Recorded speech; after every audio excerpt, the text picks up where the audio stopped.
1 2. Microphone check. 1 2. 1 2. Microphone check. 1 and 2. Microphone check. 1 2. Microphone check. 1 2. Mic check. 1 2. 1 2. 1 2. Microphone check. Check. 1 2. Microphone check. 1 2. Check. 1 and 2. Microphone check. 1 2.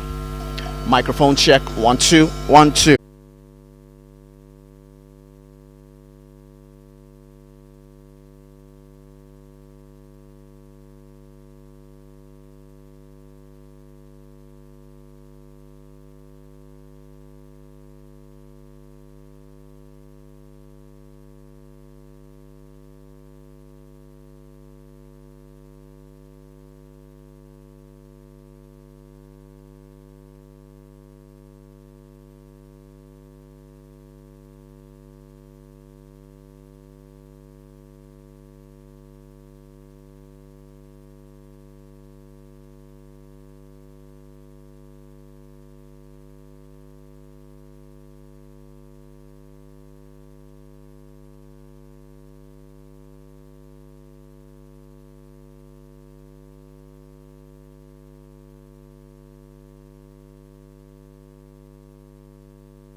switch. You are welcome, ladies and gentlemen, to grace this special day. You are welcome. You are welcome, ladies and gentlemen, to grace this special day. You are welcome, ladies and gentlemen, to grace this special day. You are welcome. You are welcome, ladies and gentlemen, to grace this special day. It is good, it is nice, you are here to grace this special day. You are welcome. You are welcome, ladies and gentlemen, to grace this special day. You are welcome to Ondo State, Sunshine State, a place of pride in Nigeria. You are welcome. You are welcome, ladies and gentlemen, to grace this special day. You are welcome to Investment Summit. You are welcome to grace this special day. You are welcome. You are welcome, ladies and gentlemen, to grace this special day.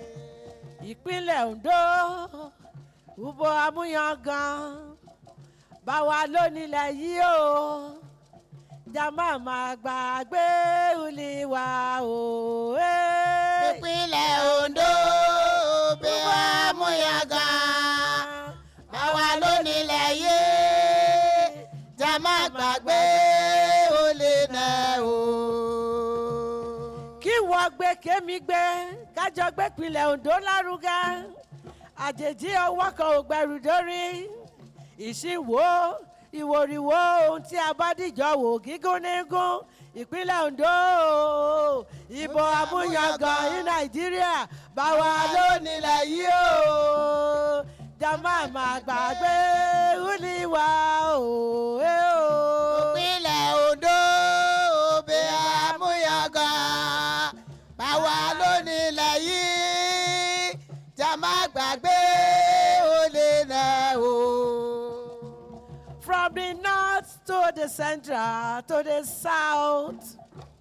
Ohun àlùmọ́nì látọ̀dọ̀ Elédùmarè wá o ìwà ká nípínlẹ̀ Ondo State.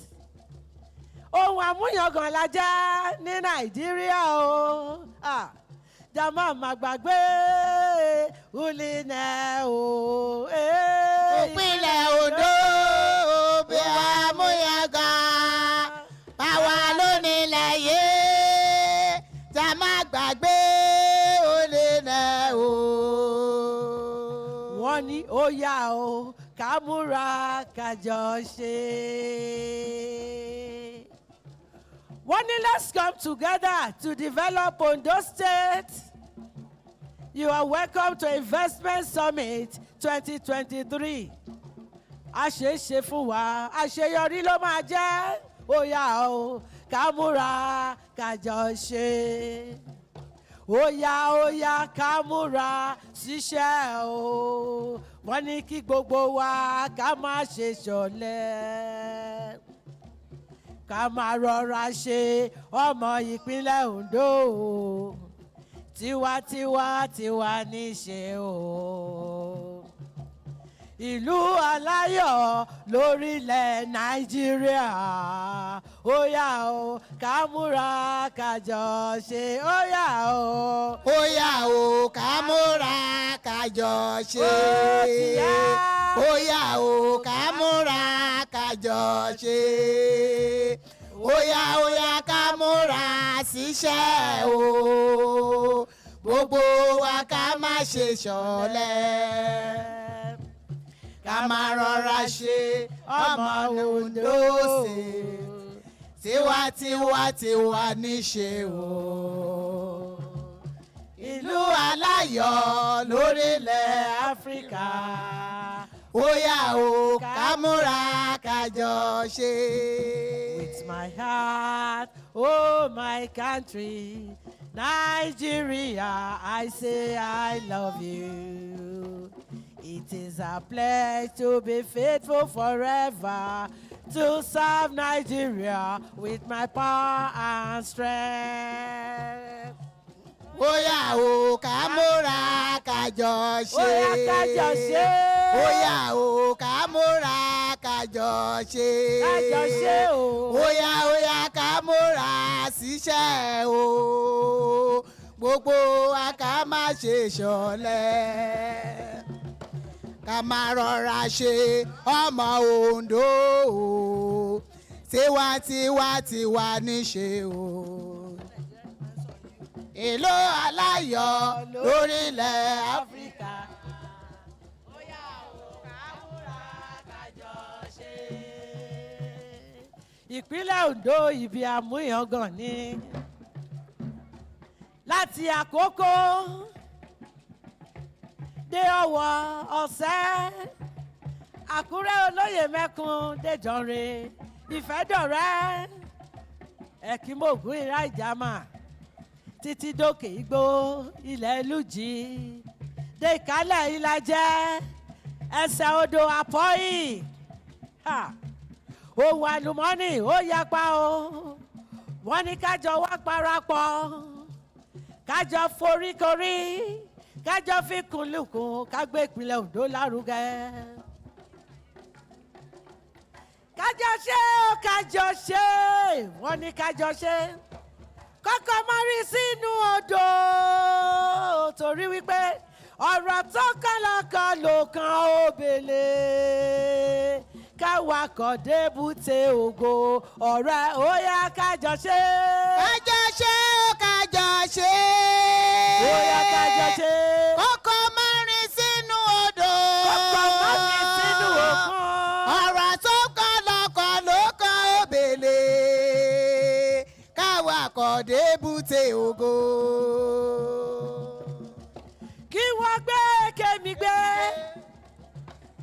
Kájọ gbé ìpínlẹ̀ Ondo lárugẹ o. Àgbájọwọ́ la máa fi ń sọ̀yà. Ọ̀rẹ́ àjèjì ẹ̀wọ́ kan kò gbẹ̀rù dórí. Ọ̀rẹ́ ó yá kájọ ṣe. kájọ ṣe o kájọ ṣe. kọ́kọ́ mọ́rin sínú odò. Mọ́rin sínú òkun. ọ̀rọ̀ tó kọ́lọ́kọ́ ló kan òbèlè. káwakọ̀ débùté ògo. Mo ní ìpínlẹ̀ Ondo yìí ti gbogbo wa ni. Kó máa gbọ́dọ̀ bàjẹ́. Torí kò sí ibòmíràn tí a lè lọ. Àjò lè dàbí ilé. Ẹ jẹ́ ká sowọ́pọ̀ ká fìmọ̀ ṣọ̀kan. Gbé kémi gbé ó yá o. Ìpínlẹ̀ Ondo tí gbogbo wa ni. tí gbogbo wa ní. kó máa gbọ́dọ̀ bàjẹ́. Kò gbọ́dọ̀ bàjẹ́ rárá. torí kò sí ibòmíràn tí a lè lọ. Rárá. àjò lè dàbí ilé. Kò lè dàbí ilé. jẹ́ ká sowọ́pọ̀ ká fìmọ̀ ṣọ̀kan. gbé kémi gbé. Ìjọba Olúrótìmí Akérédolú wọ́n ṣe gudugudu méje yàyà mẹ́fà. Àkọ́kọ́ investment summit nípínlẹ̀ Ondo. A kú oríire o torí pé a ní gómìnà ọlọ́pọlọ pípé, gómìnà tó mọwọ́ tún ẹ̀ yàtọ̀ sósì, gómìnà tó jẹ́ pé ó ń dágájíá lójú àgbo ni. Akérédolú ó ṣe bẹ́bẹ́. Bá ṣe rí pasẹ̀ Jésù lórí Òkun Pupa, àríṣẹ́ ọwọ́ gọ́vnà Akérédolú nípínlẹ̀ Ondo, àríbá ti ṣe arọ́nà gbégbá o. Gbogbo ètò ló lọ dédé nípínlẹ̀ Ondo wa. A kí gómìnà wa kú iṣẹ́, wọ́n kú iṣẹ́ takuntakun. mo ní bọ́jọ́ bá yọ á kárí ayé Àjẹyẹ. bọ́jọ́ bá yọ sẹ́ àní á kárí ayé.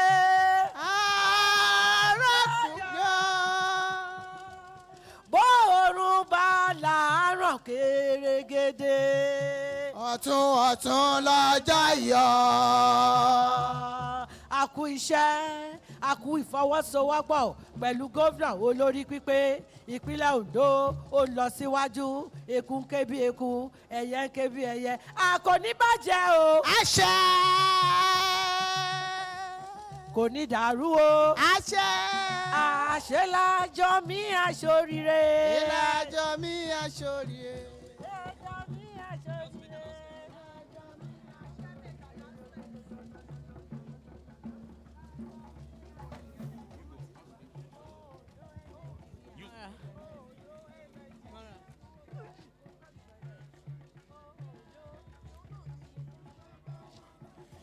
Good morning, Your Excellencies, Royal Highnesses, distinguished ladies and gentlemen.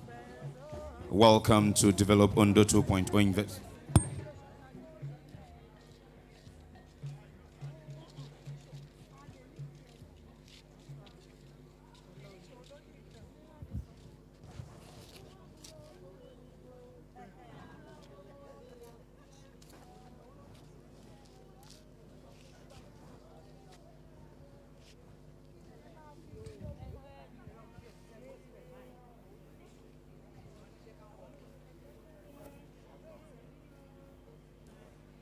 Welcome, Your Excellencies, distinguished ladies and gentlemen. We thank you for your kind presence. We acknowledge the presence of some of the industry captains who have joined us here this morning. Before we begin this event, the networking can continue. We're not stopping your networking. We're just acknowledging dignitaries as they arrive. My humble self and my colleague here in Akure. We acknowledge the presence of one of our lead sponsor, I would say, for this investment summit, Dr. Samuel Oboku, the Managing Director, Niger Delta Development Commission. We also receive now His Excellency, the Acting Governor of the state.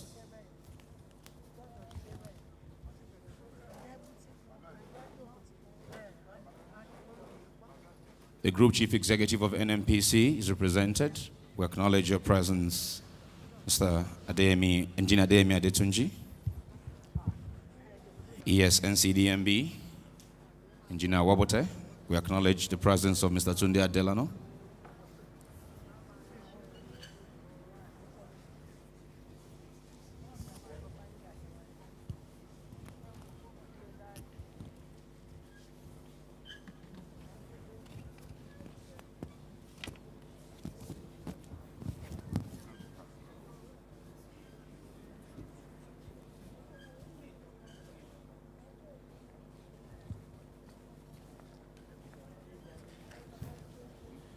NUPRC CCE, Engineer Gbenga Komolafe, we acknowledge the presence here of Engineer Ebel Nsa representing him.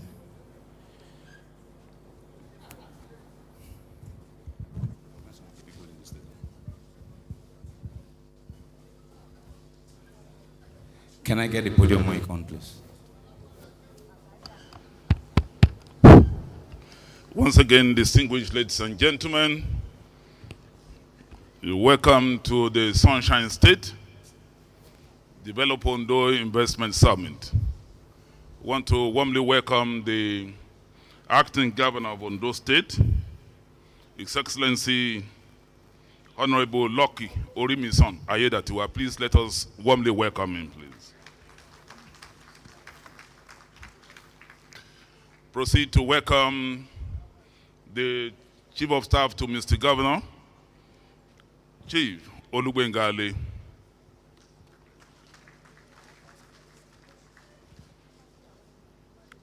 Want to welcome the Attorney General and Honorable Commissioner for Justice in Ondo State, Sir Charles Titiloye, Esquire. You're welcome. Welcome the head of the bureaucracy, the head of service, Kayode Ogundele, FCIPM. You're most welcome, sir.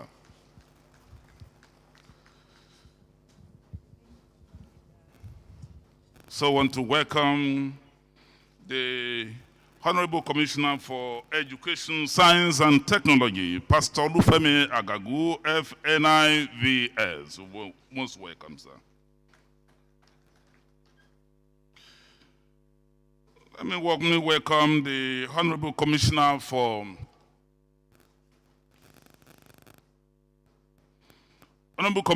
Women Affairs in Ondo State, Dr. Adebumi Oshadaun. You're most welcome, madam. That is the first female I will call, and nobody is clapping. Just encourage them. Let's encourage them.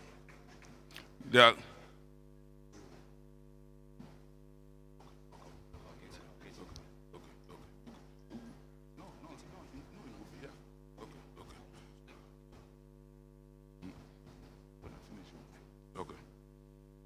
Thank you so much for that warm clap for Dr. Shadaun.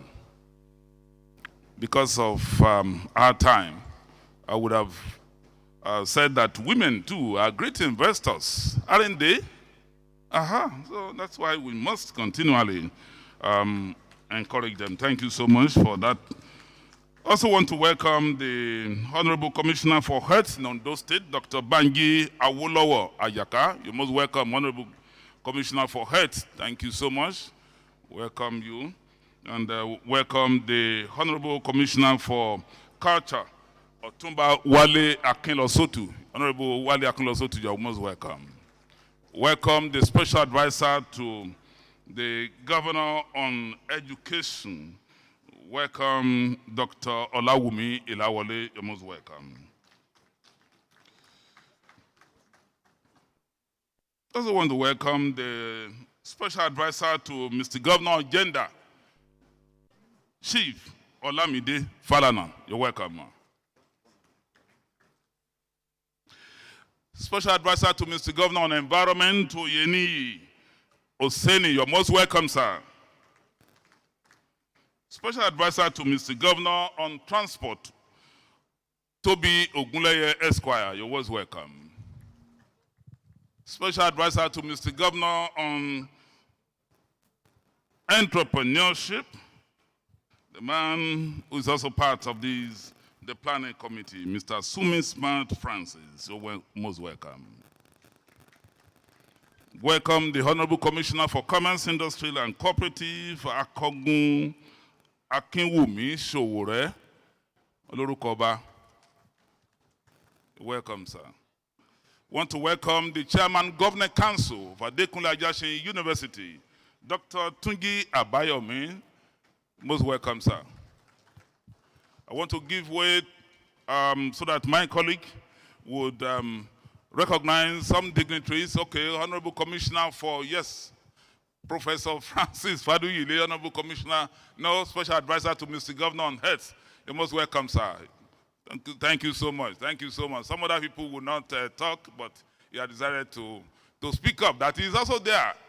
That is the former National President of the NBA, NMA rather. You're welcome.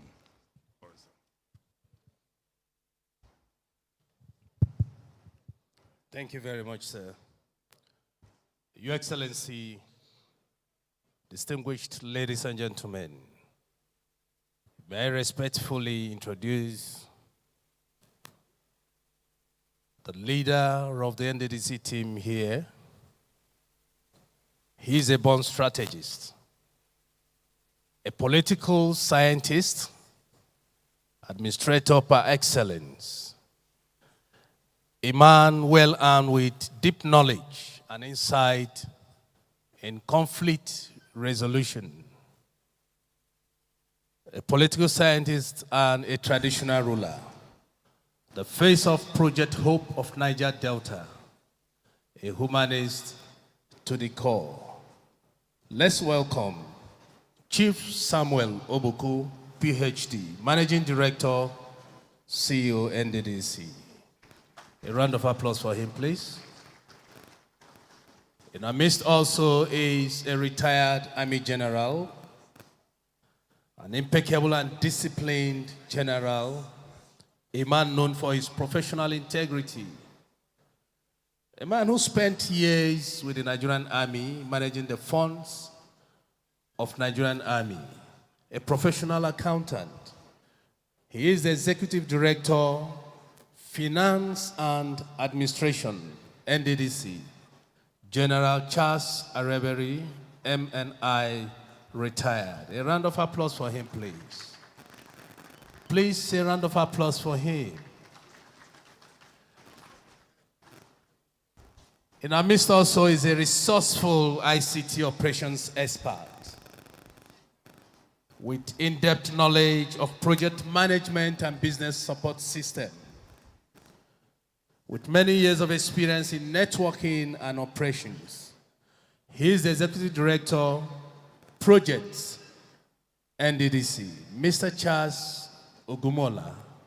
A round of applause for him, please. Your Excellency, distinguished ladies and gentlemen, we have some directors from NDDC who are also here. Dr. Ibitoya Bosede is the Director of Corporate Affairs, NDDC. He's here with us. A round of applause for him.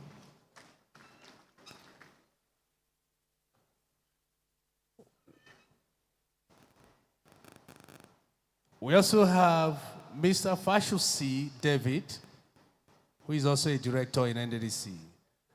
Please a round of applause for him. Let's applaud him. Thank you very much. As we progress, if there are other names, I will introduce that to you. Thank you. Thank you so much. We appreciate. Please applause. Let us applaud him, please. Also in the house is the Honorable Commissioner for Agriculture and Forestry in Ondo State, Olayato Aribo FCA. We also have seated close to him is the Honorable Commissioner for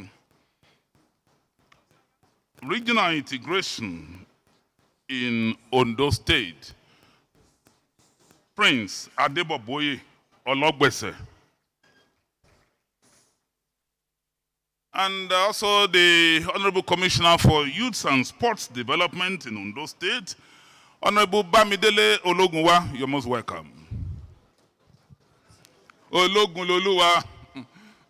Honorable Bamidele Ologunloluwa, my own commissioner. You're welcome. Now let me go to some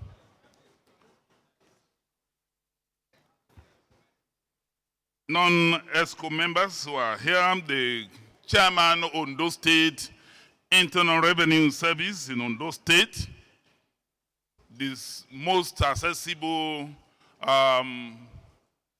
building to us here. When you are here, you just look outside. That is the headquarters, the corporate headquarters of ODRS, that's Ondo State Internal Revenue Service.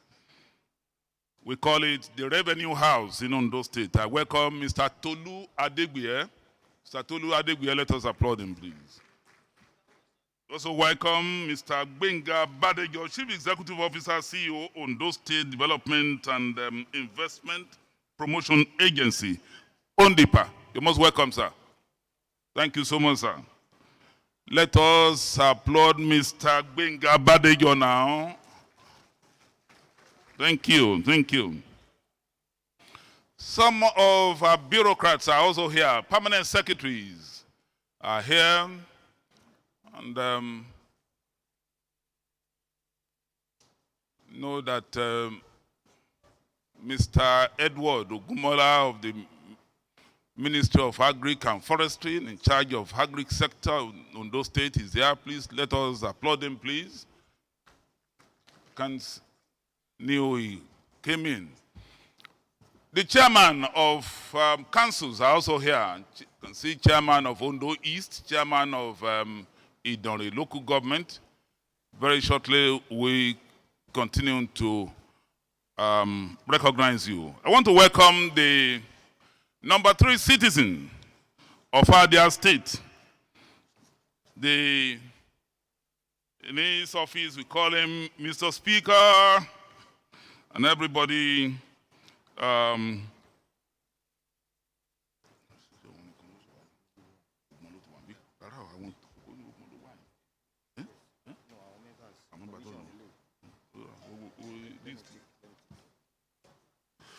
Welcome the Speaker of Ondo State House of Assembly, Right Honorable Olamide Oladiji. Mr. Speaker, sir, you're most welcome, sir. We appreciate you for joining in this program. And also welcome the Deputy Speaker, Right Honorable Prince Abayomi Akinruntan. Mr. Deputy Speaker, where are you, sir? Okay. Please let us applaud Mr. Deputy Speaker. The Majority Leader is also here. Okay. Deputy Majority Leader is here, Honorable Olajide Oguntodu.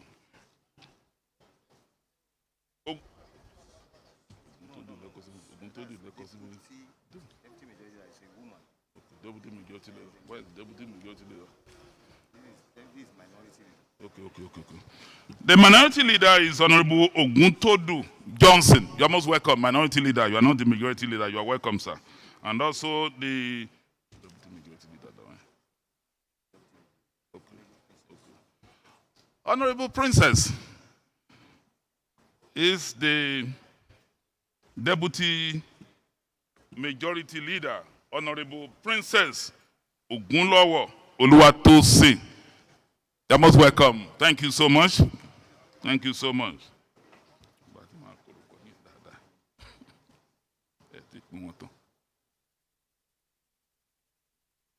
Take just a break to allow the man in charge of protocol of the Ondo State House of Assembly so that they won't take permission from the acting governor to allow me go and stand before the chief whip of the house.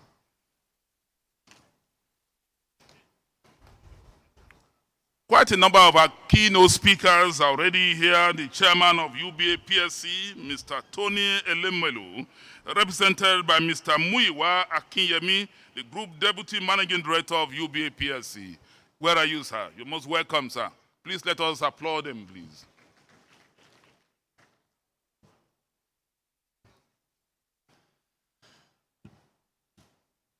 Why the names? Okay. Bulabadi.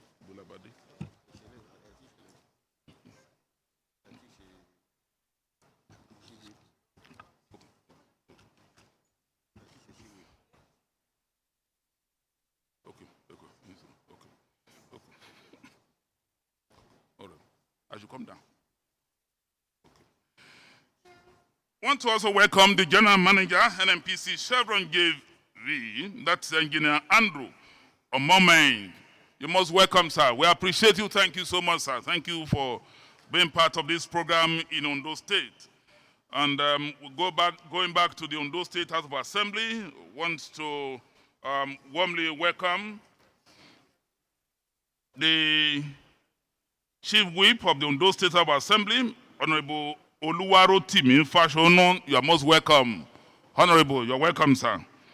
And also proceed to welcome the Deputy Minority Leader, Honorable Oluwatoyin Raymond Daudu. You're welcome, sir.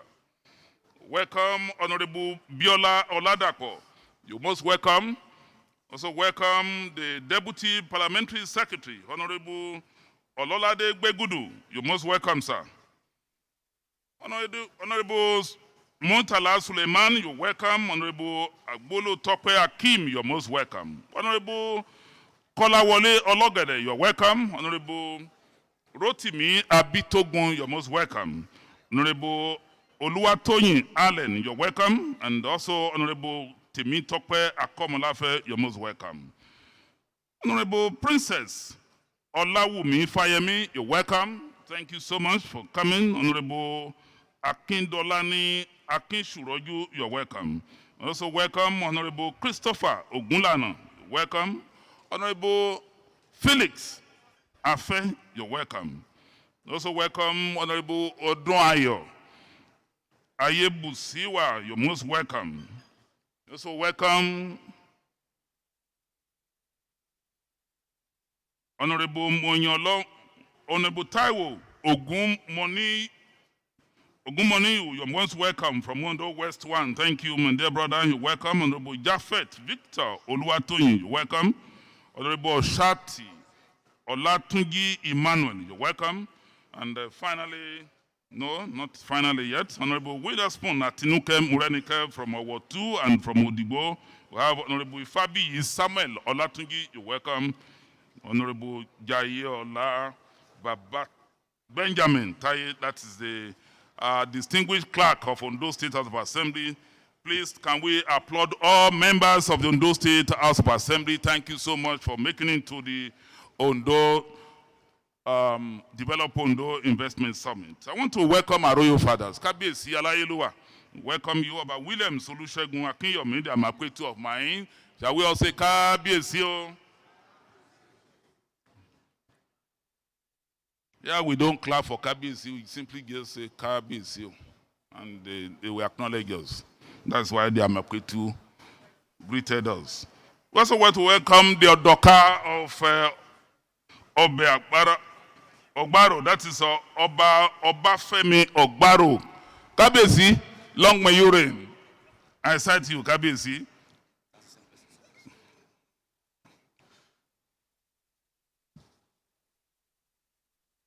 Also want to welcome the...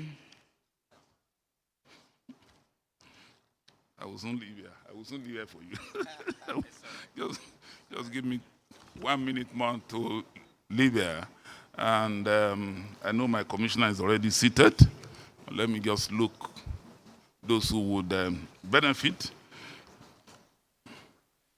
Want to welcome the woman who speaks for Ondo State. She speaks for the government and people of Ondo State, the Honorable Commissioner for Information and Orientation, Chief Yeyoba Bamidele Ademola Olateju. You're most welcome, ma'am. Let us clap for my commissioner now. Please help me join. Please help me clap for my commissioner. Thank you so much. Honorable Commissioner for Information and Orientation. I also want to welcome the... I think there's another person. Okay. Mr. Olufemi Akarakiri is also part of the... It's also part of this committee, and from Ondipa, Mr. Femi Akarakiri. I think I started you somewhere. The first person I will see today. Mr. Olufemi Akarakiri of Ondipa, you're welcome. And also want to welcome the Honorable Commissioner for Budget and Economic Planning in Ondo State, Pastor Emmanuel Igbason. Good to see you, sir. Thank you so much, sir. On this note, Richmond, over to you, please.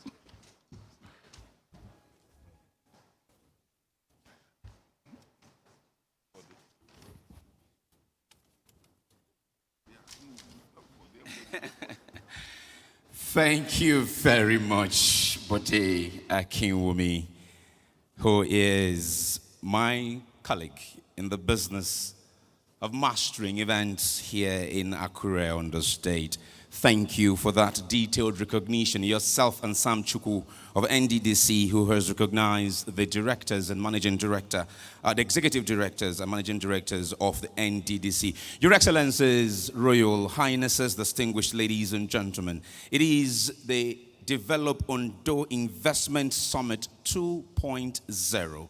What a delight of mine it is to be here in this beautiful Sunshine State, to join my voice with that of the people of Ondo State, to call for the entire world to come and invest in this beautiful state, blessed with a lot of natural resources and indeed beautiful landscapes and wonderful tourism destinations. What a beauty Ondo State is. And that is why the government and the people of Ondo State are committed in ensuring that the story is told, the narrative is right, and the call is made as often as it should for investors from far and near to come and invest in what today is recognized as the most peaceful state, not just in the western part of Nigeria, but indeed in the entire Nigeria.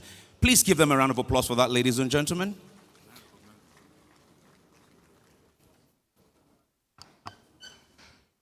Sorry to butt in again. I would like to recognize my Lord, the Chief Judge of Ondo State, Honorable Olusegun Odushola. My Lord, you are recognized. Please let us clap for my Lord, please. And maybe I use that privilege to equally recognize members of the Ondo State Service Commission, Ondo State House of Assembly Service Commission, Honorable Dare Emiola, Chairman, House of Assembly Service Commission. You are most welcome, sir. Right Honorable. Also, Right Honorable Koka Malaki, member of that commission, you're welcome. Honorable Ola Oguntime, you're most welcome. Thank you very much. Please, before I call for the national anthem that would officially begin this event, and by the way, as we get up for the national anthem, we will start streaming live on TVC television. All cameramen, photography and video, please do not come to the middle of this hall. In fact, where some of you are standing, you can see it's not good for the aesthetics of an international event. Can the empty tripods be moved to the far end of the hall, to the left and the right? Very kindly, can we do that real quick? And please do not come and interfere. There's a camera here for TVC and the event organizers, Brevity Anderson.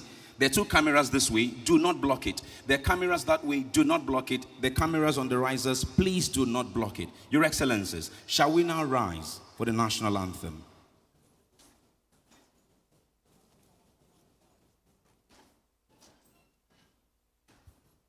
Technical. That's the national anthem and the Ondo State anthem to go after it.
The Ondo State anthem.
God bless the state of Ondo. God bless the Republic of Nigeria. Maybe seated. Thank you very much. I like, the feast of affirmation that kept going with the words of the state anthem. Is an affirmation of a willingness, a commitment and dedication to attract and keep investment in your state. Please, one more time for Ondo State, can we hear a round of applause? Your Excellency, Arakurin Oluwarotimi Akeredolu, SANCON, Governor of Ondo State, who is ably represented by His Excellency Lucky Orimisa Ayetatiwa, Acting Governor of Ondo State. The Right Honorable Olamide Oladiji, the Speaker of the State House of Assembly, the Honorable Justice of the President of the Customary Court of Appeal of Ondo State, my Lord, the Chief Justice of the State, members of the National Assembly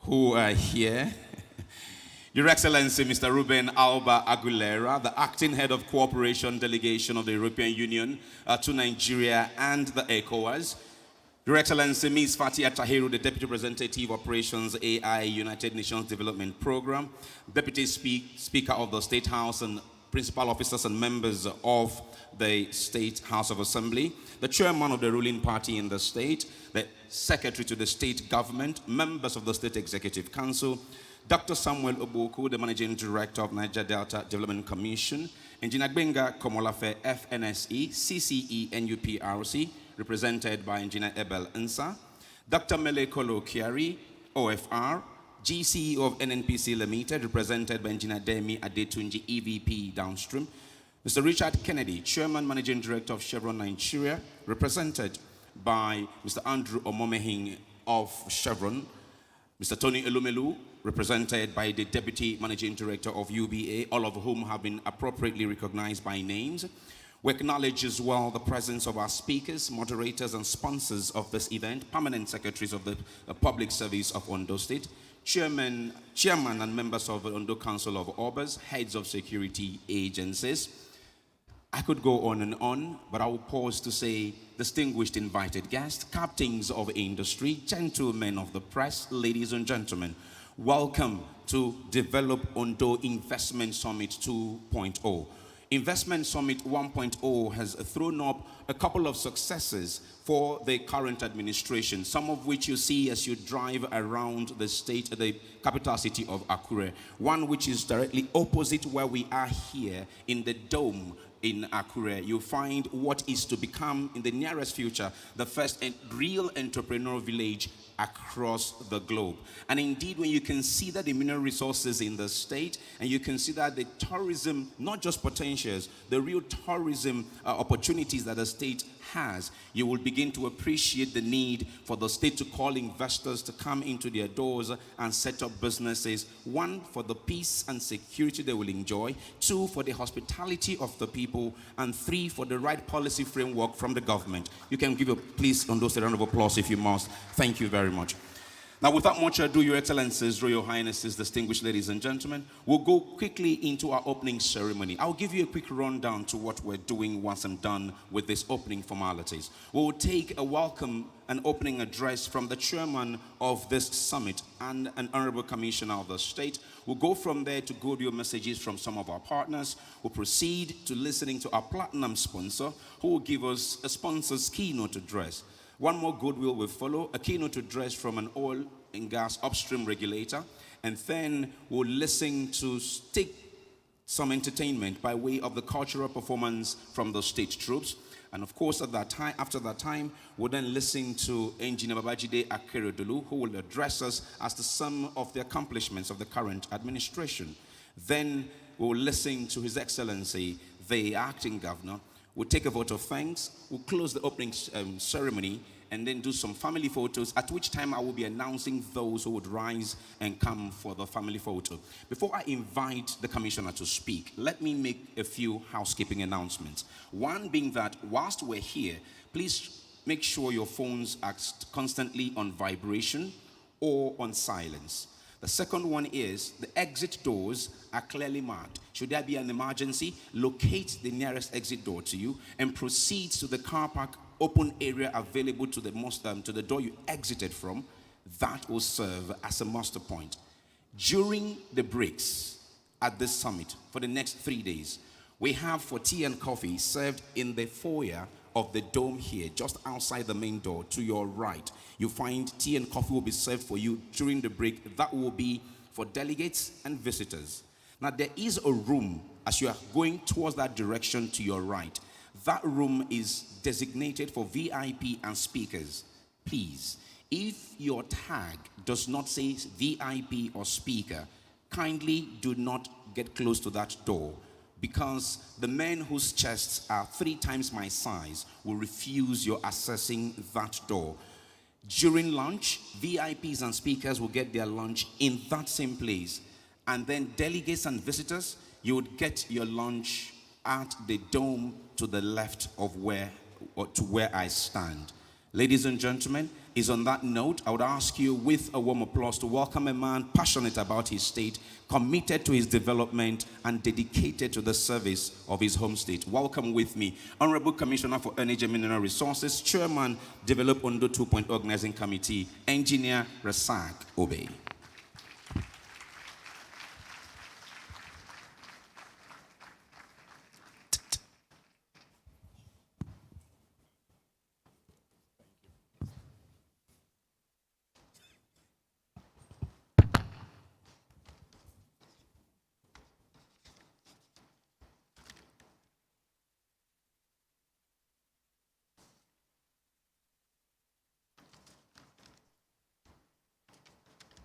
The governor of Ondo State, Arakunrin Oluwarotimi Odunwayo Akeredolu, senior advocate of Nigeria, commander of the Order of the Niger. Please jam your hands together for our governor. The acting governor of the state, Honorable Lucky Orimisan Ayedatiwa. I want to step on the protocol already established so that we'll save time today. Ladies and gentlemen, I stand today as the chairman of the local organizing committee of Develop Ondo Investment Summit 2023. This is a momentous event designed carefully by the visionary, the governor of Ondo State, Arakunrin Oluwarotimi Akeredolu, to promote and unlock investment potential of Ondo State. This summit serves as a platform for showcasing a plethora of opportunities that our beloved Sunshine State offers to both local and international investors. Supported by various stakeholders, this summit is the result of the hard work and the incredible human capital that Ondo State offers. Under Governor Akeredolu's astute guidance, Ondo State has witnessed remarkable strides in various sectors, and this summit stands as a testament to his commitment to driving economic growth and development in Ondo State. Through his special purpose vehicle, christened the Redeemed Agenda, Arakunrin Akeredolu's tireless effort in promoting an investment-friendly environment, streamlining policies, and promoting collaboration between private and public sectors have laid a strong foundation for attracting investors and creating ample opportunities for economic prosperity. As participants in this summit, you will play a crucial role in the success of the summit. I encourage everyone to actively engage in various activities and sessions that have been meticulously planned. Embrace the opportunities for the networking that can happen here and collaboration with fellow investors, industry experts, policy makers, and government officials. Your interactions and contributions will not only enrich the summit, but also pave the way for identifying investment prospects and forging strategic partnerships. The agenda for the Develop Ondo 2.0 Investment Summit promises to be rich and diverse and reflect the diverse potential of our state. Plenary sessions will feature keynote speakers and thought leaders sharing their insights on investment trends and strategies. Sector-specific discussions will delve into untapped opportunities in agriculture, mining, manufacturing, renewable energy, tourism, commerce, financial solutions, and other key sectors. The exhibition will showcase the innovations and investment prospects that abound in our state. During the summit, you will engage in thoughtful discussions on policy frameworks, regulatory reforms, incentive packages that create an enabling environment for business to thrive. We will explore ways to attract sustainable investments, which will in turn drive economic growth, create employment opportunities, and improve the quality of the life of the people. On behalf of Develop Ondo Investment Summit Local Organizing Committee, I extend our sincere appreciation to all those within and outside the state who have supported, especially our partners, the European Union, the United Nations Development Programme, UNDP, for their unwavering support and collaboration in making this summit a reality. Their belief in development and growth of Ondo State has been instrumental to ensuring the success of this event. The commitment of these international organizations strengthens our collective dedication to achieve sustainable economic development and prosperity. We especially commend our esteemed sponsors, the Niger Delta Development Commission, NDDC, Toyota Nigeria, Jitel, Green Energy, Montashek Engineering, and others, and our data firms, TS Business, and our excellent event producer, Brevity Anderson. Together, let's forge a path of progress and prosperity for Ondo State. Let us leverage the opportunities presented by this summit to create a brighter and more sustainable future for all. The time is ripe for transformative investment that will shape the course of our state for generations to come. May this summit be a catalyst for realizing the full potential of Ondo State as a leading investment destination in Nigeria and the world. Thank you, and God bless you.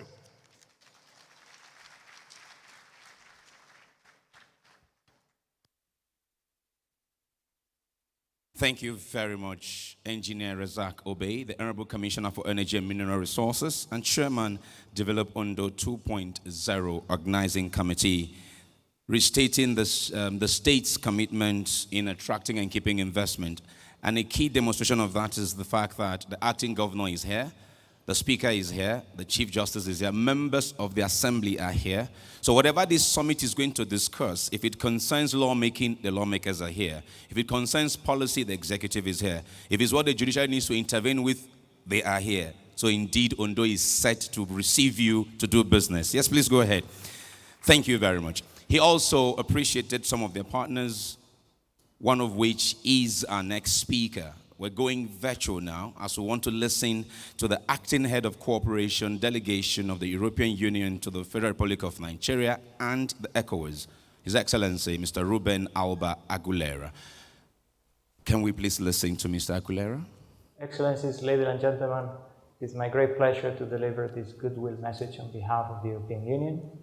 As you know, the European Union is a strategic partner for Nigeria.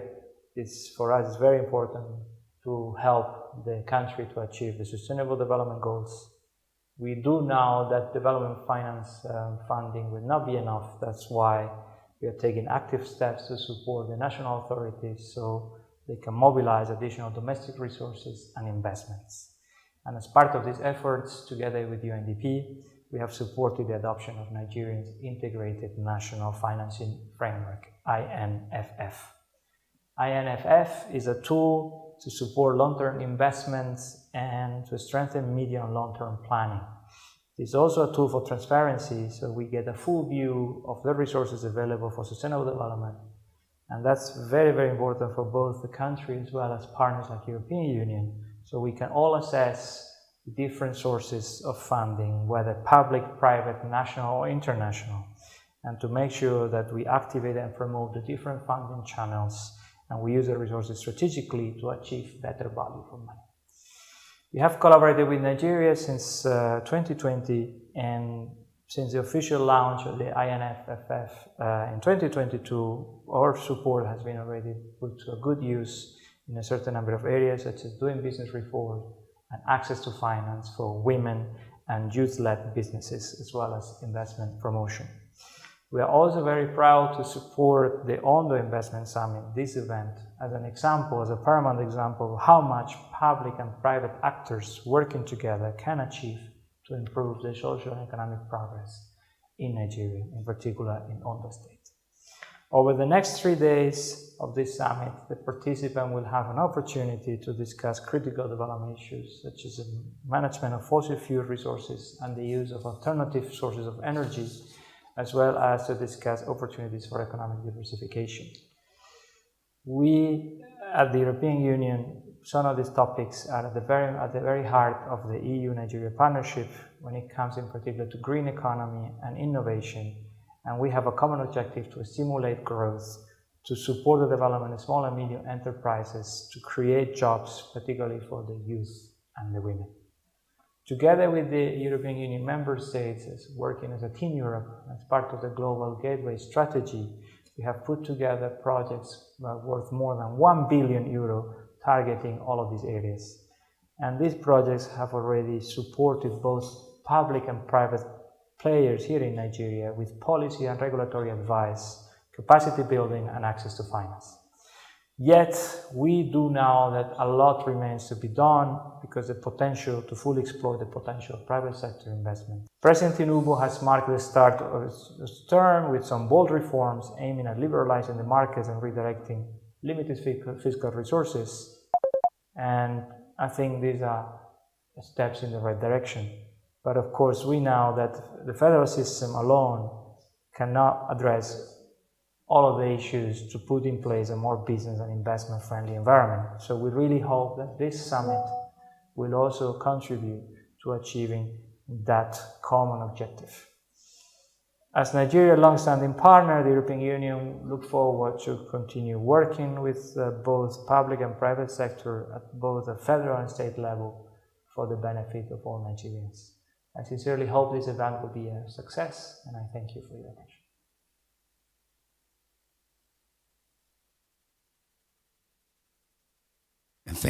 And thank you as well to you, Your Excellency, Mr. Ruben Alba Aguilera, speaking there as the acting head of cooperation and delegation of EU to Nigeria and the ECOWAS. Moving on from the EU, we go over now to the United Nations Development Program. Please join me in welcoming Her Excellency, Ms. Fati Atahiru, Deputy Resident Representative, Operations AI of the UNDP.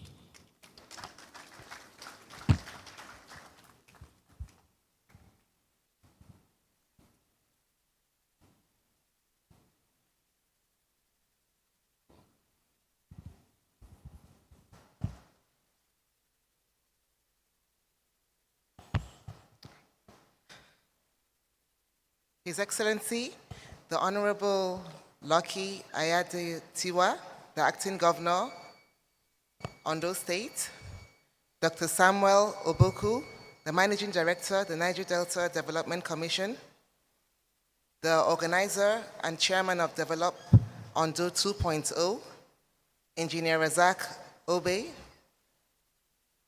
all senior government officials here present, our royal fathers, fellow development partners, industry executives, distinguished ladies and gentlemen, good morning. I am delighted to be here today at the Develop Ondo Investment Summit with the theme, Developing Possibilities. Let me start by congratulating the government of Ondo State for bringing together public and private sector stakeholders to identify areas of investment and financing opportunities and discuss pertinent issues that affect industries in the state. Forums like this are vital for knowledge sharing, problem solving, and partnership for development. And the United Nations Development Program, together with the European Union, is glad to have partnered with this state for this year's Investment Summit. The agenda for achieving the Sustainable Development Goals by 2030 is a broad, complex, and transformative ambition that spreads beyond the sole delivery capacity of the government. If we must achieve the SDGs for the people, prosperity, and planet by 2030, then we must deliberately acknowledge that the private sector is an indispensable partner. Indeed, the private sector is critical for advancing development. Private sector contributes to the development by boosting production of goods and services, financing investments through taxes, and creating innovative solutions to help tackle development challenges. In developing countries, private sector operations constitute on average 60% of GDP, while generating 90% of jobs and 80% of capital inflow. I must, at this juncture, applaud the people and government of Ondo State, the Sunshine State, for it has come a very long way. It has recorded some successes in terms of low poverty and unemployment levels, as well as higher internally generated revenue relative to many states across the country. But there is still more that can be done. There's room for progress on all the SDG indicators for the state. Hence, we must collaborate, work together, and double our efforts on human capital and infrastructure development if we are to eradicate poverty in all forms across the state by 2030. As we pursue progress on economic and social indicators, we must also remember that environmental sustainability is critical. And in this context of sustainable development, we must also think ahead in exploring new technologies and approaches to ensure that the state is able to meet the needs of the present without compromising the ability of future generations to meet their own needs. I am delighted that UNDP has begun working with the Ondo State government on investment promotion and also providing support in SDG-aligned development planning for the state. Your Excellencies, distinguished ladies and gentlemen, as decision makers, internal and domestic investors, project financiers, industry leaders, service professionals, and development partners in this room, we must all pull our weight, both in terms of expertise and resources, to promote investment in Ondo State. The government of Ondo State has documented several opportunities across various subsectors for investment. My hope is that through this summit, investors and partners will become aware of and explore the existing and emerging investment opportunities present in Ondo State, with greater focus on moving beyond the mere primary commodity extraction, but towards product processing and industrialization, without leaving the environmental considerations behind. Thank you, and I wish you a successful summit.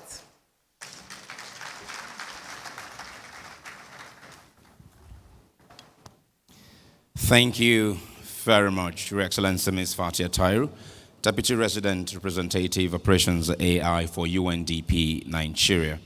Moving on swiftly from her goodwill, we'll now take another message, this time from our platinum sponsor.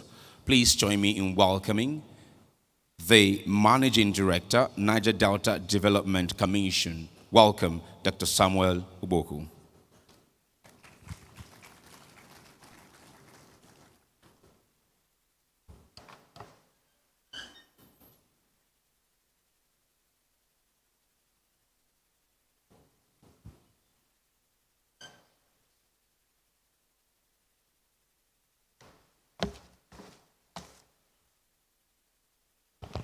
Good morning, Your Excellency, the Governor of Ondo State, represented by the Acting Governor, His Excellency Lucky, the Chief of Staff, the Head of Service, top government functionaries, representative of the NMPC, NURP, the EU,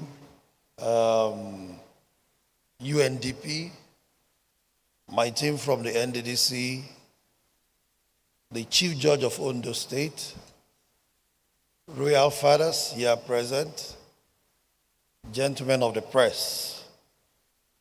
We from the NDDC were here as partners in development in the region to support this project of Develop Ondo 2.0 Investment Summit, because we believe that it is through partnership and collaboration that society can develop better. I want to thank His Excellency the Acting Governor for giving us the best of reception and hospitality since we came in yesterday. He actually showed us how hospitable the people of Ondo State are, and he also showed us that sun can shine even when it is raining.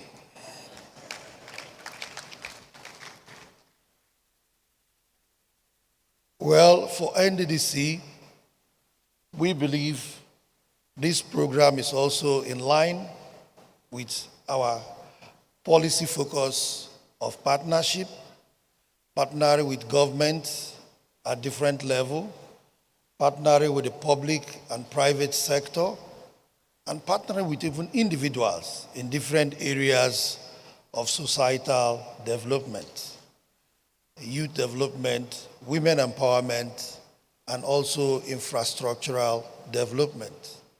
We believe that resources are scarce, and because of the scarceness of resources, it is only when we harness our resources together that we can complete projects. Rather than starting projects that will not be able to finish, having intention of starting a project and also completing it have its own challenges. So we believe if we come together, we can actually complete these projects. Hence, we are here to also tell the world that we are also open for investment and partnership. NDDC is looking beyond oil because we know most of the IOCs are currently divesting from fossil oil, and we are also looking at what will be the future of the Niger Delta in the event that the IOCs abandon us and probably move out of the country, because it is evident that most of them are even selling off their facilities, selling off to local operators, and we know that the investment of local operators would not be able to match what the foreign investors are going to invest. Hence, the 3% of their budget, which is their contribution to the NDDC, we know that in the next few years, it might also reduce. So when we get to that point, what is going to be the future of NDDC? That means we're going to have lower revenue. And in preparation for that, that is why we're also identifying with this program to look into investment. Because in our act, there is the provision for investment, which we are yet to tap. And NDDC is also open to partnering in investment, so that we don't also sit back and expect just our contributions from the oil companies that probably will be dictated by the future. Let us plan for our future today and rather take the lead to dictate for our future. That is what the new management of NDDC stands for, to secure the future of the Niger Delta people by investing for our future. And investing for our future, we're also looking at areas of possible partnership with the IOCs to say, probably some of the funds that they are contributing to us, let us partner with you people if these funds can also be used for developmental purpose. Rather than giving it to us, let us agree. How much are you going to contribute to us? Let us plan together on how to use those funds, so that you don't say you give these funds to us that will be mismanaged in future, because we want to be accountable to whatever little resources you have given to us. So I thought I should make this clear so that let the world know what the new NDDC stands for. The new NDDC is rewind to rebirth. we have rewind, going back to where we started from, and we are debating a new NDDC that will give hope to the people of the Niger Delta, a new NDDC that will be the pride of the people of the Niger Delta, a new NDDC that the people of the Niger Delta will be proud of, and not the NDDC that people will be casting aspersion on to say has failed. This NDDC, we want your support, and we know we are not going to fail you. That is the assurance we are giving to you. Now, let me start by joining the good people of Ondo State to congratulate His Excellency for his 67th birthday and wishing him long life, prosperity, in good health. I want to specifically commend you for the wisdom in organizing this summit, as it will attract foreign and local investors to come and work with the state government in attracting development and prosperity to the people. The theme, Developing Possibilities, is both positive and symbolic. It connects to the topic of my presentation, which speaks to the potential for partnership beyond oil. Coincidentally, the focus of the current management of the NDDC under my leadership is on deepening partnership with private sector and development partners to ensure that we have the necessary resources to pursue accelerated infrastructural development. Thinking beyond oil is not only a pathway to sustain development in the Niger Delta region, but it is also fast becoming inevitable as the reality of energy transition and global climate crisis continues to stare us in the face. We need to act urgently and collectively, as we no longer have the luxury of time. Our experience in the region has shown that many oil and gas companies operating in the Niger Delta have continued to divest in line with their priorities, directly impacting the funds available for sustainable development that we seek. These implications of this confluence of challenges has put an additional burden on an agency like ours.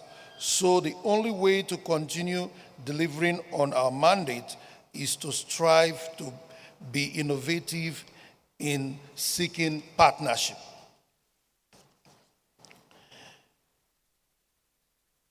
Even before we got here, we knew that our oil and gas endowment is a non-renewable resources that will finish one day. We are the ones to bear the burden of explaining to our generation behind spent the money that accrued from the resources that God gave us. To make this happen at the scale that can make us justify before them, we need to build the right alliance of partners who share our vision. Partnership and stakeholders' engagement are intertwined. They are two sides of the same coin, as you can hardly achieve one without the other. We need meaningful engagement of stakeholders to form relevant and sustainable partnership. That is why in NDDC, we take time to listen to our stakeholders to harvest their priorities and preferences and ensure that our interventions adequately reflects them. That way, we ensure community buy-in, ownership, and project sustainability. The state governments like yours are one of our most important stakeholders. Your role in the Niger Delta is very crucial to the success of our approach.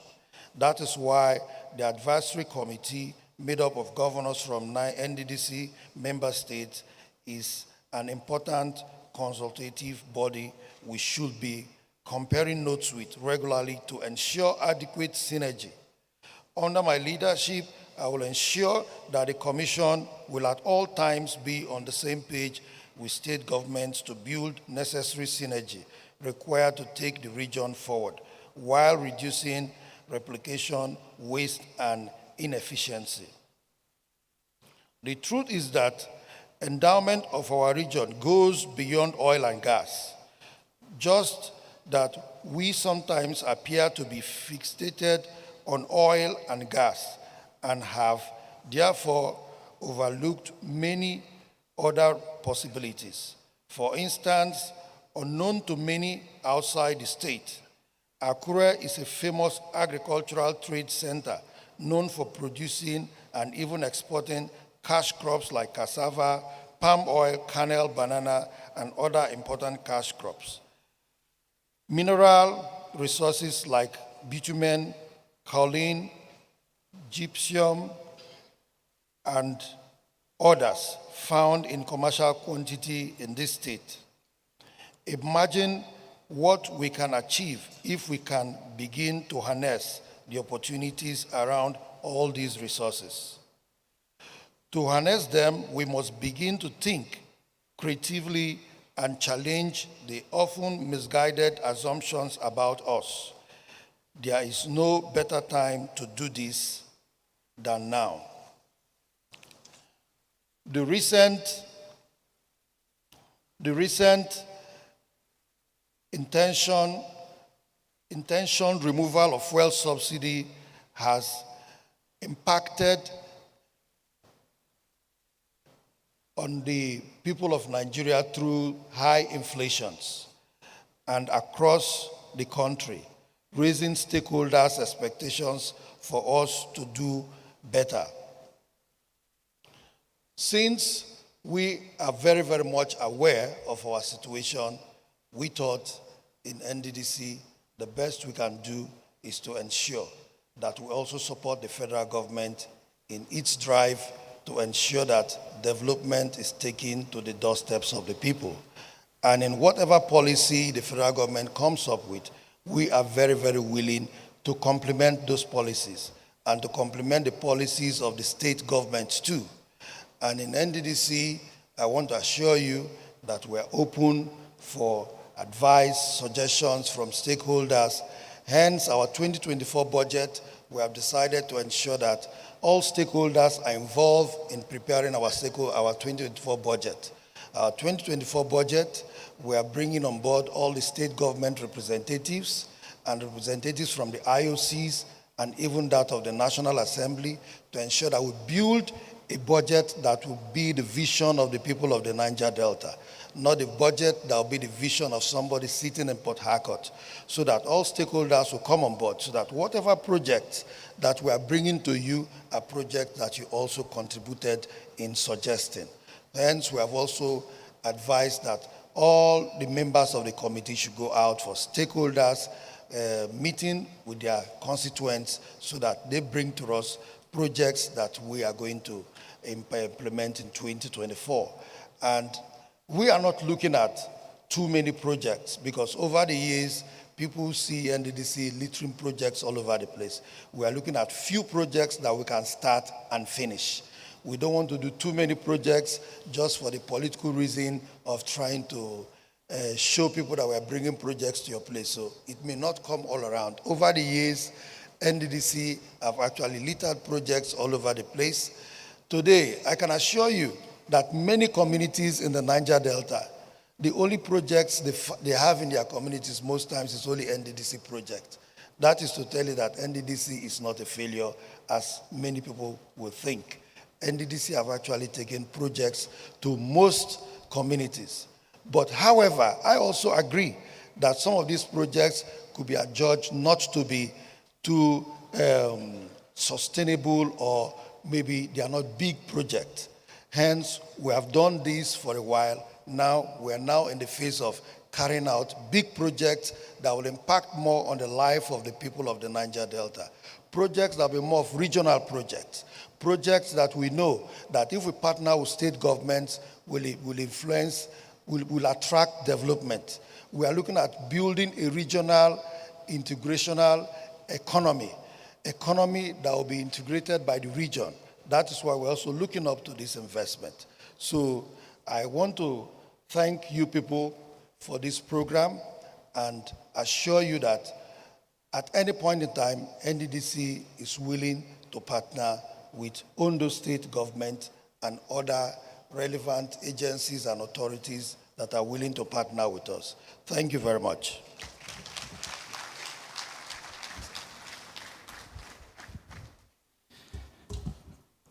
Thank you. Thank you very much, Dr. Samuel Ogboku, the Managing Director of Niger Delta Development Commission.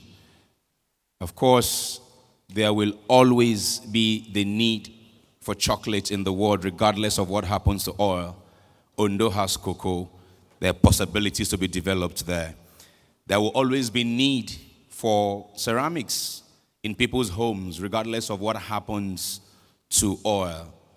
The mineral resource is right here in Ondo State. We'll always need bitumen, at least for our roads, regardless of oil. We have it in abundance in Ondo State. And NDDC is saying, yes, please go ahead with the applause if you may. NDDC is saying we are going to partner with you beyond oil to make sure all of these things happens. And he's also reminded us of the fact that NDDC has been meeting a wide range of challenges and solving problems in the Niger Delta that many might think they're not doing it, but indeed they are. Can we give him another round of applause? Thank you, MD. Thank you.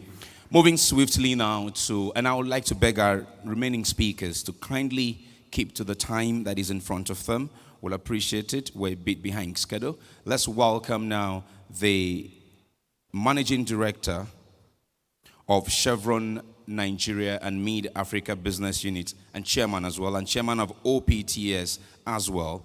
He's not here, Mr. Richard Kennedy, but representing him is the General Manager, NNPC Chevron Joint Venture, a son of the soil. Let's welcome Engineer Andrew Omomehi for Chevron's goodwill.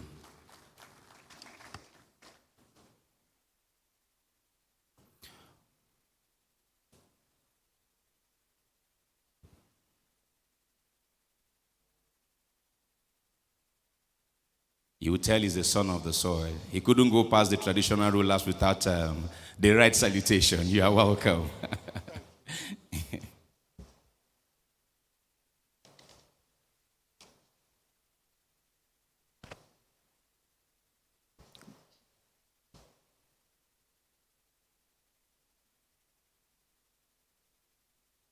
Okay.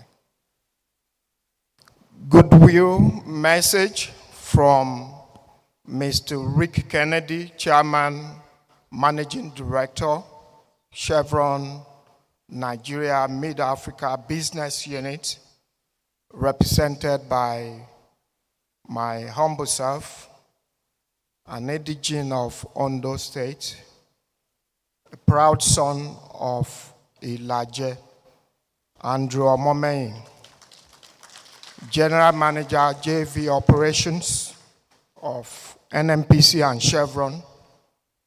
Your Excellency, sir, the Executive Governor of Ondo State, Arakunrin Rotimi Akeredolu, SAN, ably represented by our own Acting Governor and Deputy Governor of Ondo State, Honorable Lucky Ayedatiwa. Please, let's put our hands together for him. I also want to recognize distinguished members of the National Assembly, Honorable Speaker of Ondo State, the Chief Judge of Ondo State, members of the State Executive Council, our royal fathers, distinguished guests, ladies and gentlemen. It's with pleasure that I join you at this auspicious investment summit tagged Ondo 2.0 on the theme Developing Possibilities.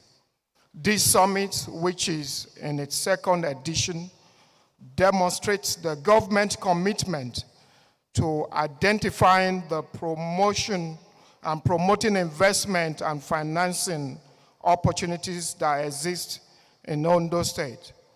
I'd like to commend the effort of the state government for this initiative, which provides a veritable platform for the state to showcase its potentials and opportunities, particularly to the investment community in Nigeria and beyond. The outcome of this summit will go a long way in complementing the strides already made by the Ondo State government in improving the quality of life of the people of Ondo State. Chevron Nigeria is proud to be here at this summit, and we've operated in Nigeria for more than 60 years, contributing to the growth, prosperity of the country and Ondo State.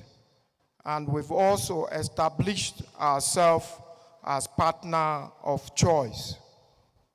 As a company and partner, Chevron identifies with the aspirations of the government and the good people of Ondo State.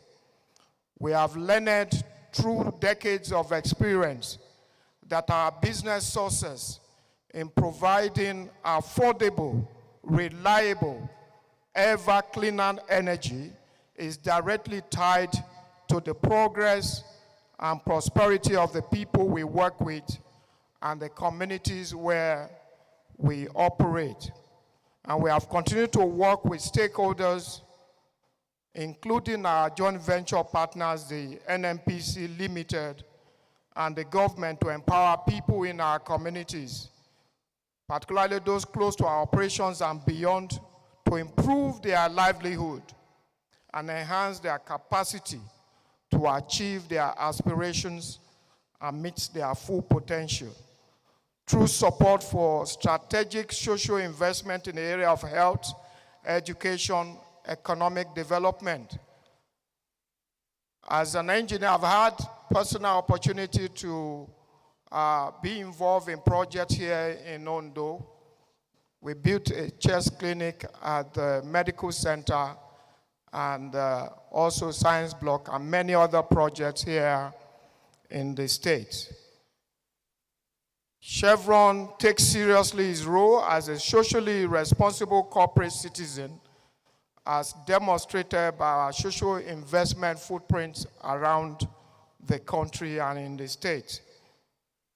Your Excellencies, distinguished ladies and gentlemen, once again, on behalf of Chevron Nigeria Limited, I thank you for this invitation and wish you a very successful investment summit.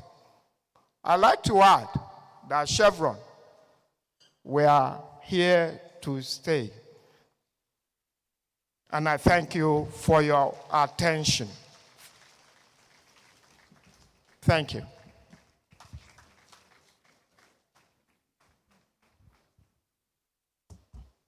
Thank you very much, Engineer Andrew Omomehin. He is the General Manager, the NNPC Chevron Joint Venture, speaking on behalf of his principal, Mr. Rick Kennedy. Can we give him another round of applause? Chevron is here to stay. They are, by the way, the only international operating here in Akure, in Ondo State, not Akure, in Ondo State. So Chevron, we thank you, and we call on independents and internationals as well. Ondo is ready for business. Come, let's do some business. Okay, moving on to now the upstream regulator of the Nigerian oil and gas industry, that is the Nigerian Upstream Petroleum Regulatory Commission, NUPRC, whose commission chief executive, Engineer Gbenga Komalafe, FNSE, is also a son of the soil, but is unable to join us today because he had to join His Excellency the Vice President on certain national assignment outside of the country. Representing him is the head of the National Oil and Gas Excellence Center in Lagos of the NUPRC. Please welcome with me Engineer Abel Nsa, FNSE. It's like we're being a bit stingy with our applause this morning. I don't understand. These men and women will attract investments for us. Let us show some appreciation by way of an applause. Thank you very much.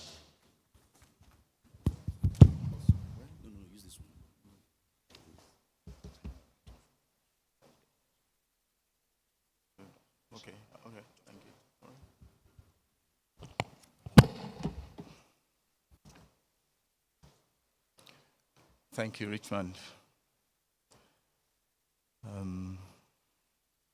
Your Excellency, the Executive Governor of Ondo State, His Excellency, the Arakunrin Rotimi Akeredolu SAN, the Acting Governor of Ondo State, Honorable Lucky Ayedatiwa. Please let me stand on existing protocol. Engineer Gbenga Komolafe sends his goodwill, and he really would have loved to be here present as a son of the soil. But he sends his goodwills and sends his apologies as well. So, Acting Governor, sir, please accept his apologies. It is a great honor for me to be part of this esteemed gathering of Ondo sons and daughters, investors, business leaders, and key players in different industries, and a pleasure to speak and interact with us in this summit as an important subject titled Matching the Opportunities of an Oil-Bearing State to Petroleum Industry Act. What should be and where we are headed. As we started today, there was a lot of discussions about the Petroleum Industry Act. That's what's giving direction to the industry.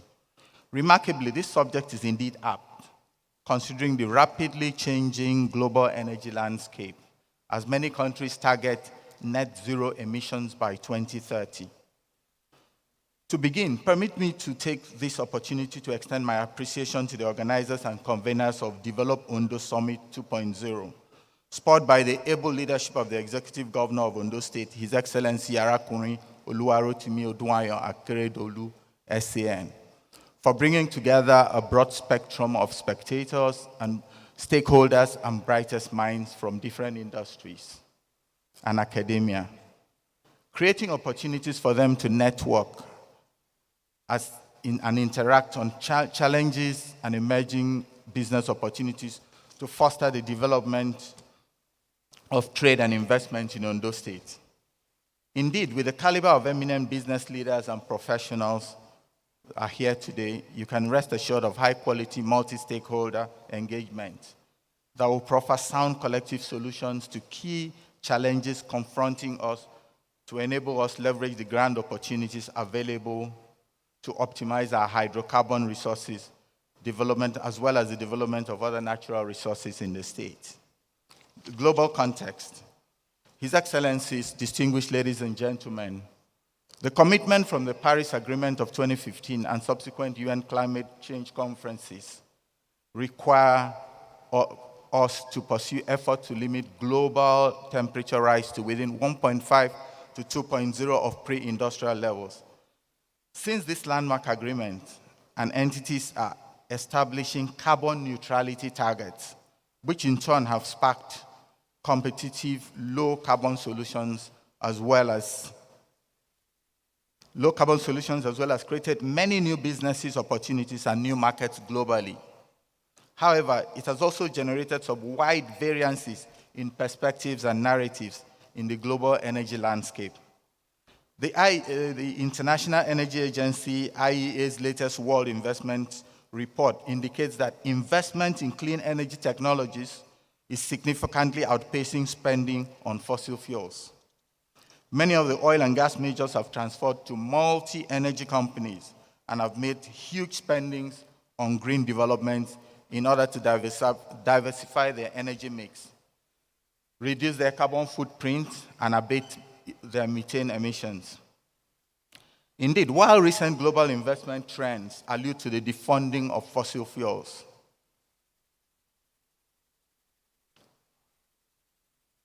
global investment in research and innovations in renewables and clean energy technologies are increasing as government race to stay on track with net zero emissions for 2050.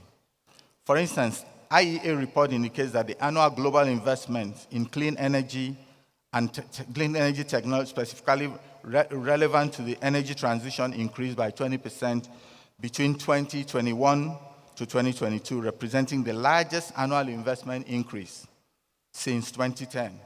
Governments and energy companies are supporting major R&D and demonstrating projects in key areas such as low-emission hydrogen-based energy, lithium-ion and lithium-free batteries for electric vehicles, and other critical energies.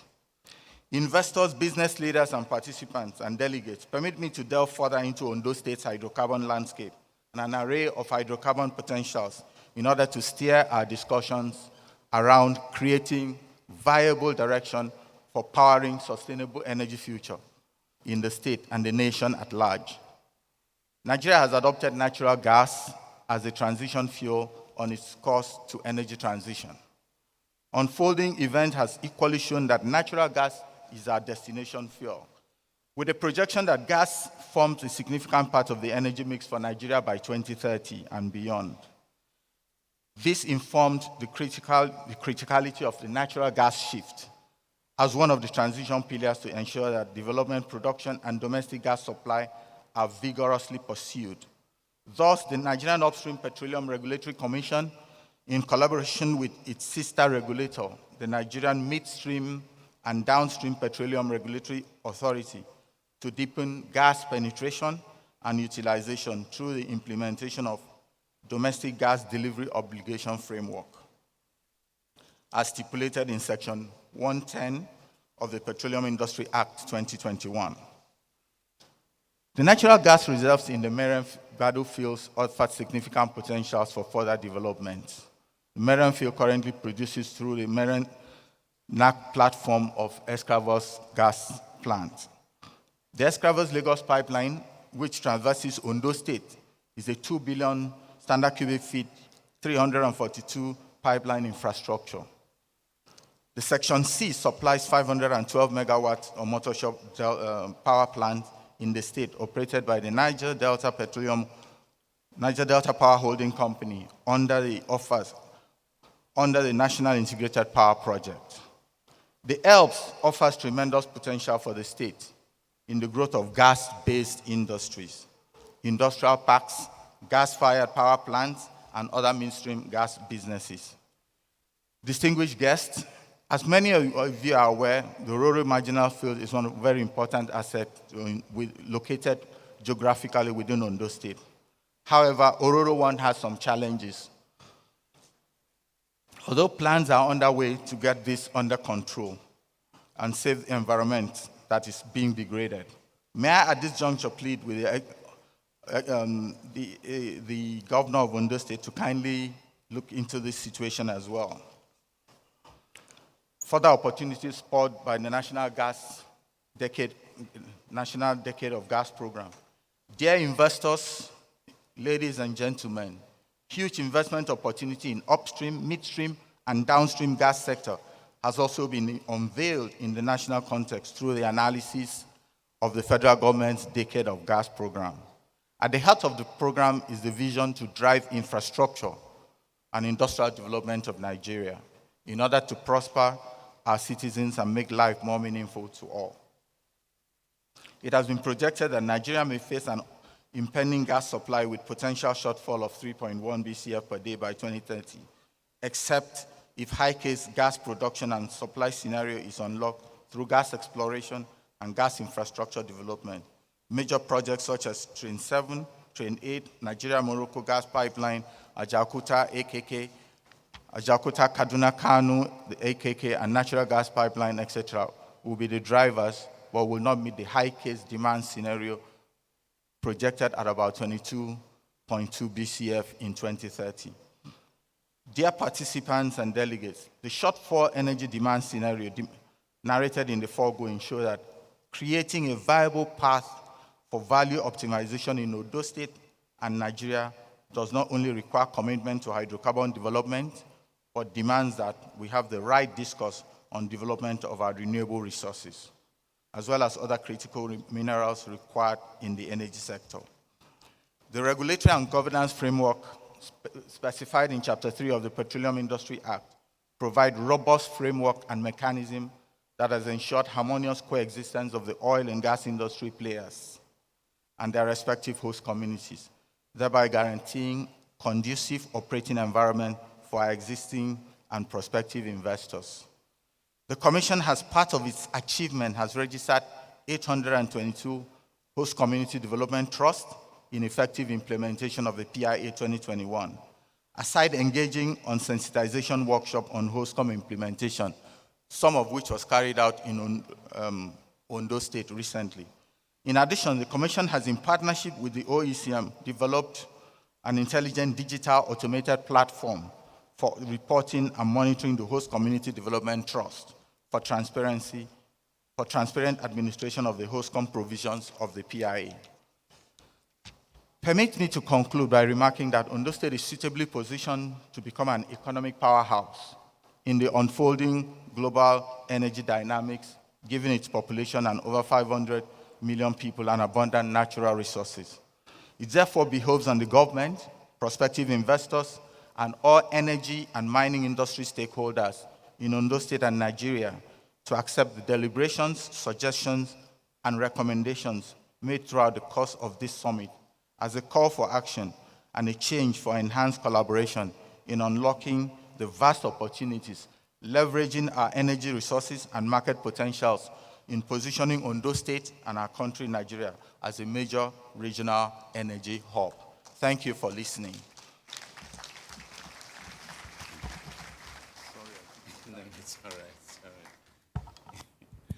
Okay, so from all the goodwill messages and the keynotes, we'll take a breather from the speaking for just 5 minutes, and that time we will use it to show you something else about Ondo State beyond the minerals and the hospitality.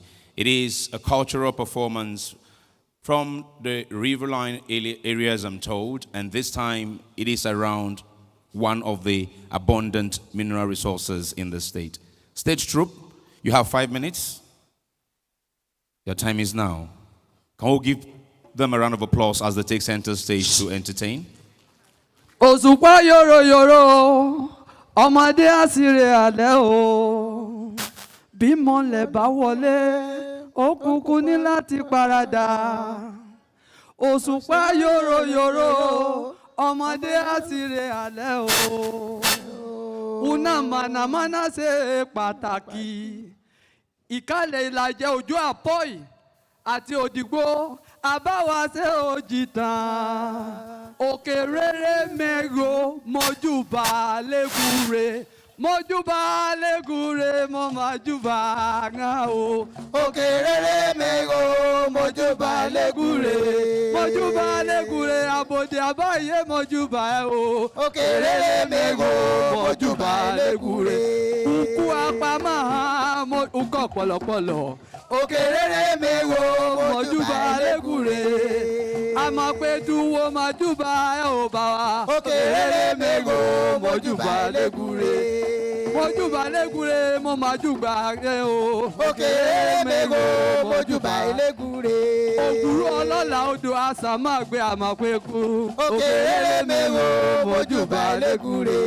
Ọba jẹ́gun ọ̀nà ìyàn méjì wo máa ṣe o. Òkè rere mẹ́ro mọ́júbà lẹ́gùrẹ́. Mọ́júbà lẹ́gùrẹ́ mo májúbà rán o. Òkè rere mẹ́ro mọ́júbà lẹ́gùrẹ́. Mọ́júbà lẹ́gùrẹ́ ìdèpọ̀ ọ̀ka ọ̀kàyéká ni wéjọ́ náà nínú Òkè bọ̀rọ̀ bá rere kọ́nà mẹ́ro wẹ̀. mọ́júbà lẹ́gùrẹ́. Mọ́júbà lẹ́gùrẹ́ mo májúbà rán o. Òkè rere mẹ́ro mọ́júbà lẹ́gùrẹ́. Kábíyèsí o bàbá mo májúbà rán o. Òkè rere mẹ́ro mọ́júbà lẹ́gùrẹ́. Mọ́júbà lẹ́gùrẹ́ ọba ògbàròmọdé Òkè adékú. rere mẹ́ro mọ́júbà lẹ́gùrẹ́. Mo májúbà rán o. Òkè rere mẹ́ro mọ́júbà lẹ́gùrẹ́. Mọ́júbà lẹ́gùrẹ́ mo májúbà rán o. Òkè rere mẹ́ro mọ́júbà lẹ́gùrẹ́. Lára àwarawa mọ́bẹ̀lẹ̀.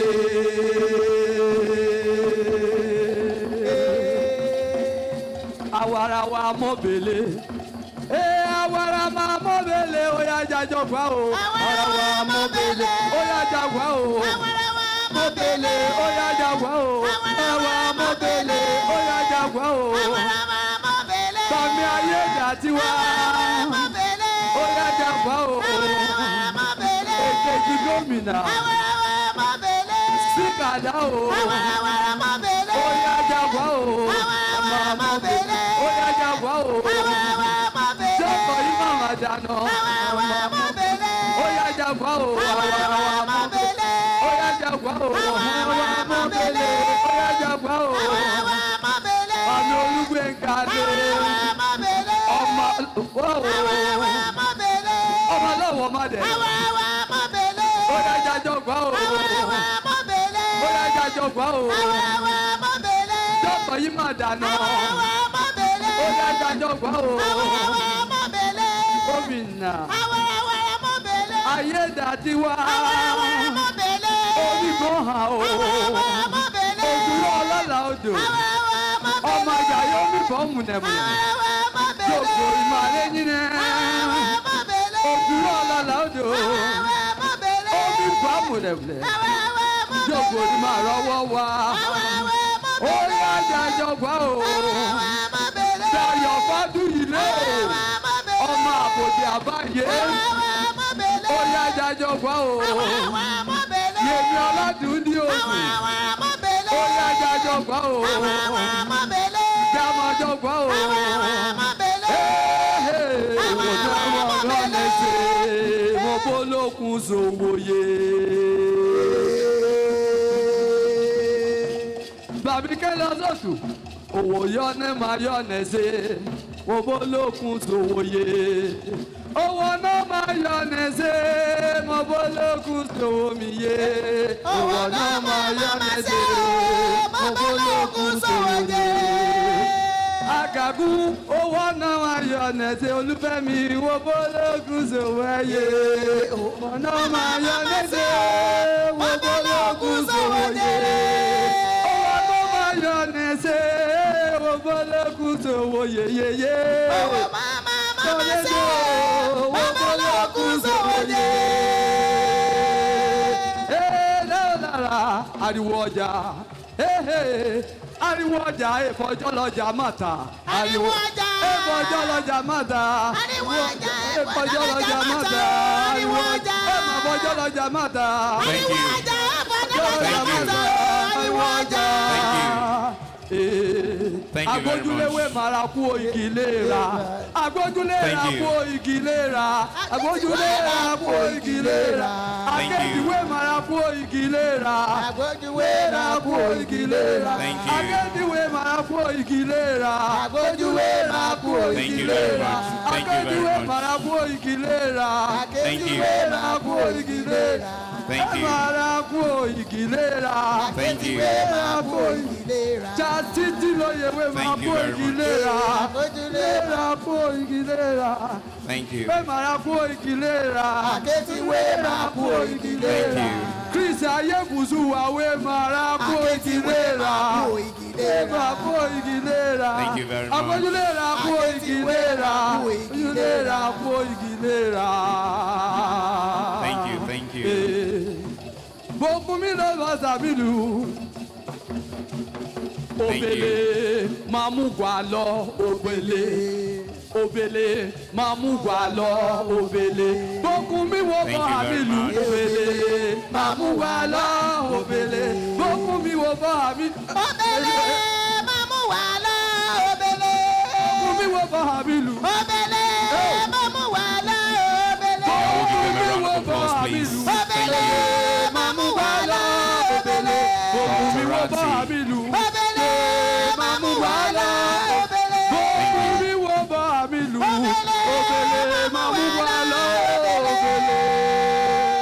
Thank you very much. Let's give him a round of applause. Thank you very much. Thank you. Moving on real quickly now, we will take a 5-minute presentation that gives us a bit of summary around the administration's policy thrust and economic sustainability. And to take this presentation, speaking on behalf of Engineer Babajide Akeredolu, the DG of Performance and Project Implementation Monitoring Unit, the Governor's Office, let's welcome the Director General, Ondo State Performance. Let's welcome the Chief Administrative Officer of that unit of government, Olumuyiwa Akin-Koli. Olumuyiwa, where are you? Thank you very much.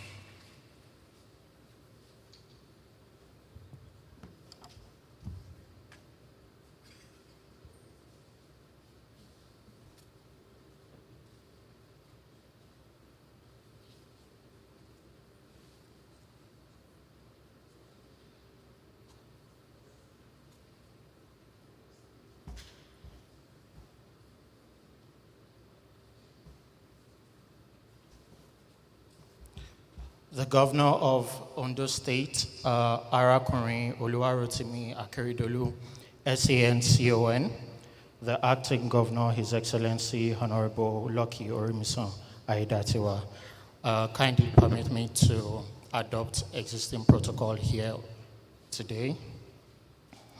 I bring you greetings from the Director General of Performance and Project Implementation Monitoring Unit, Mr. Babajide Akeredolu, who is unavailably absent but sends his greetings.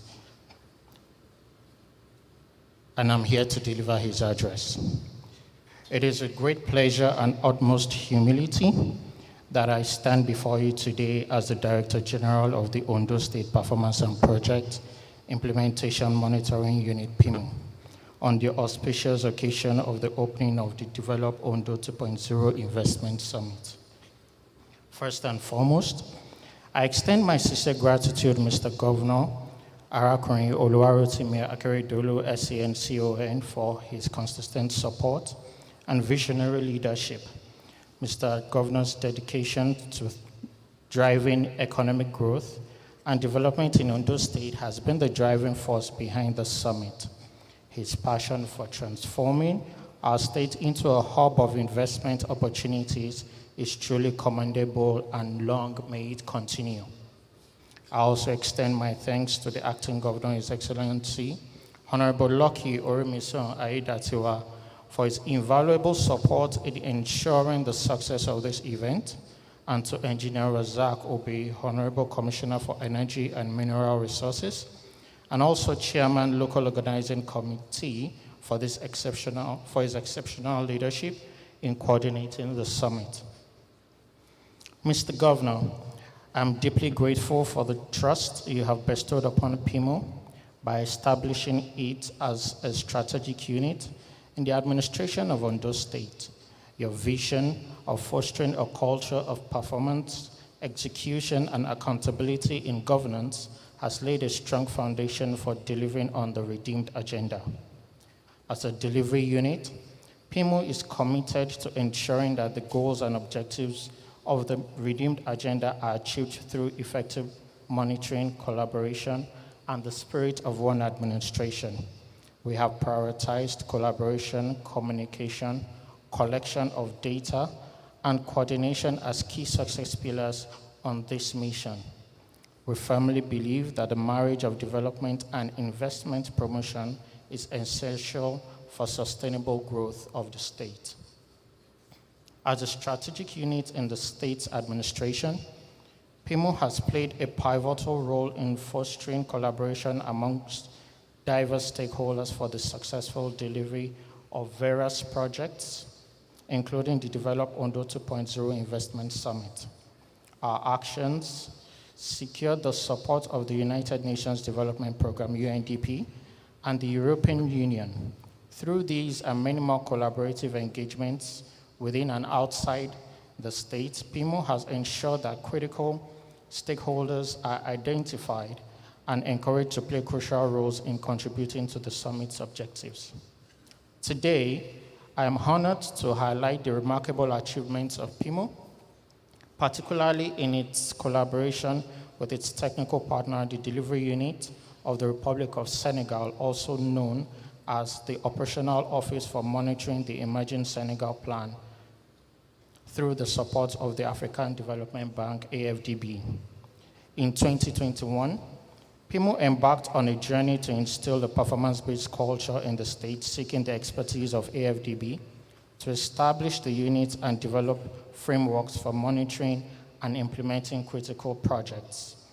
The efforts of PIMO were further augmented by the gracious hosting of the bus team by esteemed Governor Arakunrin Oluwarotimi Akeredolu, SANCON, following the main work of the Transition Strategy and Implementation Committee.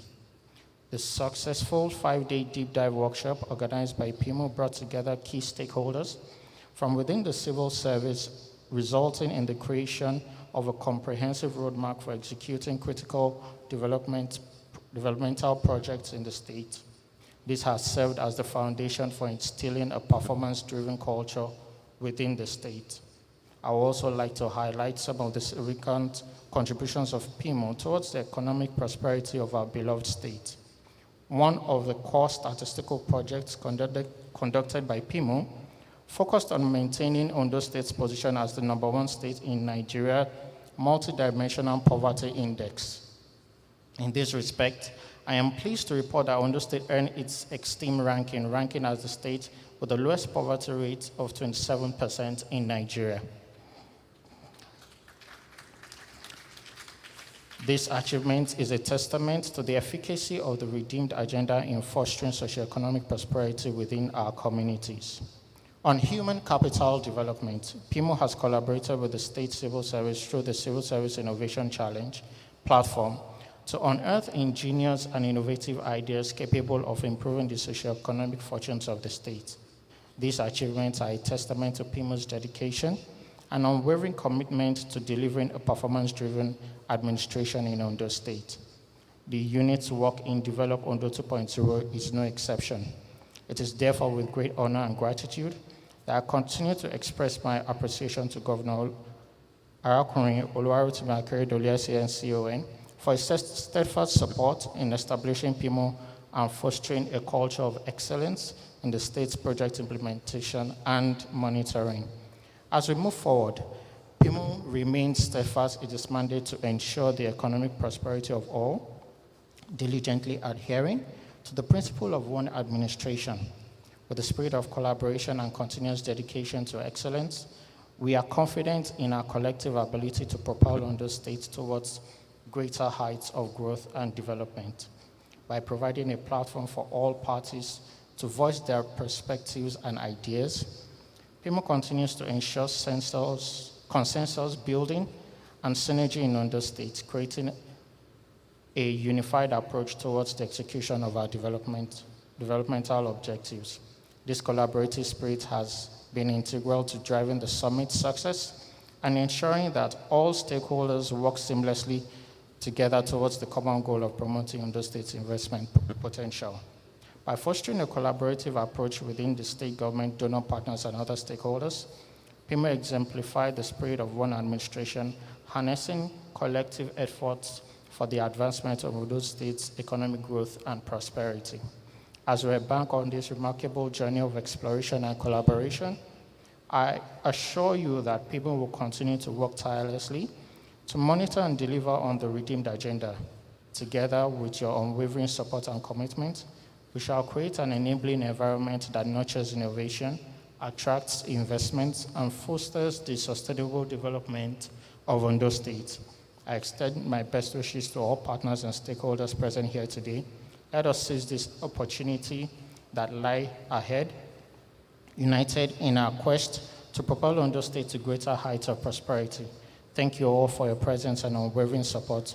Together we shall build a brighter and more prosperous future for the people of Ondo State. Thank you, and may God bless you all. And now, without much ado again, we would move on straightly to the address of His Excellency Arakunrin Oluwarotimi Akeredolu, SANCON, the Governor of the state. Ably standing in for him is the Acting Governor of Ondo State. Please welcome with me His Excellency Honorable Lucky Orimisan Aye Tatiwa.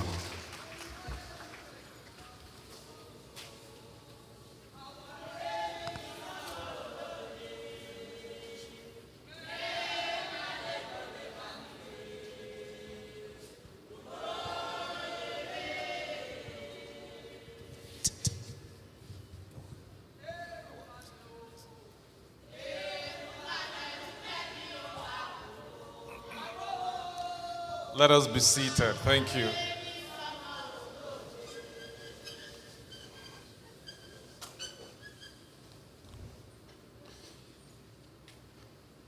Let me, first of all, acknowledge in absentia the Governor of Ondo State, Arakunrin Oluwarotimi Akeredolu, SANCON, whom God has given to us in Ondo State to develop this land and the people. I spoke to him this morning before coming here. He sent his warm greetings to every one of us.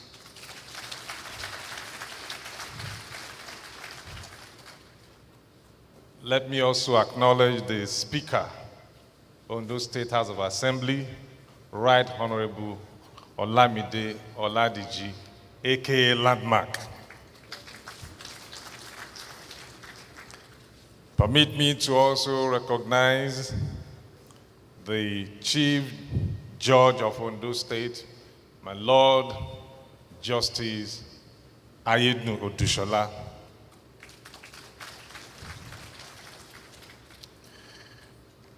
Let me also acknowledge the Deputy Speaker, Ondo State House of Assembly, Prince Abayomi Akinruton, and I will use him as a point of contact to all other honorable members that are here present. Thank you for coming in your large number. The Chief of Staff to Mr. Governor, Chief Olugbengali, I recognize you. The Head of Service, I also recognize you. All other Executive Council members that are here, let me use the Honorable Commissioner for Information and Orientation as a point of contact to all Executive Council members that are here. Honorable Commissioner Bamidele Olateju, aka Bao. Shewon Teribasha.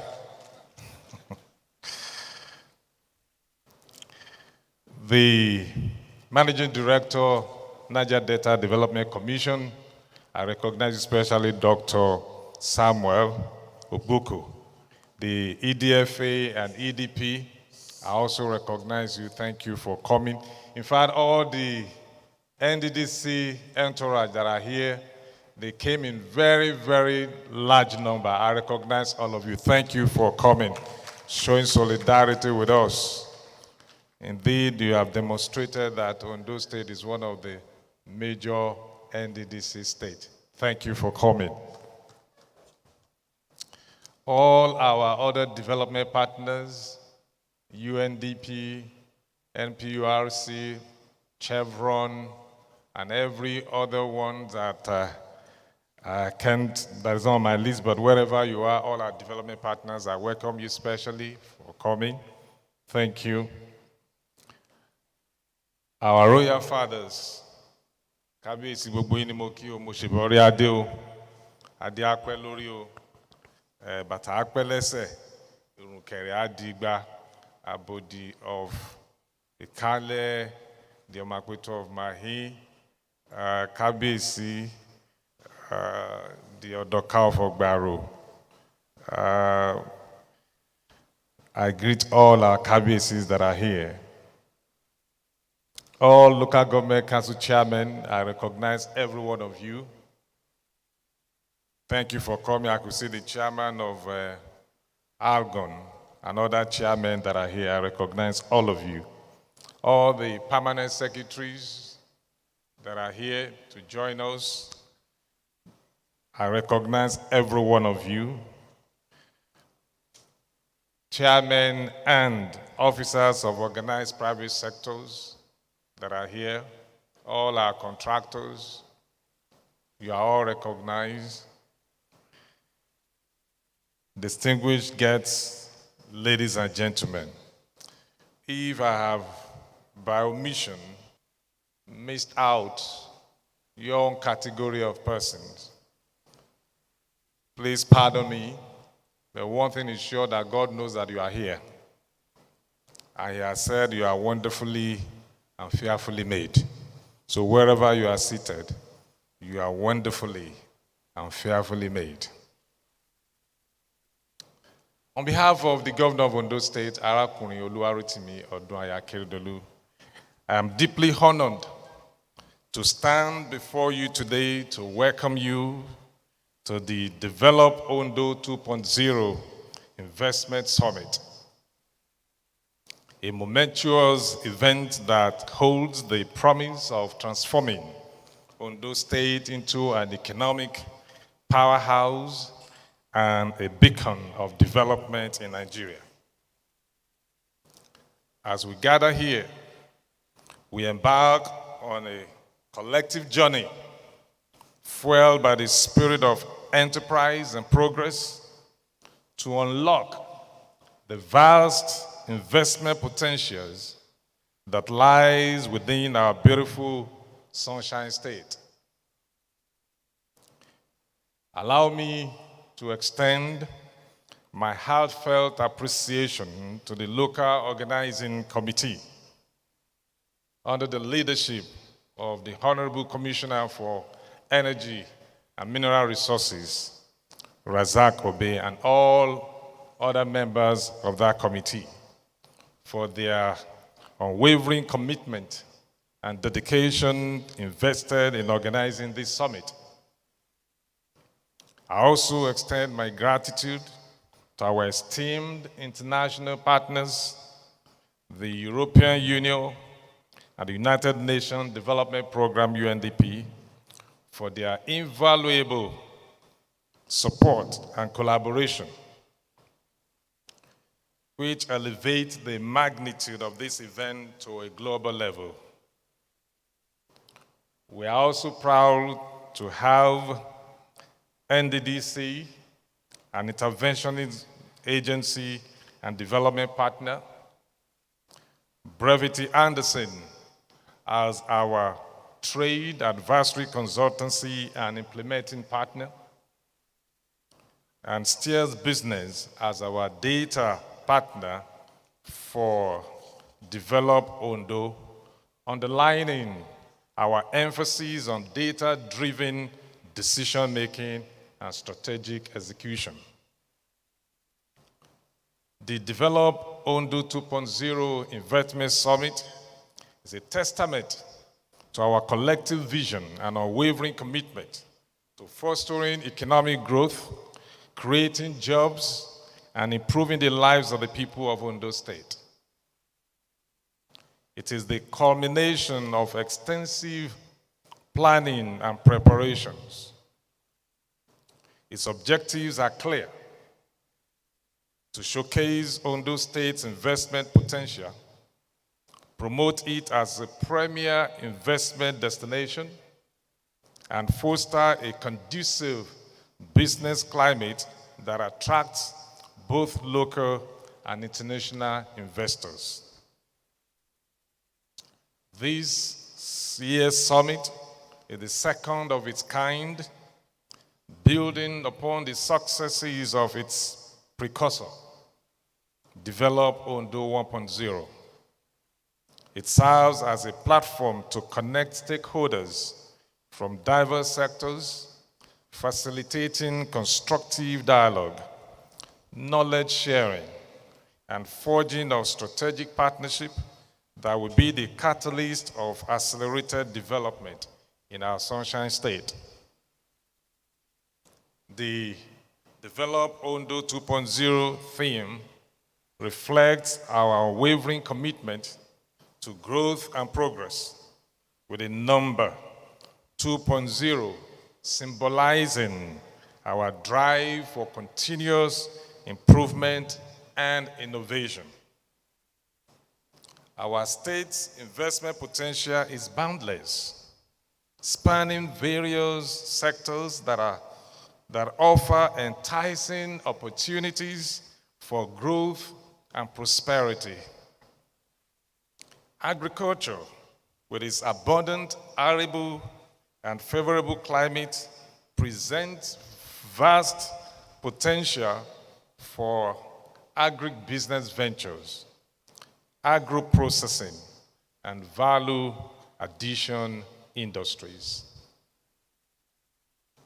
Ondo State is rich in natural gas and mineral resources, including bitumen, limestone, granite, coal, kaolin, and glass sand, paving the way for investment in mining and solid minerals explorations.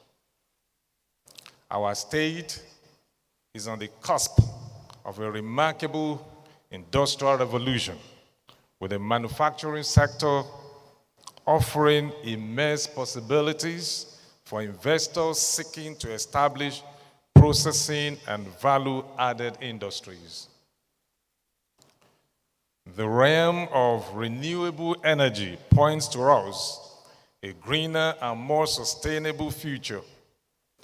Ondo State is blessed with renewable energy sources such as solar and biomass, making it an ideal location for investments in renewable energy generation and related infrastructure.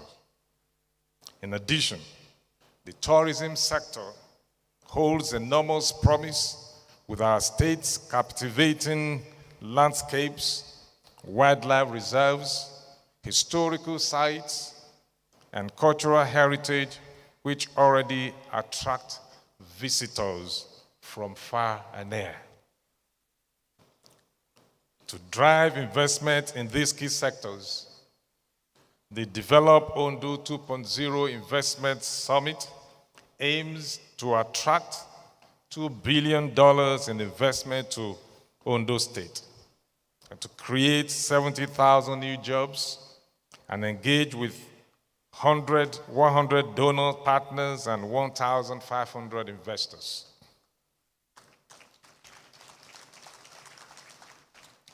These targets demonstrate our ambitious vision for a vibrant and thriving economy that uplifts our people and enriches their lives. The response from potential investors thus far has been highly encouraging, with growing interest in exploring the investment opportunities that Ondo State offers. Our previous summit has borne witness to remarkable success stories illustrating the effectiveness of this platform in attracting investments and fostering economic growth in our state and enormous values to our partners and investors. One such success story is in the corridor of agriculture. Several investors have shown keen interest in agricultural projects, leading to the establishment of large-scale farms, agro-processing facilities, and fruitful partnership with local farmers. Notably, the Red Gold Project. It is an agricultural initiative implemented by the Ondo State government, which has gained significant traction. This project focuses on promoting the cultivation and processing of oil palm, another major cash crop in Ondo State. The Red Gold Project stands as a testament to our state's commitment to agricultural reforms and the empowerment of our farmers. In the sphere of energy, Ondo State has made history as the first Nigerian state to develop a comprehensive gas strategy, positioning itself as the gas hub of West Africa. These visionary strategies is aimed at harnessing our abundant gas and energy potential and is poised to attract significant investment, adoption, and related industries.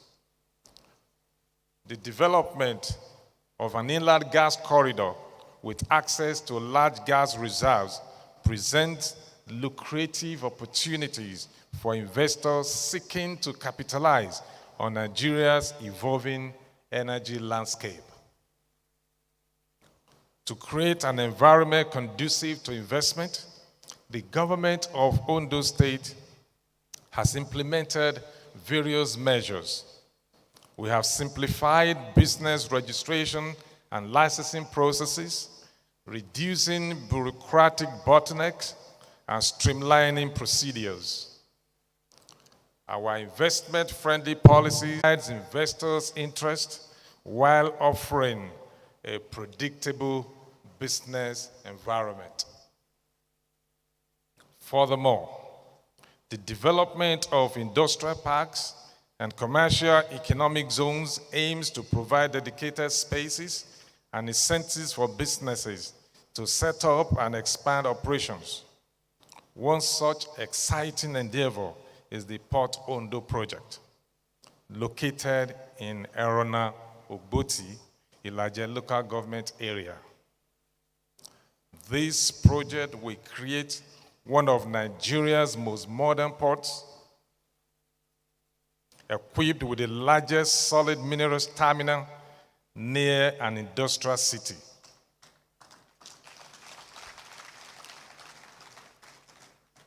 The Port Ondo has received Federal Government Executive Council approval, and its development is set to revolutionize trade and industrial growth in our state.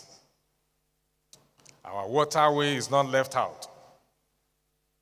From Alakpe in Ilaje local government to Lagos Tinkan Island Port have just been charted and mapped by the state in collaboration with the Nigerian Navy and has been certified good and safe for economic activities through our water transportation area.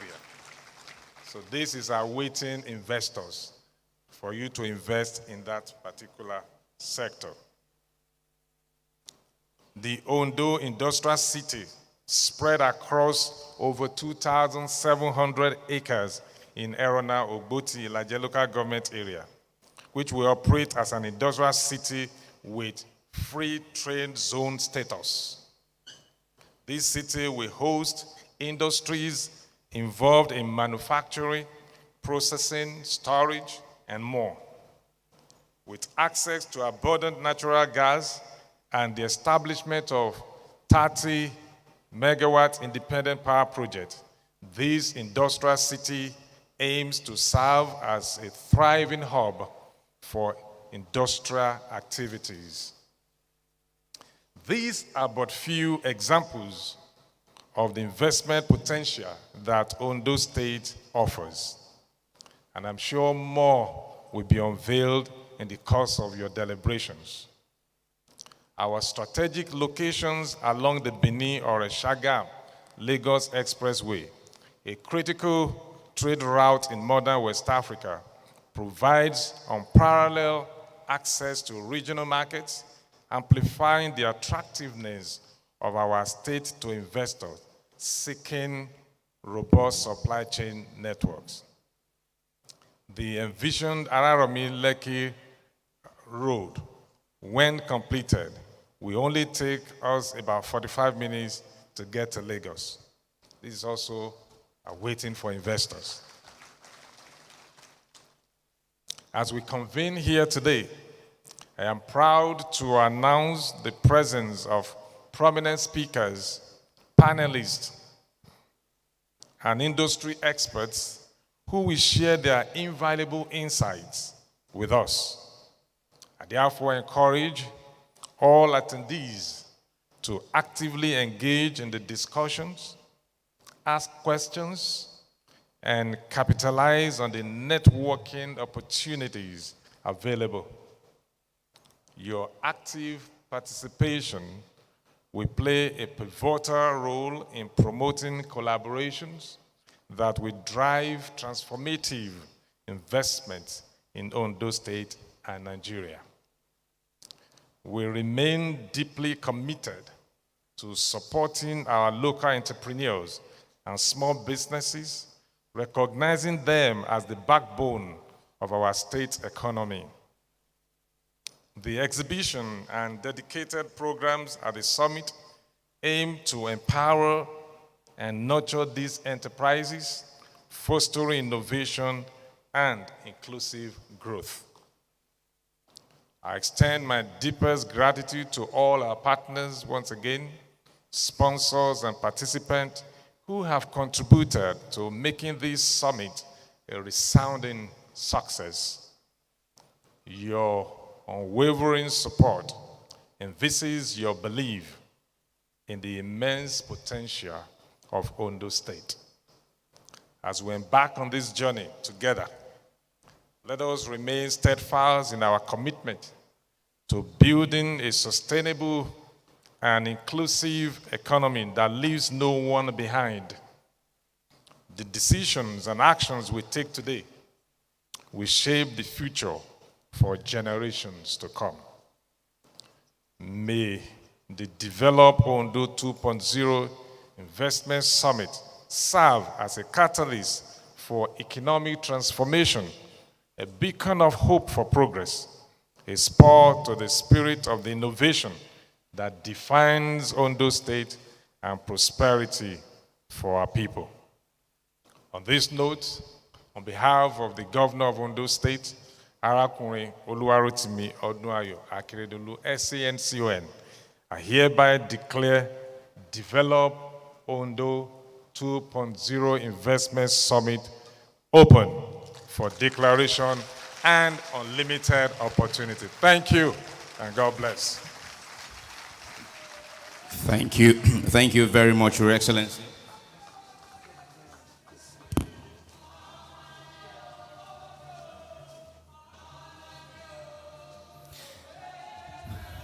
Thank you very much, Your Excellency. Honorable Lucky Orimisan Aye Datiwa, the acting governor of Ondo State.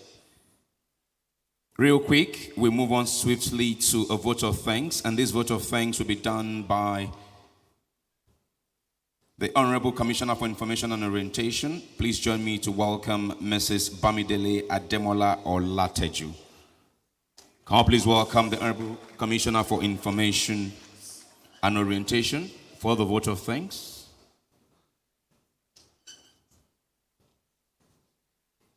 Please, one more round of applause for Honorable Commissioner for Information and Orientation. Thank you.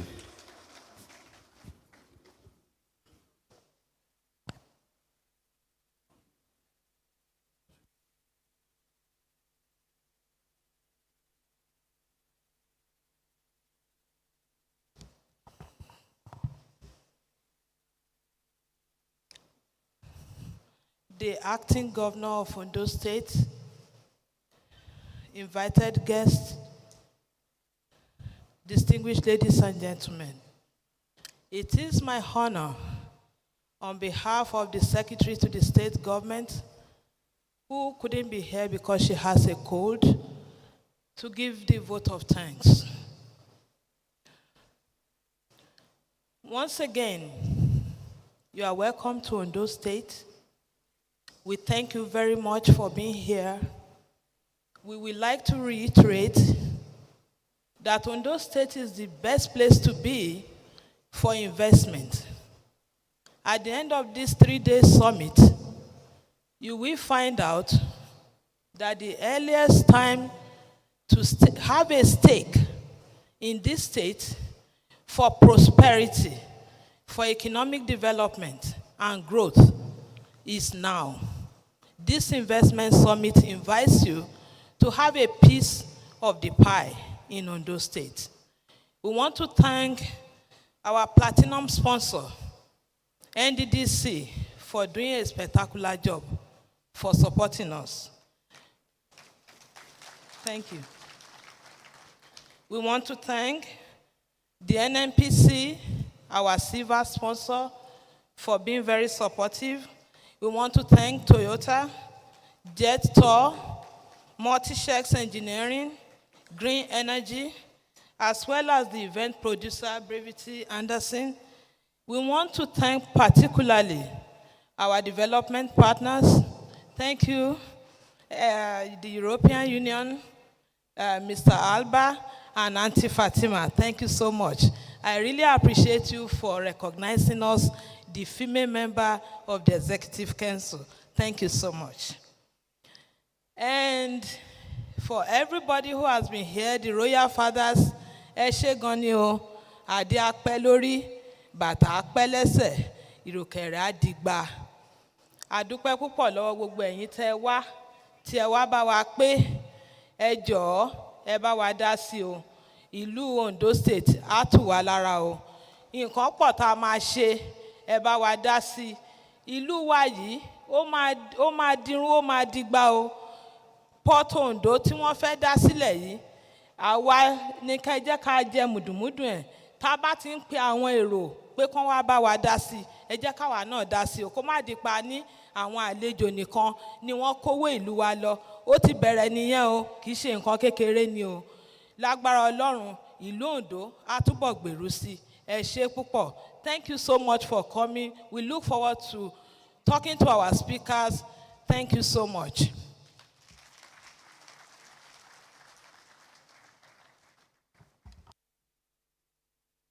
Thank you very much. A true Commissioner for Information and Orientation, Mrs. Bamidele Ademola Olateju. Let's show her one more appreciation with an applause. Thank you.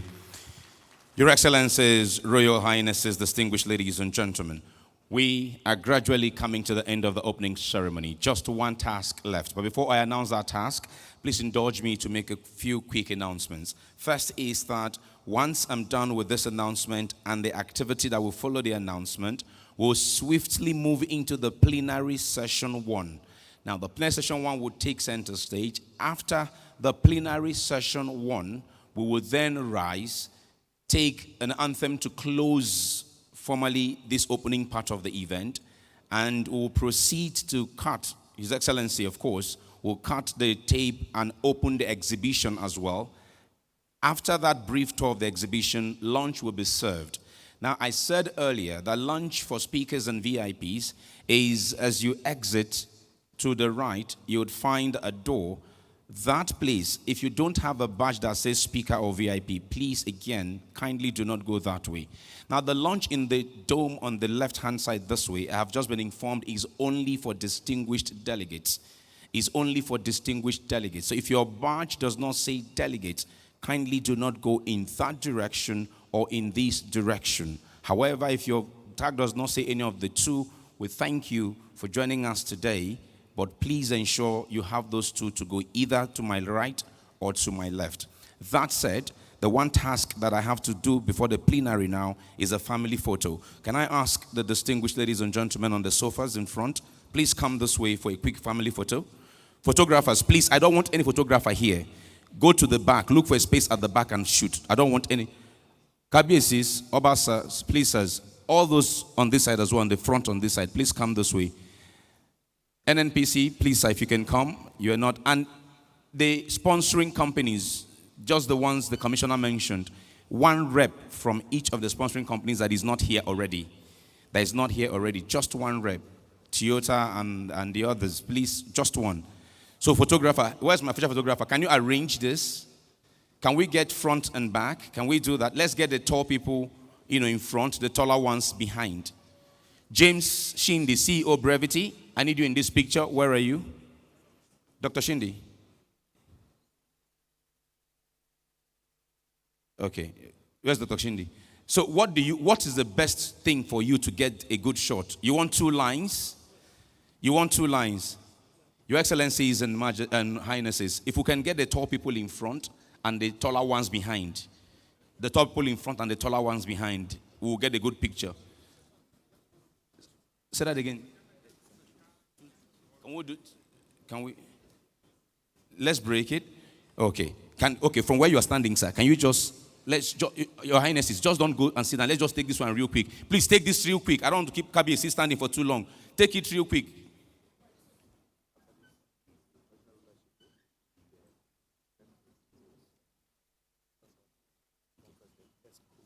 Okay. Do you have it? Thank you. Okay, Kabiyesi, you can join now, please. Kabiyesi, you can join. Kabiyesi, please join. NNPC, don't go. You're a sponsor. Kabiyesi, please join. Sponsor, stay. You're a sponsor. Please, you gave us money. So once we're done with this, the Kabiyesis can go and take their seats. The Kabiyesis can go and take their seats once we're done with this. We're done. Kabiyesis can sit down. Thank you. Okay, the members of the House of Assembly, can you come and take pictures, please? After that, the state escort, and that's it. Remember, we're going over to the plenary immediately. We're done with this. State House of Assembly, please, sirs and ma'ams, honorable members, if you can come into the picture now. If you can flank them to the left and right. Mr. Shindi, you are still there. After the honorable members take their seats, State Commissioner, please go ahead. Honorable members, go ahead. Please join the picture. State executives will then come. Some should go to this way, please. Some should go this way. Okay, there are lots of you here. Oh, okay. How can I? Okay, so let's have the acting governor and the speaker and the sponsors. Every other person can go and sit down while the house members take picture. The acting governor, the speaker, the sponsors, please stay. Every other person can go and sit down.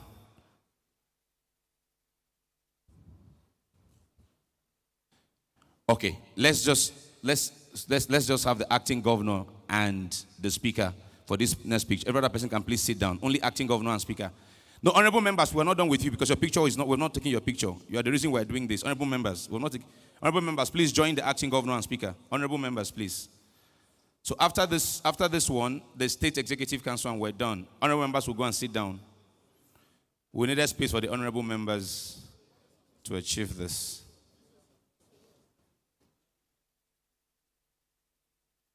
So State Executive Council members, please be on standby. You are coming after the honorable members. The only constant will be the speaker and the acting governor.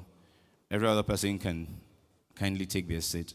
Do we have that? Where's my official photographer? Thank you, honorable members. State Executive Council members, please now. Thank you. Thank you very much. Thank you.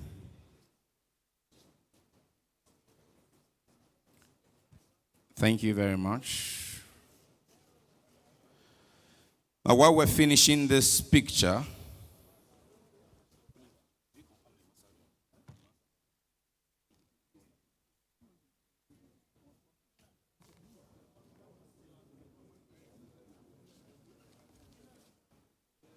so before we get into the plenary session, there is a keynote. There's a keynote that will set the stage for the rest of the conversations.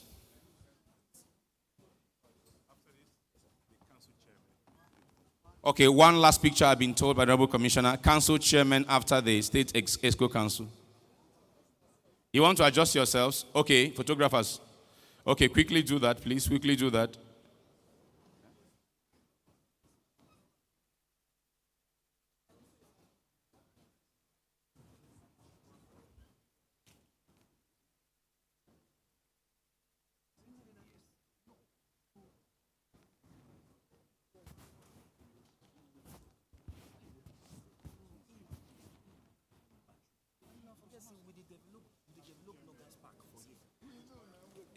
Council Chairman, please.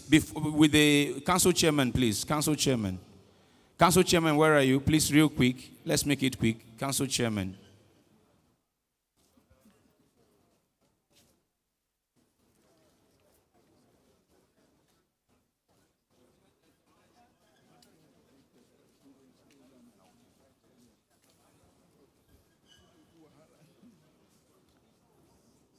So after the Council Chairman, there is one important stakeholder who we omitted in the first picture, the NCDMB. I would ask Mr. Tunde Adelano to join the acting governor and the speaker after the council chairman.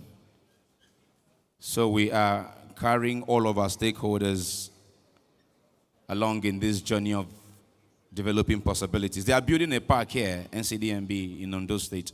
One of the industrial parks is here, of course.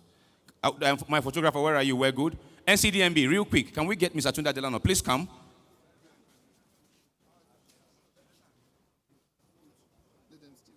Yes. Can I get Engineer Answer? Engineer Answer. NDDC MD. Sir, the two of you, and the two of you, please join this last picture. Yes.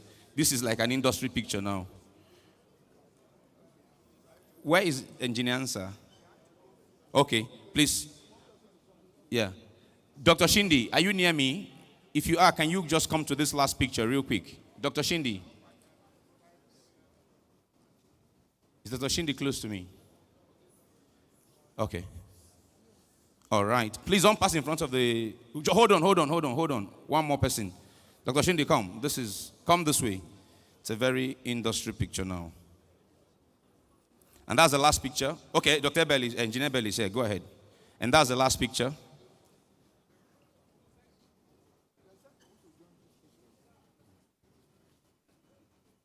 That's true. Commissioner, you're supposed to be here too. It's your... please, real quick. Very true. You're supposed to be here. Please. Please repeat that picture. Put Commissioner there. Repeat that picture.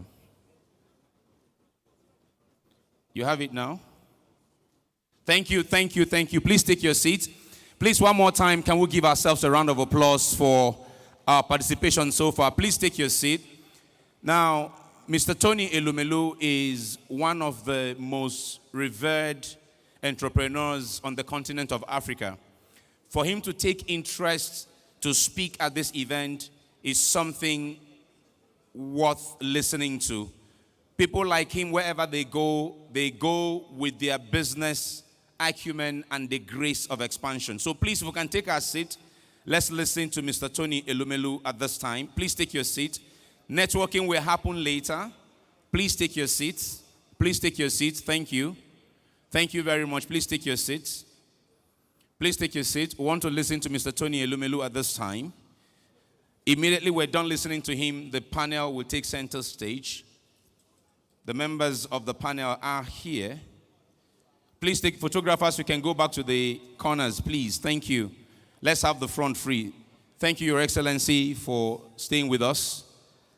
Let's listen to Mr. Tony Elumelu. Mr. Tony Elumelu is represented at this event by Mr. Muyiwa Akinyemi, Deputy Managing Director of UBA PLC. Can we please put the hands together as we listen to the DMD of UBA PLC on behalf of Mr. Tony Elumelu.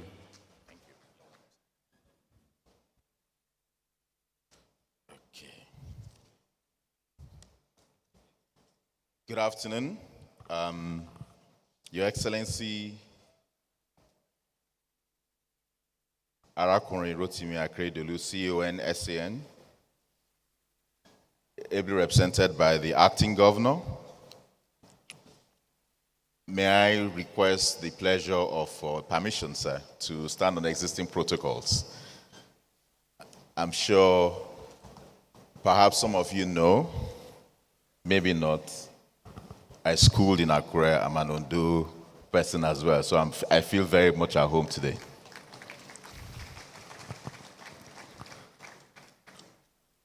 On behalf of Mr. Tony Elumelu, Chairman, Heirs Holding Group and UBA Group PLC, unfortunately, he's out of the country at the moment, but I was very honored to be here today to address this distinguished gathering of visionaries, entrepreneurs, financial experts, our royal fathers, and investors as well, on a topic theme about how subnationals can compete and attract the desired investment for developing its potentials. Let me first of all commend the Executive Governor, His Excellency Rotimi Akeredolu, for this laudable summit. This summit, as you know, presents a pivotal moment in our nation's collective journey towards sustainable development. We cannot overstate the importance of strategic investments in today's interconnected and rapidly changing world, both foreign and local. Our country, and particularly Ondo State, given some of the projects that the acting governor had listed earlier, and the resources that we know we have in Ondo State, and the talented workforce, of one of which I am as well.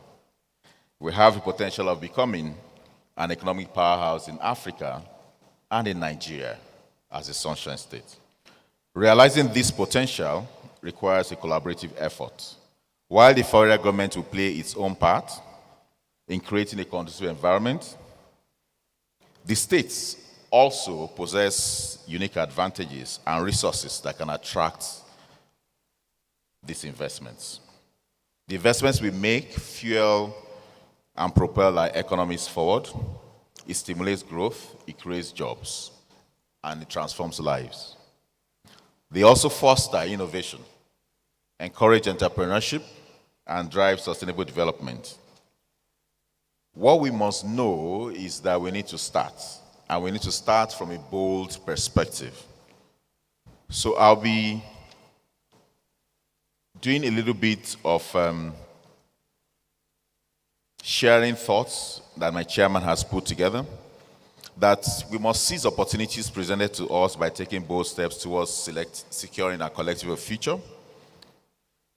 We must harness the potentials within key sectors. And in doing this, we share the story of UBA with you, which serves as a testament to the power of transformation and how it can inspire our country and Ondo State to realize its true potentials. When we took the helm of a bank in 1997 called Crystal Bank, we rebranded it to Standard Trust Bank. We faced numerous challenges at that point in time. It was not a well-known bank. But we recognized that for us to be able to compete and attract the desired investments, we needed to undergo a significant transformation. We needed to prove our worth and our value. So we started out with 3 key things. 1, have a clear vision. Secondly, we had a bold strategy. And thirdly, we had a strong commitment to excellence in everything that we did. We were a small bank, but we were smart enough to harness modern solutions to serve our customers. The result was that we outperformed our peers and other larger banks, and that emboldened Standard Trust Bank then in 2005 to merge with United Bank for Africa, which was the 3rd largest bank in the country at the point in time. Our next goal then was for us to live by our name as United Bank for Africa to become a Pan-African financial institution. So we began establishing operations in several countries. Today we're in 4 continents, 20 countries in Africa, and we have audacious objectives of doing much more. One of the first things we did was to democratize banking. We opened accounts even at 0 balances for customers. We went to all state capitals to set up branches, which wasn't the norm at that point in time. But we understood the need to be at the forefront of industry trends and innovation. So what did we do? We built a culture of continuous excellence and learning and encouraged our employees to also learn and develop them. We invested in their professional development, empowering them to also see and experience new technologies in our banking industry. We equipped them. But how did we do this? First, we adopted a visionary and strategic approach. When we started, we recognized the need to stay relevant and competitive in our industry. So in driving that, we envisioned that we had a big and bold strategy, a vision that encompasses our directions, actions, and investments. We dare to dream big, and I think Ondo State should dare to dream big at this summit. We set ambitious goals. With this mindset, we were not contented with the status quo. Instead, we sought to redefine the status quo. So if we're going to launch Ondo State to the next level, Ondo State will need to redefine itself and set a big and audacious goal, what we call a BHAG. In like manner, we had a very strong collective vision of where we want to be, and we will also expect that Ondo State will also have, in terms of economic development and citizens' well-being, a big and audacious objective for its citizens. I listened to the acting governor speak about several projects, but it can also be bigger and much impactful. We should look at opportunities on how we can turn Ondo State to become the Houston of US, or to become the Dubai of the Arab Emirates. There are opportunities of doing that. The resources are there. The talents are there. It requires just the will and the strong commitment of the state. This vision that we had at that point in time was compelling to galvanize our people to live and work towards it. As much as a visionary mindset is important, this cannot alone get us to where we want to be. So we painstakingly defined a roadmap, which I believe is part of the things we're doing today, a series of well-thought strategies that will guide us towards achieving our vision. And this allowed us to attract top talent across the industry, people who shared our vision, who were eager to be a part of an organization that was making a positive impact, not only in Nigeria, but across Africa. With their skills and diversity, We enriched our team, fueling innovation and driving success. We believe that every organization, public or private enterprises, requires a winning team. The team must be committed to the vision and to the objective to win together and carry the flames of vision, of this vision that you may have put together, to transform the entire Ondo State and to draw commitments from Ondo State indigenes, not only here, far and wide, to come back home to invest in the state. That vision needs to be bold. That vision needs to galvanize them. That vision needs to be enterprising for them to come to invest in Ondo State. With this visionary outlook and strategic planning, we can unleash the full potential and overcome the current challenges that we see to make a lasting impact. The second thing that we also did was about innovation. At the heart of progress and growth is innovation. I've heard the acting governor speak about innovation and a few speakers about innovation as well. But we as a bank recognize that we needed to have a conscious effort to build a culture of innovation within the bank. We encourage employees to think beyond traditional boundaries. We challenge the norm in every sphere of our banking services to create solutions to challenges that we saw within the industry. We listen to customers' needs, and because we believe that innovation drives economic growth and development. And that is what we should also seek to do at this summit and in Ondo State. We must create an environment that enables innovation and promotes creativity in every aspect of the governance. We must understand that innovation without a sustainable environment is a futile attempt. So the environment must also be conducive to be able to build and nurture the innovative skills of our people in Ondo State. The third point I would also like to speak to would also be about the human capital development. In UBA, we recognize that our assets are our people. The dedicated people who work tirelessly every day, every night, 24/7, making sure our customers are well served. So we invested in them to be able to have that desire and that burning approach in delivering excellent service. We invested in not just getting the right team, but also their mindset. We believe that once we get the mind right, we'll get the team right. We encourage open communication. We encourage people to share their ideas. We engage them and made them have a sense of belonging within the organization. And because a sense of being a part of something is a force and a family that will not a force and a family for us in UBA. For us, we believe that government must recognize that investing in people is investing in their future. Investing in people and prioritizing development and the well-being of our citizens, we must encourage creativity and a growth mindset. As I close, I would like to leave a few points for the state to consider. That first, the state must show commitment to its development, a commitment and a deliberate willingness, which is what we are seeing today in everything that we'll be doing towards this. The state must also rise to the occasion to step in where investors are finding it difficult to be able to navigate the environment. I mean, the environment of the state. We must create more private sector friendly policies to increase wealth generation. I want to charge you as leaders on behalf of my chairman, as policymakers and stakeholders in our society, that we must embrace visionary and strategic approach to unlock our potentials. We must promote inclusivity amongst our people because they are the biggest assets. We have the capability and the capacity in Ondo State to become an economic powerhouse and to attract investors from around the world to make Ondo State that sunshine state that we dream it to be. I thank you very much for this time, and I wish you all the best in the summit. Thank you.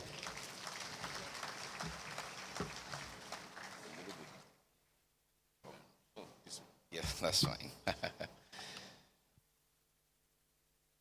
Okay, without further delay, let's get into the panel.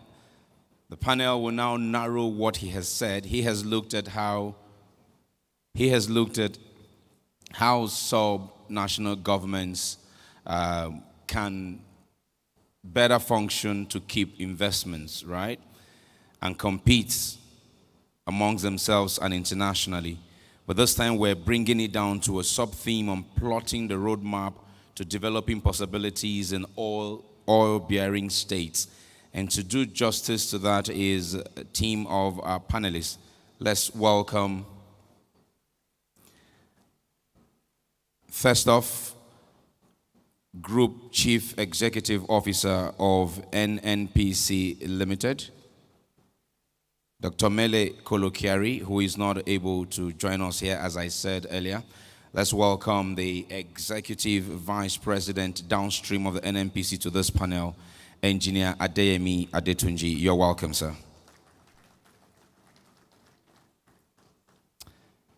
Joining him on the panel,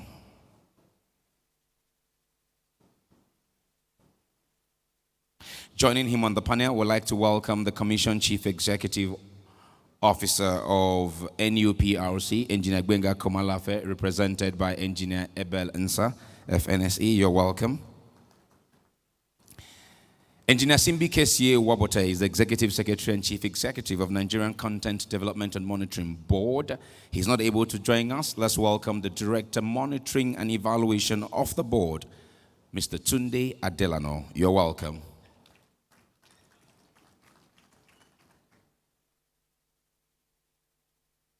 Engineer Andrew Omomehin, FNSE's General Manager Operations, NNPC Chevron Joint Venture. He's on the panel. Let's welcome our son of the soil. You're welcome. Founder and Chief Executive Officer of ACE Consultants Limited is on the panel. Let's welcome Mr. Chris Nwokolo. So Nwokolo, you're welcome. To drive the conversation for us, I'd like to welcome the Chief Executive Officer of Brevity Anderson, the consultant company that is putting this event together for the state government. Let's welcome Dr. James Shindi. Dr. Shindi, you're welcome.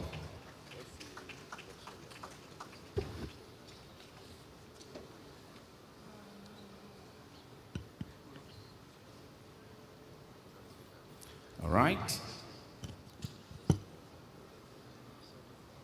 It's all yours, Dr. Shindi. Thank you very much. I think I'm extremely mindful of time, so I will just crave indulgence, Your Excellency, sir, to stand existing protocols and just go straight into the session. There's a lot being said about development and access to energy and how all that ties in, and it's important that we address those issues in this panel, and that's why this is the first panel for today. I must say also I'm standing in for Rolake, whose flight was cancelled and wasn't able to moderate this session. So we'll just do the best we can within the time frame we have and try and address these issues. Thank you very much. So to start off, what I'll do is I'll allow my speakers to individually address themselves and maybe just give us a 1-minute overview of their thoughts, around energy and development, how that ties in, and then we'll come back and have some questions and answers, and then we'll take it from there. So thank you very much, sir. We'll start with you.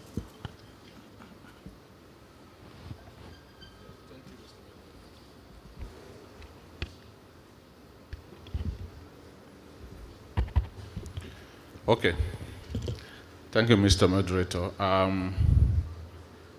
His Excellency, the Governor of Ondo State, Arakunrin Akeredolu, represented here by the Deputy Governor, and all the dignitaries here in the room.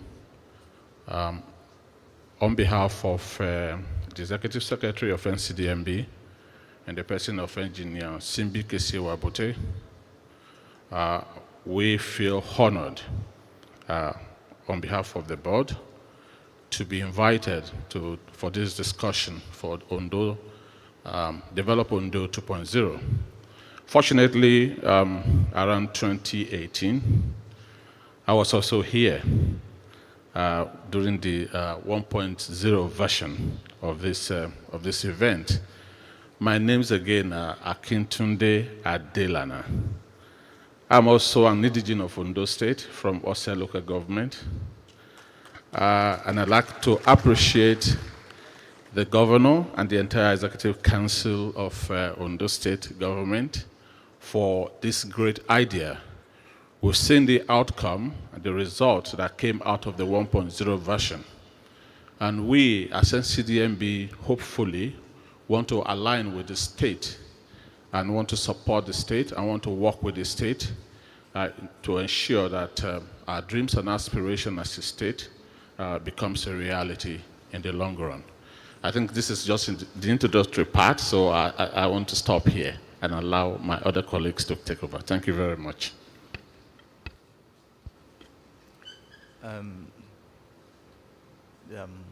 Your Excellency, distinguished ladies and gentlemen, my boss is actually from Ondo State. And until yesterday morning, he was billed to be here. So it's as a result of exigencies of the office. He would have loved to outline and catalog major achievements that he's achieved since taking over at the NUPRC. So quick overview of the industry is the PIA 2021. Everything he's done. The NUPRC is a baby of the PIA 2021. The NMDPRA, the authority, is a baby of the PIA 2021. And so he would have loved to outline that himself. Now, the global narrative for oil and gas, we all know that climate change advocacy is getting louder, and we cannot run away from this. However, as a country, there's just transition, and there's need to utilize God-given resources. With such tremendous reserves at about 37 billion barrels, we need to utilize it. Ondo State is strategically positioned to get the best of this, especially in the gas space. And as we go into the session, we'll elaborate more on this. I guess that should. Oh, my name is Abel Nsa. I'm the Director and Head, National Oil and Gas Excellence Center in Lagos. Thank you.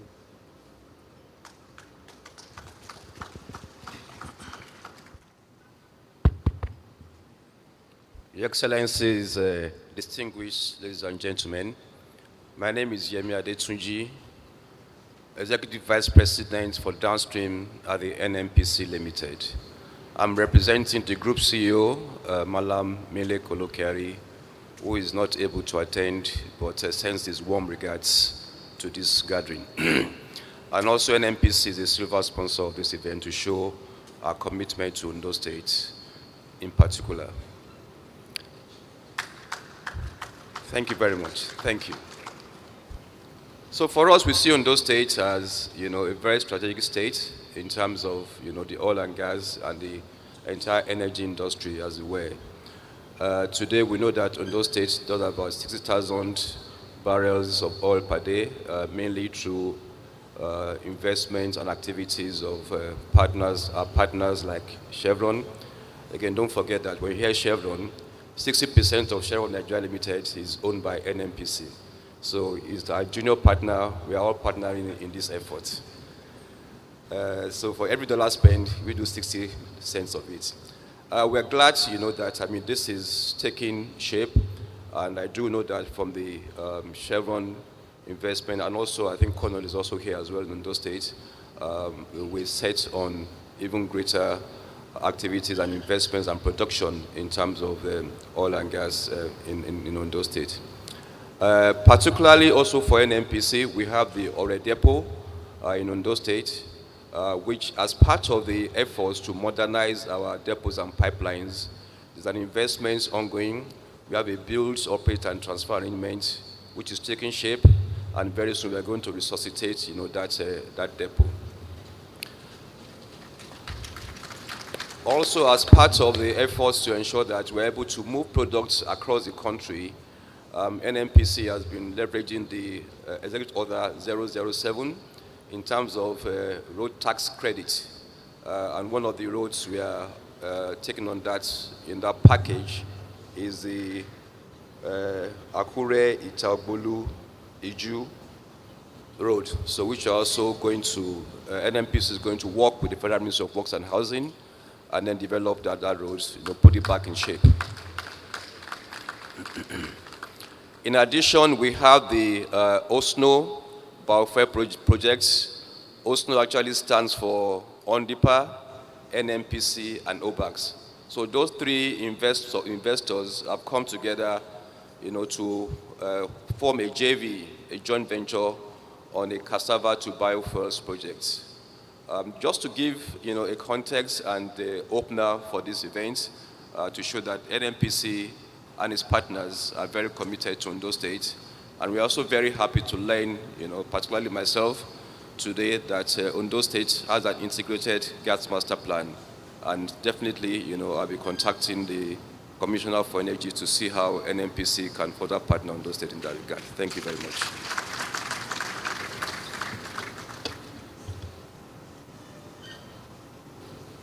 His Excellencies, I'd like to stand on existing protocols. Today, I will be focusing on developing possibilities of the host communities and looking at sustainable development and community content in the oil and gas industry. I am Engineer Andrew Omomei. I work for the NMPC Chevron joint venture as General Manager Operations and run the Escravos operations. The Escravos operations includes activities in Delta State and Ondo State.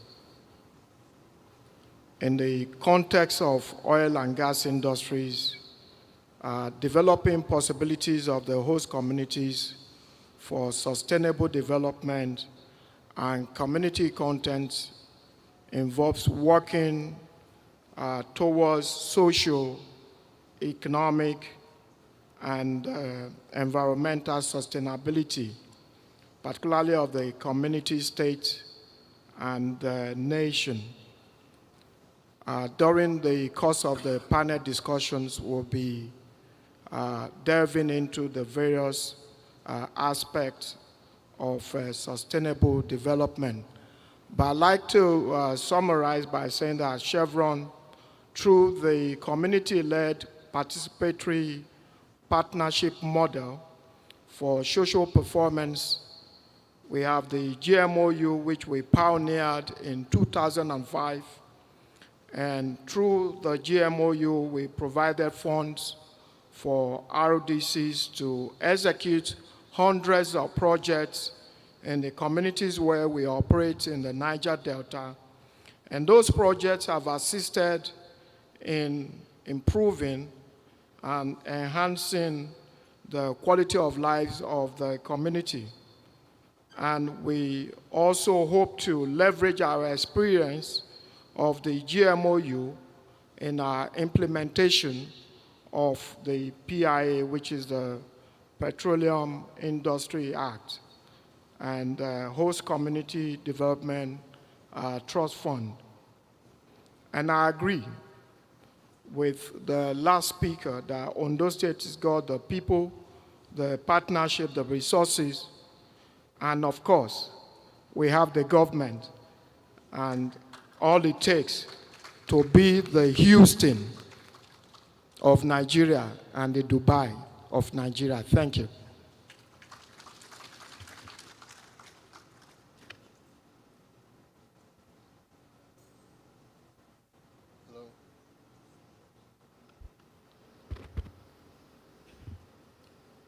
His Excellency, standing on existing protocol, my name is Engineer Chris Wokolo, the CEO and Group MD of the ACE Transoceanic Group. So for me, it's really, if you put what everybody has talked about and all the elements, the factors and forms of production, it's to really get us thinking around. We have the people, we have the resources, we have the policies. What have we been waiting for? So, and here, it's to really get us thinking around the doing, the execution edge, the discipline execution, and to share some insights that we have within our group in some of the projects that we've been working on. I mean, we're strategic business partners to the state of Ondo, and it marvels when you look at all. Ondo is one of the few states where you're from the waters to the hills. I mean, from the liquid to the solid resources. So the question really is, what is holding us back? And I'll be sharing some perspectives from our business experiences and maybe begin to get a lot of the thought leaders into now working with industry towards unbundling some of those things that keep us back. And sometimes you find that we are trying to push against the wall where the door is just by the right. So it's to really see how can we have viable value chains, organic value chains. How can we take everything that we're seeing, all the resources, all the people, how can we attract the funding, the financing? What are the different funding models that may not need to depend on international financing, where you have minerals? How can we work out bilateral agreements that can get us started on the journey? And it's to really begin to get us to see and understand the quantum of investment that is really needed. I mean, if you take the budget of Ondo State, for instance, over the next 5 years, and you compare it to maybe what I need to build a power plant, or what I need to build a gas processing plant, you begin to understand what really needs to happen and how it needs to happen, and the kind of collaboration you need to start thinking of. And then finally, is to then get all of us to start thinking around, am I helping or am I standing in the way? Because sometimes it's really having that vision and having that collective will, right, to push along a path that may outlive us. So the minute to begin to get ourselves out of the way and begin to think about how can we set up legacy projects. We talk about Houston, we talk about London. People sat down and imagined things that would live beyond them. So it's really, first of all, talking about viable and organic value chains, talking about business models from resources to the bank, and then talking about how can we support to make it happen. Because our problem is not the resources, definitely. It's not the smart people. It's really around execution, excellence, discipline. If you can't get international funding, what can you do within what you have, locally and Africa? Thank you. Thank you all very much. So I've got about 20 minutes left on this plenary. What I want to do is go around again to the panelists, and then I'll allow some time for questions and answers. And then what I'm going to do, Your Excellency, is I'm going to put our speakers on the spot and get them to express what they see as partnerships with the state going forward and what they plan to do in this state, because that's why we're here.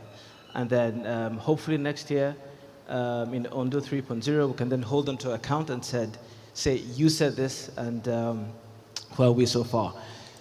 A lot has been said about access to energy, and in that conversation, you then also have, as you said, also the conversations around climate change and so on and so forth. How do we provide access to energy for our people, but also not compromise the environment? Because both things are not mutually exclusive from your point of view, and then we can go around and go through the questions that we already have. Thank you very much. We'll start from my far left. Thank you.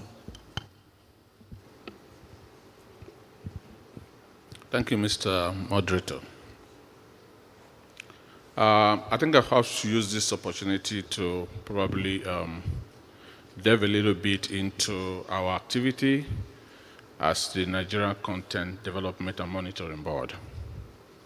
The board came about in the year 2010 on the back of the Nigerian Oil and Gas Industry Development Content Act. That was an act of parliament enacted and signed into law by the President and Commander-in-Chief of the Armed Forces of the Federal Republic of Nigeria on April 22nd, 2010. the idea behind, basically the philosophy, actually came about from the principle of utilizing homegrown resources. I just want to put it that way in my own words. What do we mean by homegrown resources? Local resources, utilizing our own people, utilizing goods manufactured in country, utilizing raw materials derived from this country, and then aside from that, domesticating and domiciling activities in country. For me, that is key to development. And for me, and in every space where you've seen rapid development within a short period, if you look at environments like China, what has happened in China, what has happened in Norway, what happened in Brazil, this is the principle, this is the philosophy that actually galvanized the economy into what they are today. Utilizing the people, the resources. I'm sure many of the speakers here spoke to that. So that idea, that philosophy, and was strengthened, I'll put it that way, through that law.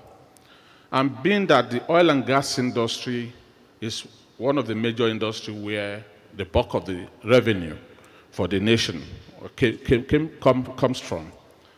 So the idea was to utilize the oil and gas industry again as a springboard to galvanize other sectors of the economy, be it agriculture, be it communication, be it aviation, medical sectors of the economy, and so on and so forth, to galvanize that. And within the short time that the board had been in existence, we've been able to impact on basically our main catchment area, which is the oil-producing communities, which Ondo State happened to be a major player in this area. Because as we have heard, Ondo State produces oil. That's where Chevron operates from. And our own operation is basically local content. And we encourage local participation in the oil and gas industry. As part of our activity, we also provide funding. The funding actually came about from the contribution from the industry as part of the law, Section 104 of the Act, actually permits the deduction of contribution of 1% from the industry through contracts to a fund called the Nigerian Content Development Fund in order to help develop the capacities within the oil and gas industry in Nigeria. Many stakeholders in the oil and gas sector of the economy of Nigeria had benefited immensely from this fund.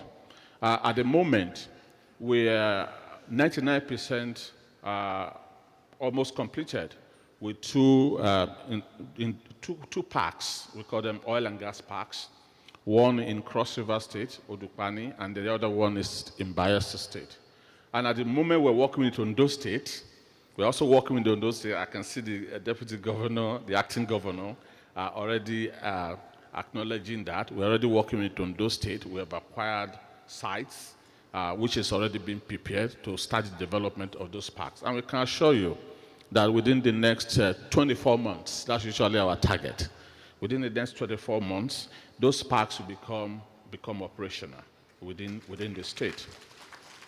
Also in the past, we've participated, we've actually carried out some programs. For example, training or remediation training, reclaiming polluted areas for Ondo State indigents. The ICT centers we have created in so many institutions in Ondo State. So those are the form of collaborations. So tying that to your question, access to energy. First, we have to build capacity. to be able to provide, to be able to build those energy sources.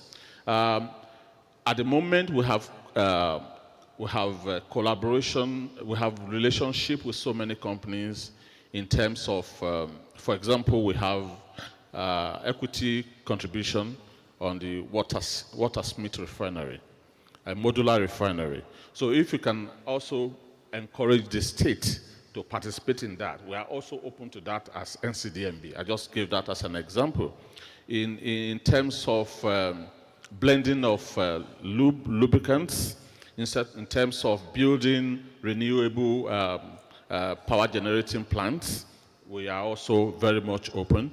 And the funding aspect, the NCDF is also open as long as it aligns with the mandates as contained in that particular act. We're willing to work with the government or even private investors from Ondo State to establish such facilities within the state. I want to stop at that. Thank you. Excellent. Well done. Excellent. Please. Thank you very much. So in continuation, just like what stated earlier, the real guidance is the Petroleum Industry Act. You'd agree with me, we had about 2 decades developing the PIA 2021. And entrenched in the PIA are robust and very favorable fiscal terms in departing from the Petroleum Act. So the PIA provides such. And the NUPRC is empowered to make regulations. Regulations will provide direction, and direction and stability enables, gives investor confidence with respect to what you're doing.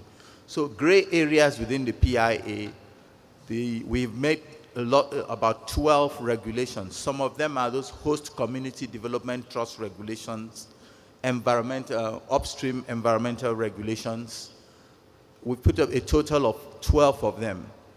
You would agree with me that the Niger Delta Basin is getting matured.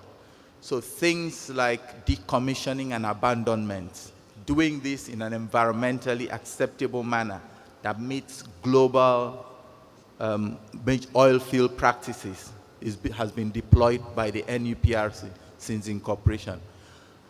I'll also state, the key word there is access to energy. Within the coming on stream of the NUPRC, we brought out 49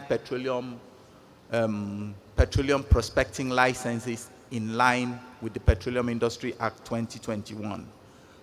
Most of those most of that were attributed to marginal fields.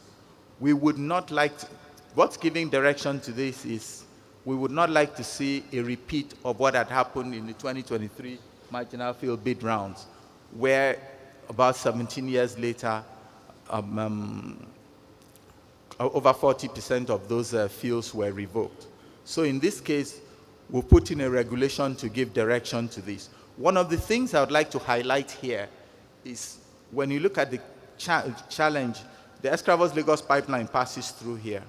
But also, when we speak of the reserves that we have in Nigeria, one of the challenges that comes to mind is some of these resources are stranded. So an opportunity I'd like to speak out here is the Nigerian Gas Flare Commercialization Program, which was put together by NUPRC, and since the coming on stream of the NUPRC has been resuscitated. It's completely, in about a few weeks, the chief executive spoke about this at some recent summit. It's going to be given out. Now, we stand a chance here because where you have no infrastructure, the main possibility of using, deploying CNG, LNG, mini LNGs works in these cases, where your location to Escravos-Lagos pipeline provides such major opportunity for us. CNG stations within the state will go a long way in leveraging on things like the Nigerian Gas Flare Commercialization Program. The marginal bid rounds that were given out recently, 4 of those fields, Beta, Meta, Oloye, and Ruta, are in Ondo State. And so such infrastructure connectivity to where you're going to have to produce is there. Remember, that is supporting the fact of decarbonization, which, remember, the former president signed us into this during the energy transition meeting at COP26 in Glasgow. So we have stemmed down the tide of flaring. We've also moved on to Nigerian domestic gas delivery obligation, which empowers the gas producers to make gas available, and that automatically incentivizes or provides a provision for you to get gas to the market. So transportation sources which could be challenged as a result of lack of infrastructure, we use virtual pipeline in this case. And so Ondo State stands a good opportunity to get this across. Domestic gas supply obligation, domestic gas delivery obligation provides that opportunity as well.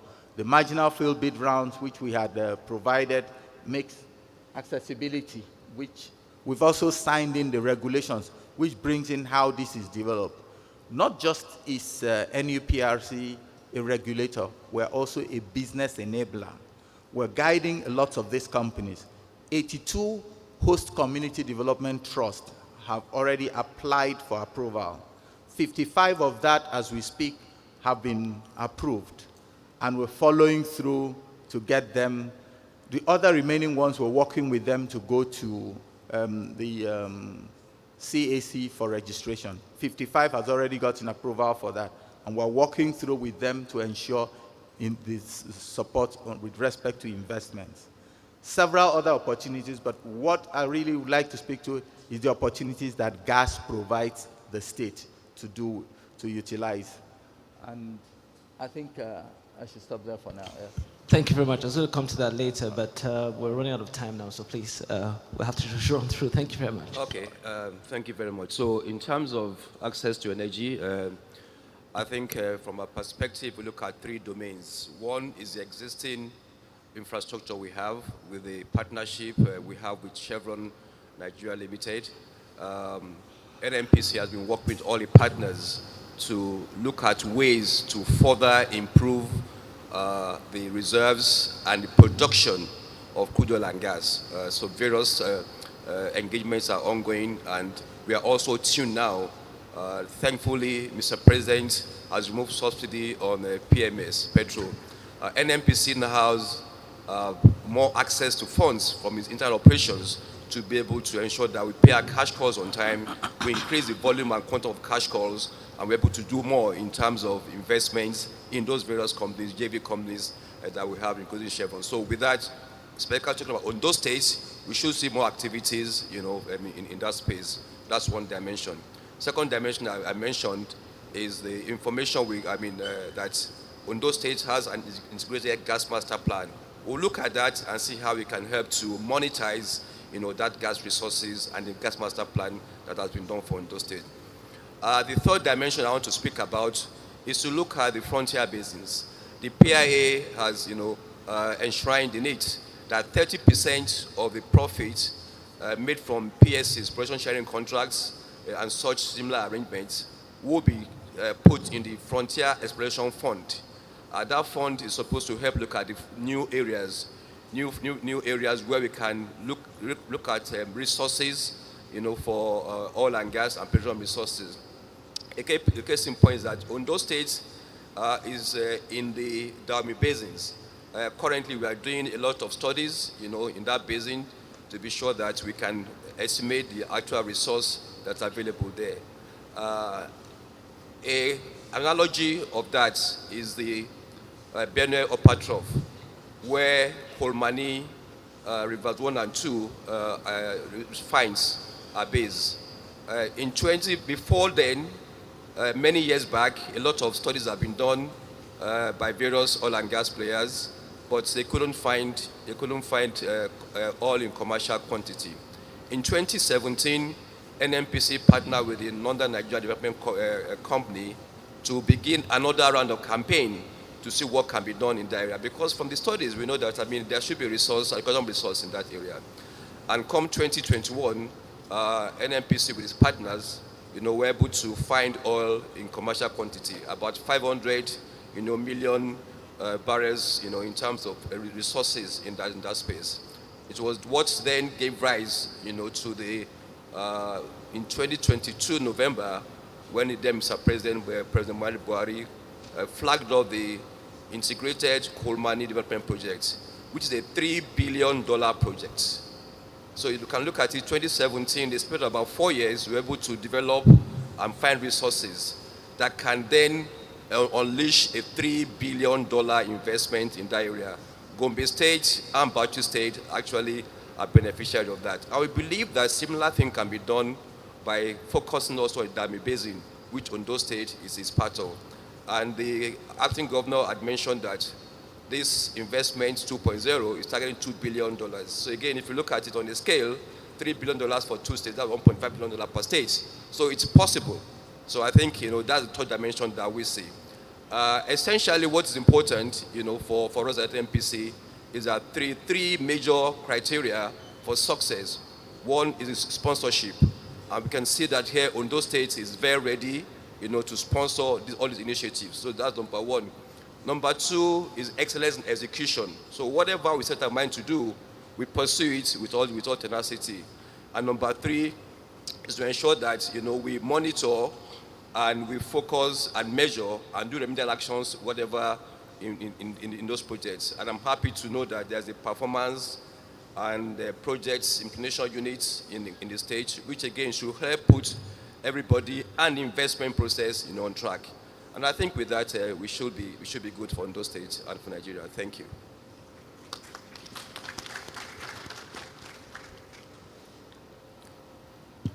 Yeah, Mr. Moderator and fellow panelists, for the question on access to energy, I'm going to be focusing more on power. I believe that the country, and particularly Ondo State, we are blessed with gas resources. This country is a country sitting on gas. Gas is our primary resource in the oil and gas, and then we just have some oil. So we are blessed in this space, and we can convert that gas to power.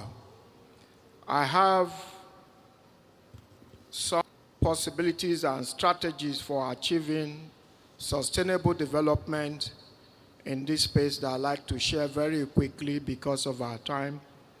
The first one will be on infrastructure development. It's important that we have infrastructures in place, the right road network, and schools, training, as well as healthcare facilities to be able to attract investors to the state, and of course with stable support of government that we know we have here in Ondo State.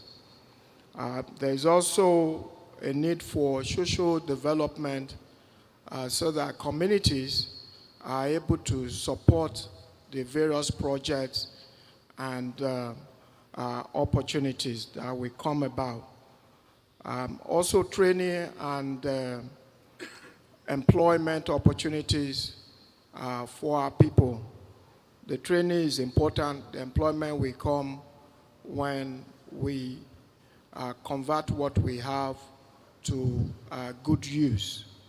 And I will wrap up on this note as an indigene of the state and also someone from Ondo South. I would like to appeal that the state government working in partnership with corporations, with business communities should endeavor to leverage the opportunity provided by Mr. President regarding power generation and distribution to have its own, power generation company so that we can be self-sustainable here in Ondo State.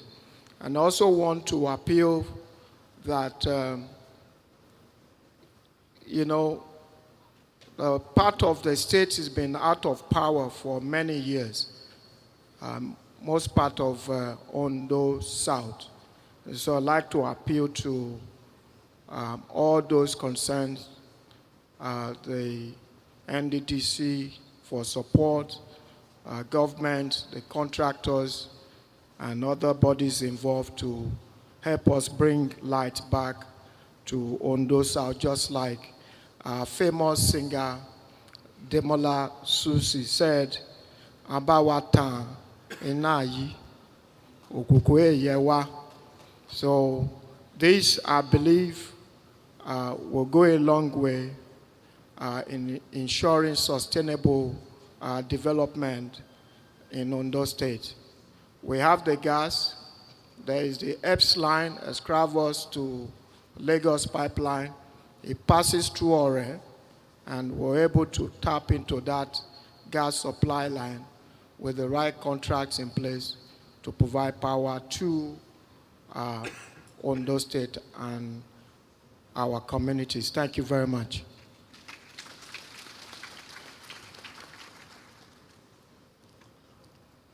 Thank you, fellow speakers. I think I'm just continuing on the note and addressing the question around environmental sustainability, and then with particular focus on Edo State. The key question is, faced with the realities that we're facing with now, you look at the IGR from Ondo State, look at the allocations from the government, it doesn't go anywhere. What do we do? I'll give an analogy with the famous currency swap, where we couldn't get the old one, we couldn't also get the new one. Nigerians survived. How did they survive?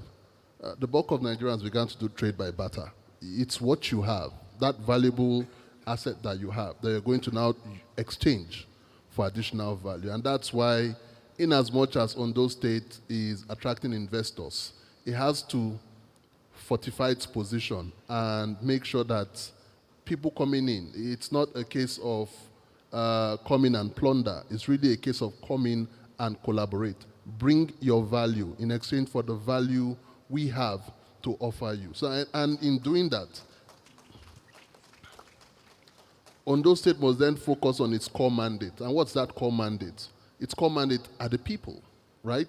And it must run as a business, which I can see all of this shows that the current administration is focused on running the state as a business. But again, it's how can we get to the doing, given where we are now?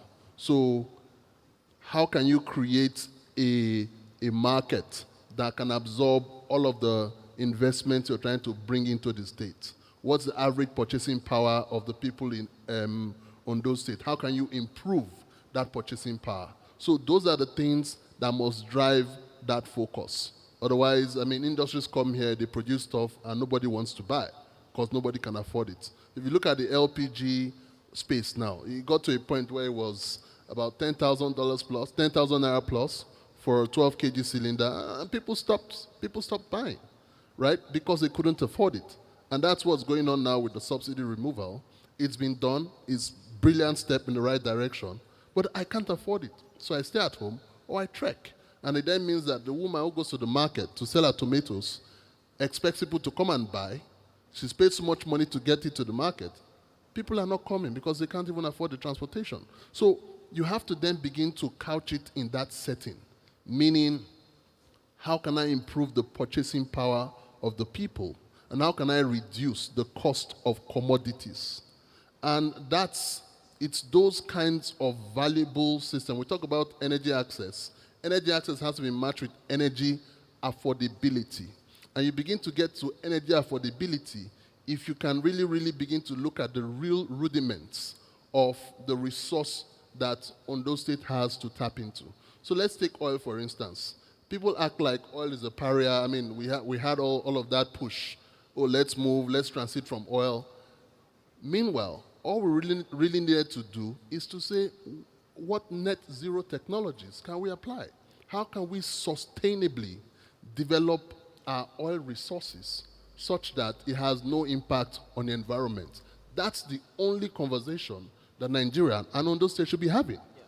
Because in the short to medium term, that's what gets us to where we need to go. That's the first question. The second question is, what are we doing with our bitumen? How can we identify the top, the best, in terms of bitumen extraction? Ondo State has arguably the second largest, right? But officially, I think about the sixth in terms of bitumen deposits. Who are you talking to, right? So you have a lot of briefcase businesses that come and say, oh, we can do this, and then they end up doing nothing. No access to capital, no credibility in the market. You must, as part of this program, reach out to people who are proven, who have the right capital, the execution discipline, the expertise, and partner with them and offer value for value. And then let's now come into what I call alternative energies. The first ones help you get the industries going, help you get capital in. But you now begin to talk about affordability. And the question of affordability is what all the other speakers have talked about, is gas.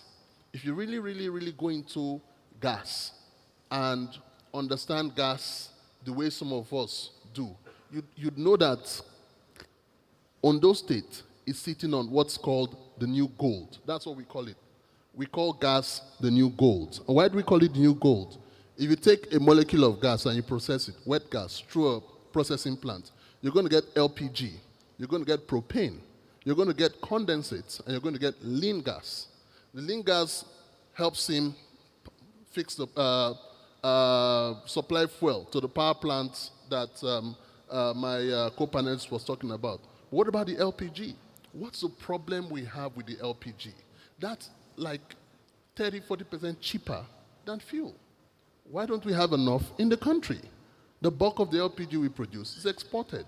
So Ondo State needs to begin to look at that because it's something that can be fixed in the short term, that can provide cheaper alternative for domestic cooking, for even cars, for transportation, and then even become a net supplier of that commodity to other states in the country and West Africa and other places in Africa at large. Those are the kind of things that we focus on, and currently we have several projects in that regard. Or you now talk about propane. So those are green technologies. So let me recap. For oil and bitumen, think about net zero. You're not going to leave what you have, right? And then you now match the net zero with cheaper alternative energy sources that you can get from the gas. And we're ready to partner with you in that. Thank you. Excellent. Thank you very much. Thank you so much. My time is up. I wish I could go around again just for 1 minute for each speaker.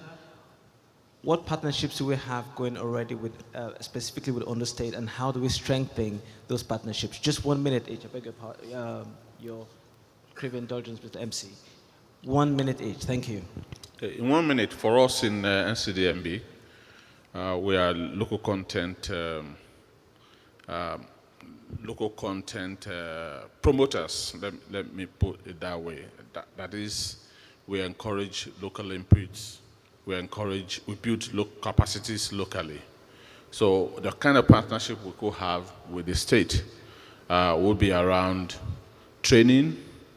We have over 6 million people in Ondo State, and about close to 50% of that are youths.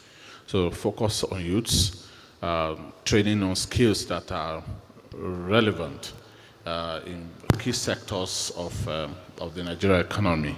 Infrastructural development with respect to oil and gas, because that's still our area of focus.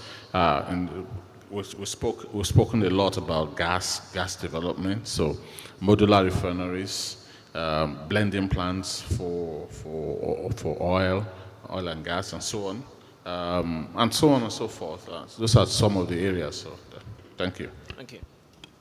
Okay.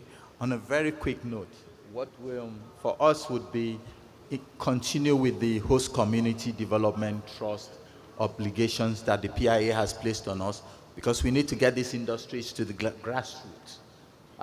Sometimes you hear the oil and gas sounds too big, but we brought it down to host communities. And the host communities develop them, get rid of flaring, just as we'll take the global energy transition into perspective. But for us, oil and gas is energy security. And just as everybody's reiterated, gas, it's really the way we'll push about it. I'm surprised that nobody really sat here talking about fabrication yards and things like that. We can provide that as a major service sector, which is something Ondo State as a state should also consider. Thank you. So for NNPC, I think I'd mentioned them in the course of my presentation, but I'll just do a quick recap. One is the NNPC Chevron joint venture, deepen that, expand that, and all the benefits it brings, to the state and the host communities. The second one, I said, I'm going to engage, the state government, starting with the Commissioner for Energy on those issues of investments in the gas space. And as we also go forward on looking at the Dami Basin, there should be more opportunities there, we believe. Again, just to also an analogy, the Kolmani one, we're talking about 75,000 barrels refinery. That's part of the investment I've mentioned, about $3 billion, just give an analogy. The other one is about a 300 megawatts power plant. So those are possibilities that can come to Ondo State. And lastly, I'd mentioned the Osno Cassava Biofuels projects, which again we are going to give more impetus to bring that to reality. Thank you very much. Yeah, for me at Chevron, we pride ourselves in our vision, which is people, partnership, and performance. So we have been partnering with Ondo State from day one when we started operations in the state. And our partnership is rooted, like I said, in our community development initiatives. We know that without strong partnership, there is no progress. And so we're leveraging the PIA, working with NUPRC to ensure that we deepen our partnership with local communities and the state. We partner with NCDMB for everything that NCDMB does in Ondo State. We also are a junior partner to NNPC, so we work as a JV in providing all the support and resources that we provide to the state and the community. And we're very good corporate citizen of Ondo State. We pay our tax too. Thank you. Thank you very much. Thank you. So for us, we offer energy infrastructure financing, direct partnership with Ondo State. It's part of what we do. So we're happy to partner to begin to look at the different opportunities that you have. Some that we're giving particular focus on is some of the upstream assets, oil and gas. We're currently working on at least 2 different FLNG projects. We hold a license within the country. We're developing that. So we're happy to do a direct partnership to develop your gas resources at scale. Then we're also working on 2 different mini LNG projects. What that does is for your stranded assets, which it talked about earlier, and also we are open to customers who want to set up businesses and who are looking for gas supply. We can provide that as well using the virtual concept. And finally, we're working on the expanding LPG distribution in Nigeria towards making that affordable.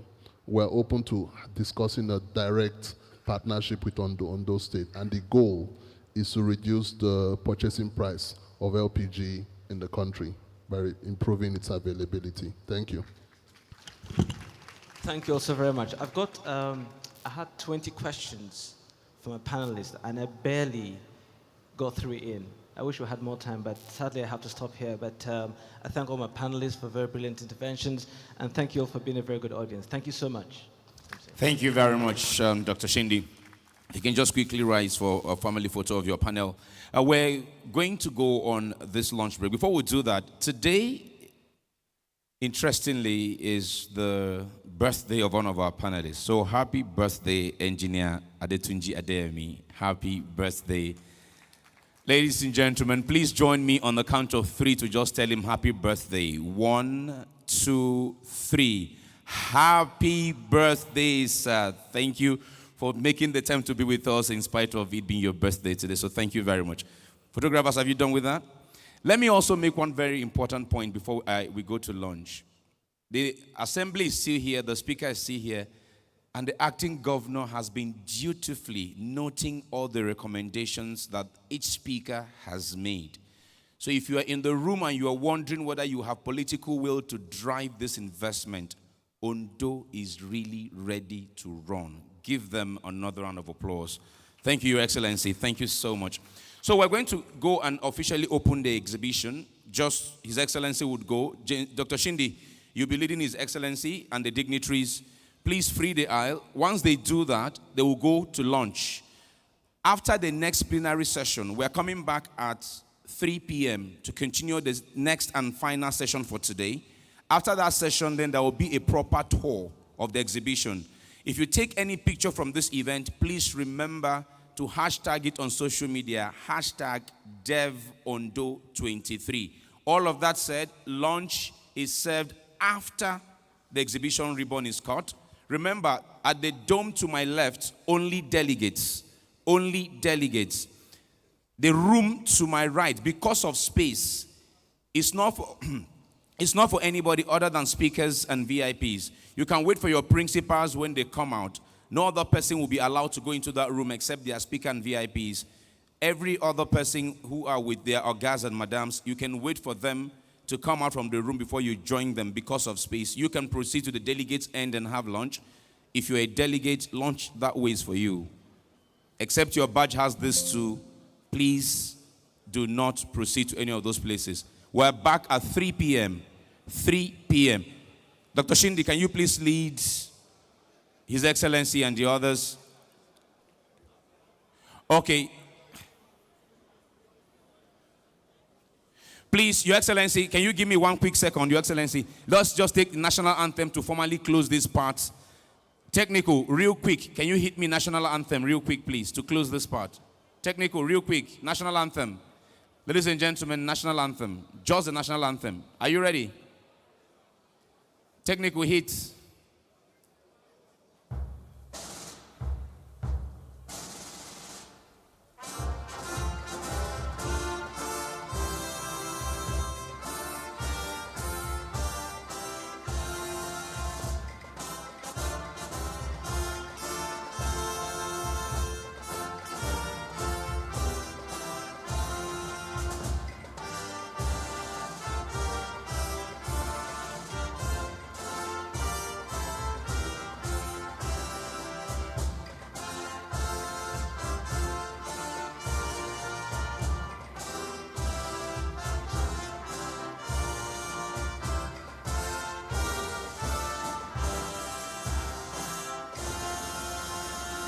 God bless Ondo State. God bless the Republic of Nigeria. Please proceed to lunch now. Just the cutting of the ribbon, and the VIPs and the speakers will proceed to their room for lunch.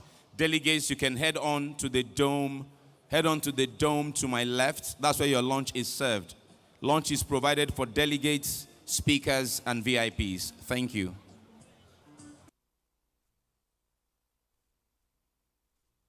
We are back at 3 p.m.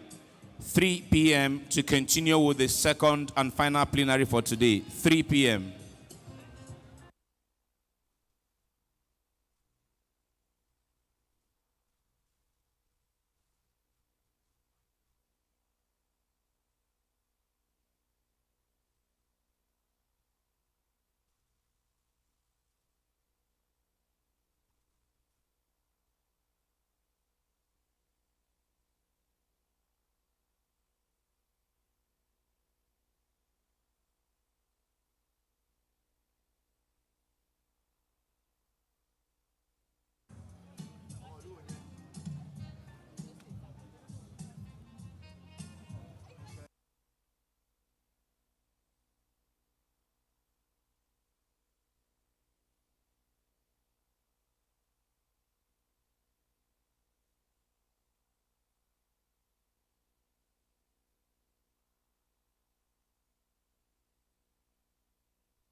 inside the vicinity. So I beg, make everyone just go out again. Good afternoon and welcome back from lunch. Please, the security team has advised that a second security sweep is about to happen. So kindly just give them a few minutes. If we can evacuate the hall and give them a few minutes, please just give them a few minutes. You'll be back. They will tell you in a few minutes to come back in. And if you can hear me from the foyer, I will announce standing here that you can come back in. Please. Thank you very much.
Welcome back from the lunch break.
Frank, please come.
Okay, thank you, Technical, for the music, and welcome back, distinguished delegates, ladies and gentlemen, to the second plenary session and the final one for today.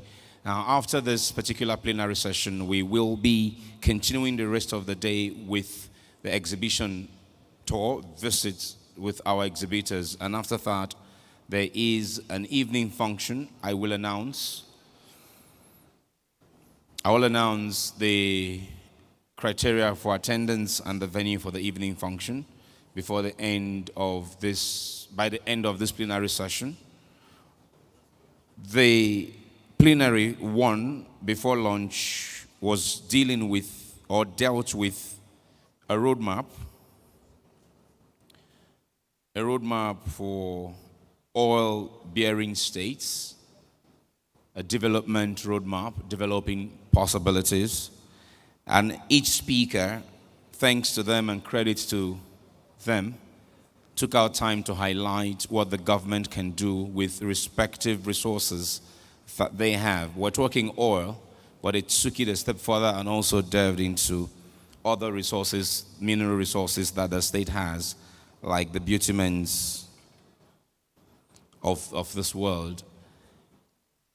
So this particular session, whatever you want to talk about, exploring or exploiting mineral resources, you will have to do that with a sufficient amount of funds. Financing is critical to the development of any state's business or sector. And so this plenary session 2 would talk around financing. So we're looking at finance and investment, public-private dialogue for SDG-aligned investments, and shift in developmental financing for subnational states. I think if we continue to look at the states of the Federal Republic as being some subnational sovereigns in their right, then as members of the state and as citizens, we'll begin to also reorientate ourselves as to the need for developing our respective states and our resources. The invention, in my personal opinion, I call it an invention.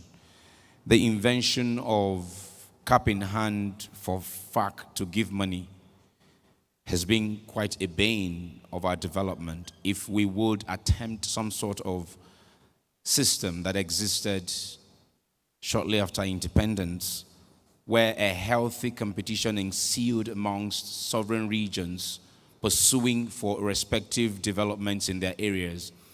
If an educational development happens in this region, it sprung up in the other one. If an industrial development happened in this region, it sprung up in the other one. It was a healthy kind of competition where the center was receiving. But if the center continues to give and continues to stifle the capabilities and potentials of the states, I'm glad that there is now a shift or a removal of power from the exclusive lists of the federal government, giving states the platform and opportunity to start developing their respective power capacity. That's beautiful.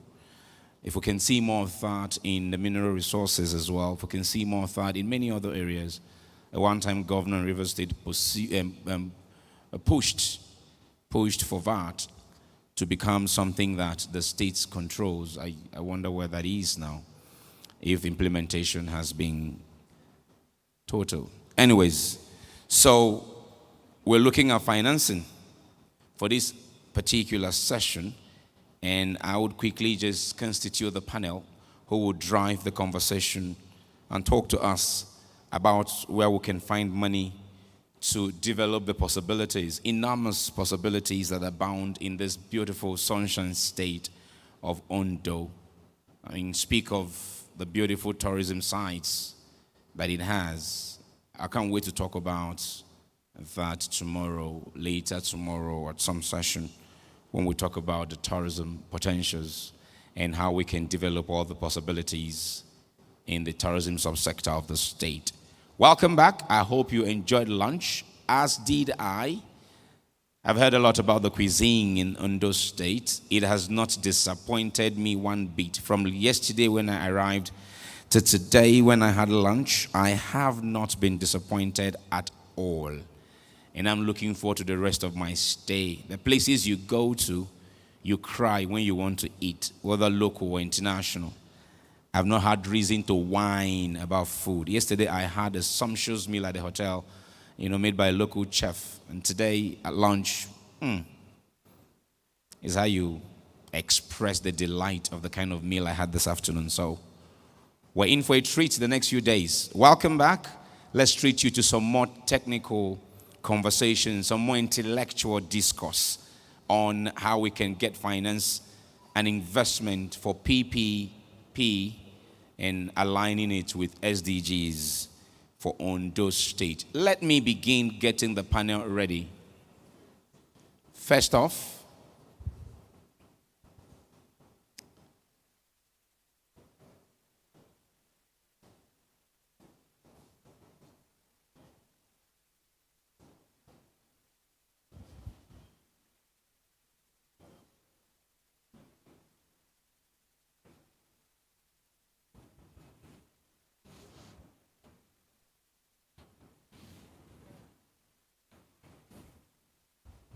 okay. Kunle, I can't see the MD of NDDC in the room. I'm doing all the stalling that I'm doing so that they can all come back into the room. I know he was in the dining area. Can someone please get him for us? Is Kunle within the sound of my voice? Frank, if you would be able to do us the honors. If we can get Dr. Ogboku back into the room. Once he's back into the room, I think I see Precious.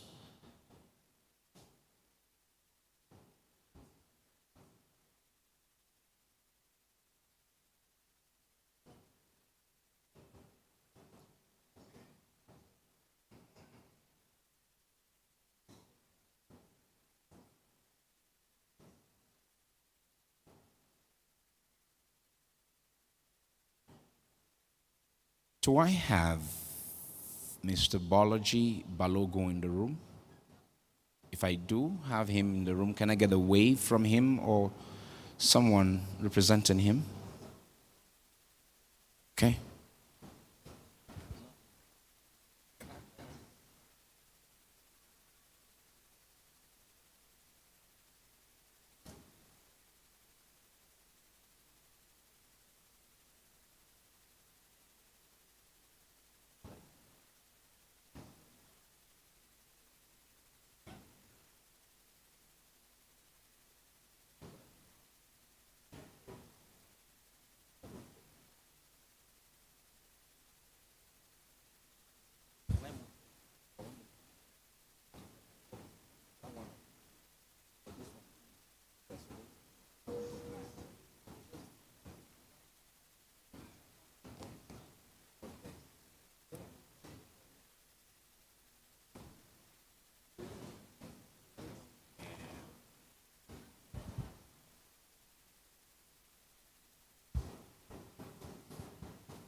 Sam, is MD coming back in anytime soon? He's on this panel. I'm ready to start. Can we? Thank you.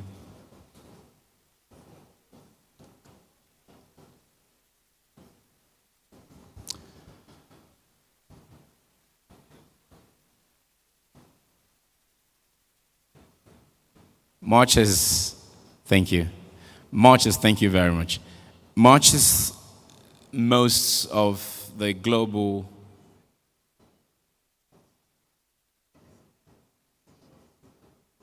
North and South are not aligned in this energy conversation story, a transition rather story.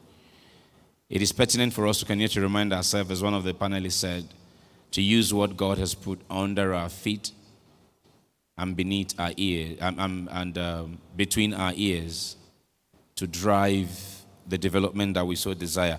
Onwards to panel 2 I go. Let me begin by welcoming the National Economist United Nations Development Program for Nigeria. On our panel, let's welcome Miss Precious Akanono. You're welcome to your seat on the podium. Let's put our hands together as Precious takes her seat. Thank you very much.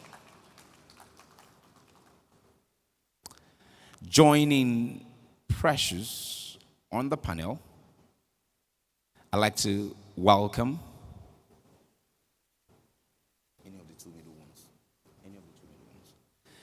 Joining Precious on the panel, I would like to welcome again on the stage today the man who is committed to partnering with not just Ondo State but 8 other states and by extension Nigeria to move this possibilities of development further than we have it today.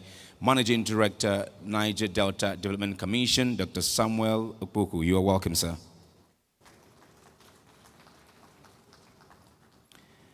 Joining them on the panel, I'd like to welcome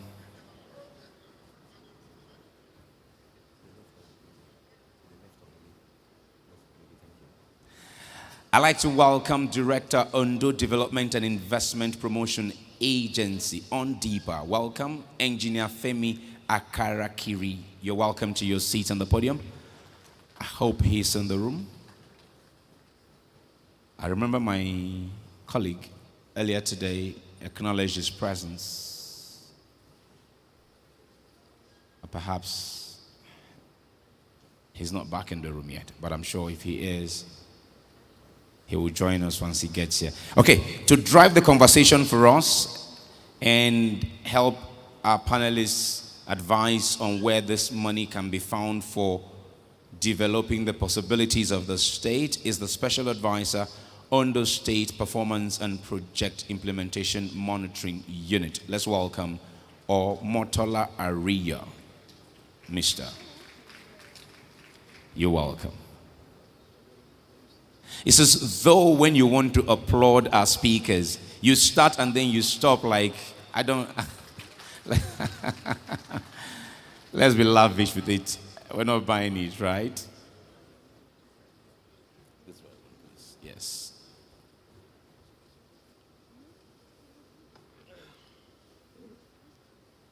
Okay.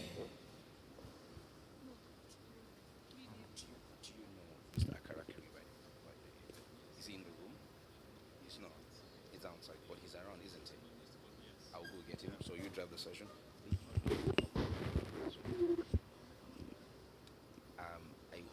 It has to be less than an hour right now, so we're going to give you 40 minutes. So please keep to it. Thank you very much. Okay, Omotola Ariya, the stage is yours. The time starts. Yeah, well, I mean, we have a very short panel.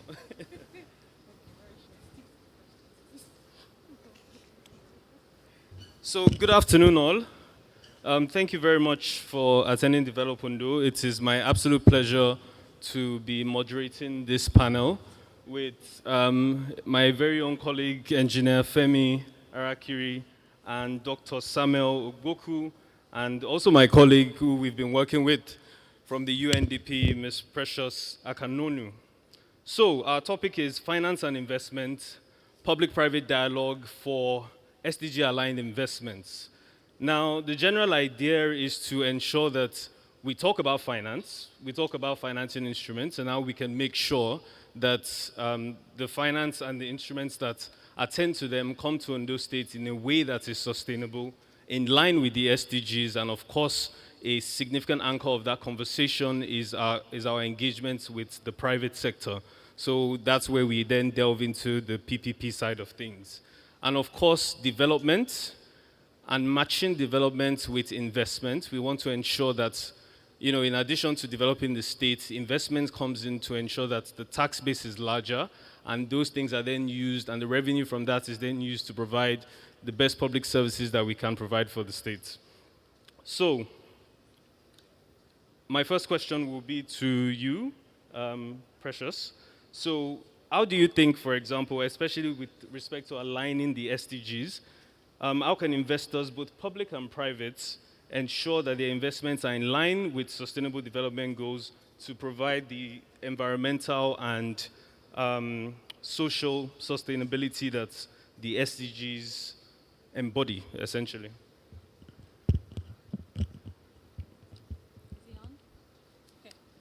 Thank you, Tola, for that question. I'll start off by just a quick preamble on the SDGs, which we may already know. The SDGs is a collection of goals, 17 goals that aims to have to capture our collective ambition for prosperous countries and people and the planet. So the goals, there are 17, they're broken down into the different segments that capture our global interests for social inclusion, for economic growth, and for environmental sustainability. So by the social inclusion, we're looking at SDG goals like SDG 1 on poverty, SDG 3 on good health and well-being. And on the prosperity segment, we're looking at SDGs like the SDGs 8 on the decent work and economic growth, and SDG 9 on industry, innovation, and infrastructure. And it also looks at the environmental angle that brings in goals like the SDG 12 on sustainable consumption and production, as well as SDG 13 on climate action. So it tries to capture the key three interdependent dimensions of sustainable development so that as economy prospers, they do not leave out one behind, that no one is left behind, and the environment is also not left behind. So it's critical that as countries or governments and also the businesses and private sector, it's important to incorporate these elements into the decision-making and practices of business. So at the government level, starting with the government, it's important to have the SDGs indicators aligned with the local development priorities, because it helps you provide like a balance in line with the global priorities and regional priorities towards sustainable development. So this is why at UNDP we support states and federal government to produce costed SDG-aligned development plans. That way, development plan is more inclusive and looks into all the critical segments without leaving any component behind. And also, we encourage businesses to align their investment strategies with the SDGs so that it's all-inclusive and looks at even the minor areas or segments that are often neglected, like the environment, gender, and other aspects. Thank you very much, Ms. Precious. So I think that you've given us a very good foundational point to start from when it comes to aligning investments with SDGs and also linking that to development of economies and the like. So I think, Dr. Samuel, it would be good to get your view from a regional perspective. You know, how does the NDDC essentially implement SDGs as a KPI tool to ensure that the development to the region is as sustainable and friendly as possible? Well, thank you. I think for us in NDDC as an interventionist agency, it is also proper to align ourselves with the SDG goals. And for us, we believe that the only way to follow it is to ensure that we eradicate nepotism. Because you look at a regional body like NDDC, where you have presence in 9 states with different tribes and ethnic groups. So at every point in time, not everybody from the same tribe will now be the MD or EDP or EDFA. So what we have to do as a government is to ensure that we are fair to all, because the SDG aims at eradicating poverty, inequality. So in order to promote equality, justice, and good health, we have to ensure that we understand the basic fact that for those of us in the Niger Delta, we share a common problem. And what is the common problem we share on the development? We also share common ecological and environmental challenges, which ranges from flood to erosion and other form of major environmental challenges which we face in the Niger Delta. So in tackling these challenges, you must look at it holistically. And tackling it holistically, you cannot say you just want to tackle it in one state and abandon the other states. Because as a region, if there is peace in one state and there is no peace in the other state, it affects the other one too. So I think from our own point of view, the major way of tackling it is to ensure that we are fair to everybody, just to everybody, and ensure that our policies are all encompassing, that meet every tribe and ethnic group in our region. That is what we have to promote as a people. Thank you. Thank you very much, Dr. Samuel. I think you've touched on a very important point, especially as it relates to regional integration for SDGs and ensuring equity when it comes to allocating development. And of course, as we also saw from Ms. Precious, from the global perspective, the importance of the SDGs as a tool to allow us to monitor global progress towards success. So, Engineer Femi, I would like to switch to bringing in the PPP conversation and the extent to which that dialogue, and as it relates to PPP in the States, for example, allows us to align with the SDG goals. As you are an expert in, for example, the redeemed agenda is generally the state's way of trying to ensure that the SDGs are implemented in this government's administration. But from the PPP angle, what are your thoughts? Thank you very much, and good afternoon, everyone. When we look at the 17 SDG goals, we looked at how can we fit them into the things that we want to achieve in the state via the redeem theme. And they more or less fall into 4 different sectors, namely energy, agric, and the food, well-being of our people and their health, as well as sustainable cities. And when we look at these four key sectors, we then focus on what are the items, what are the things that we need to do in each of these, and that forms the basis of our public-private sector activities. So if I start with the one that is very well in the news now, the Port of Ondo project, it more or less cuts across everything. Because from the port side, you're looking at how you're going to ensure that the port is constructed in such a way that the cities that will come around it will have a sustainable future and not have another problem created for the country as we currently have in one of the ports locations in the country. From the port as well, you realize that it's easier for people now to export some of the agricultural produce from Ondo State and from other nearby states to Ondo. Many of those things will get to their destination in good condition because they don't have to pass through a very tortuous delay as a result of going through a port. And of course, the port itself needs energy to run.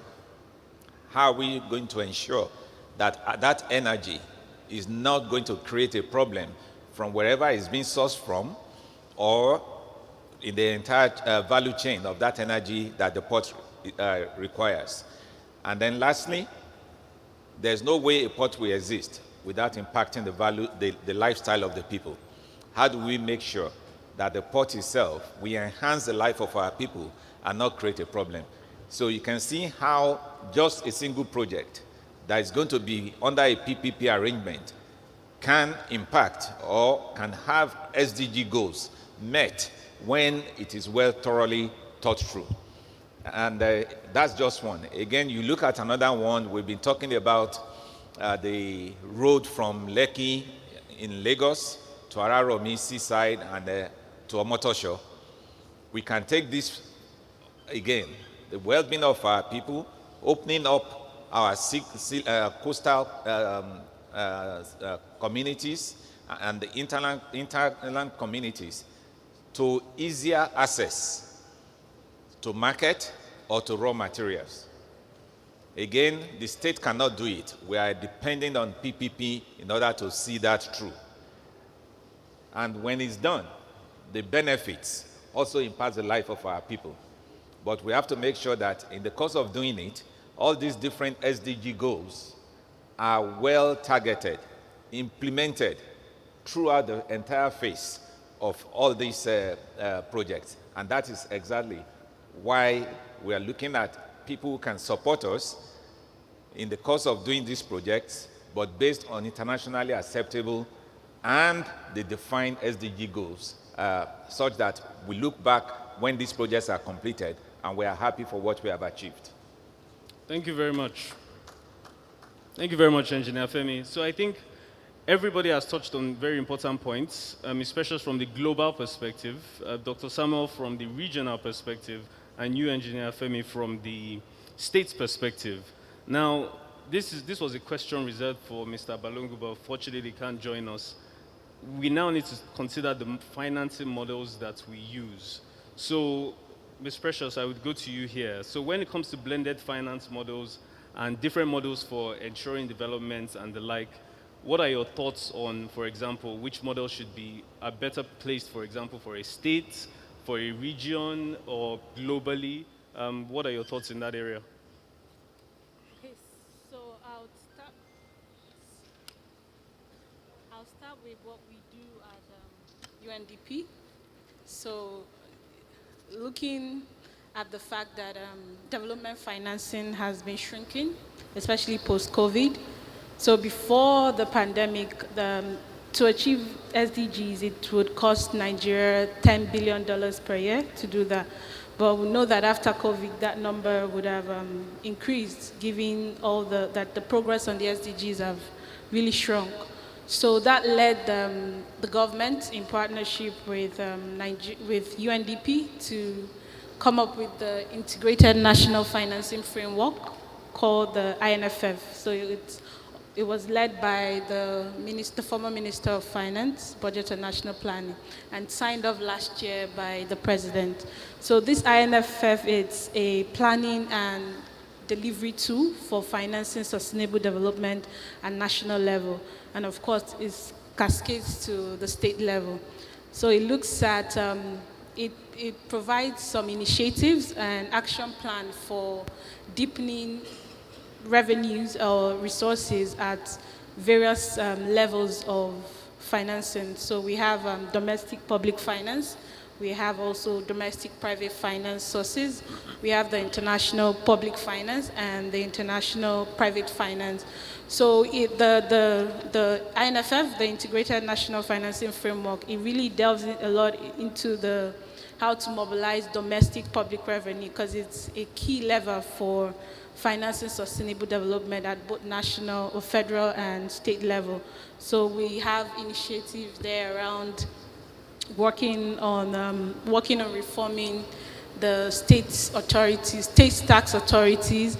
We have things around developing capacity of revenue mobilization agencies, around developing, like you mentioned, the PPPs, yep, and what is actually required, because it goes in depth on what is actually required and what should be done to improve the different levels of possible sources of financing at the domestic public finance sector. It also has remittances and all the likes. So we also looked at the private sector financing as well, and what are the constraints that affects the ability of the private sector to support in mobilizing revenues for development, whether at you already know the private sector can contribute not just through the production they do, but also, and not just through the taxes, but also they can directly invest in the SDGs and in development, also through partnerships with government, in building critical infrastructure, which is one of the areas that was also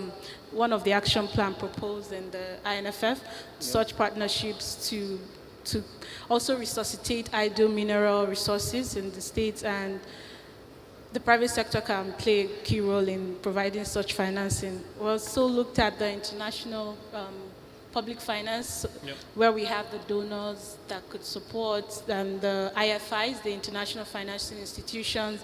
And the good thing about this segment, though the financing through this segment is on a decline, but the good thing is that they not just provide the financing resources, just like the UNDP, but they also provide the technical expertise or support to drive development at whether federal or state level, given the wide array of networks they have and global experience. Like UNDP works in about 170 countries and supports governments and communities to actually eradicate poverty and grow the economies, not just through the financing, but also technical support and experience, shared experience from South-South and triangular cooperation. So that's one model, like from the national perspective, that could work in supporting development. Thank you. Thank you very much. Thank you very much, Ms. Precious. So that's a perfect point to segue into the regional perspective. So, Ms. Precious, Dr. Samuel, Ms. Precious has now given us an outline of how the private sector, in collaboration with the public sector as well as multilateral partners, can engage development and ensure that development through financing models achieves what it's supposed to achieve. Now, from the NDDC's perspective, how does the NDDC itself foster relationships with the private sector as well as multilateral partners to ensure, for example, that those financing models are actually realistic and account for the peculiarities of the region? Well, I think for the NDDC, first and first, we know that one of the major challenges that the multinational companies face in terms of partnership is the issue of compliance and accountability. But we believe that once you sort out the issue of compliance and accountability, which can be sorted out through corporate governance, we believe that will also boost confidence of the international financial partners. So in NDDC, we have worked out our own aspect of building this confidence by engaging with KPMG to draft our own internal corporate governance structure, which wasn't there before, just to build that confidence. And we're also trying to set up other processes of accountability, like trying to design a new department called the Due Process and Corporate Governance Department, in order to ensure that those who want to partner with us in developing the region will also have that confidence that, yes, their money is going to be accounted for. And we are looking at partnership based on projects that are going to be regional projects, not projects of 1 kilometer road. So we are looking at key projects in the region that will actually affect the lives of the people in the region positively. So first and first, we also need to do the in-house cleansing, which we have done, and we believe that we've won the confidence of a lot of international partners. Just some weeks back, we had our conference in Abuja with donor agencies and development partners in Abuja, where we try to tell our own story. Because sometimes when you don't tell your own story, other people tell your story, they always tell the negative aspect of the story. But we are now telling the world the positive story of NDDC and what NDDC wish to do for the people of the region. And here we are, we're trying to do internal cleansing. And this internal cleansing means we're ready for funding partners, we're ready for development partners to partner with NDDC to develop the region, because our constituency is the Niger Delta region of 9 states. We have the Aethro Shore protection, which is a key project which we're also interested in. We have discussed with the state government. We're in discussion with the state government, and the state government, we know, have been in touch with development partners to see how they could collaborate to also complete that project. We are very, very willing to partner. We have other major projects which we're even willing to partner with state governments and foreign agencies. We have also written to Chevron to see how we can partner together to complete the Warri Escravos Road, which we know will affect the lives of the people of the region. So for us to come out to say we are willing for partnership, that is to say we have done our in-house cleansing. And not until you do this in-house cleansing as a government body, sometimes the international organizations, they don't really trust government bodies because of political exposure. but we are ready to be internally regulated, and based on that, we have done our in-house cleansing and ready for people to partner with us. So in doing this, we are setting the example so that even other government agencies should also follow suit, so that in accessing the blend the blend financing, it will be easier for everybody to access such funds. So we are very, very open to access such funds for the sake of the people of the region and for the regional development and regional integration.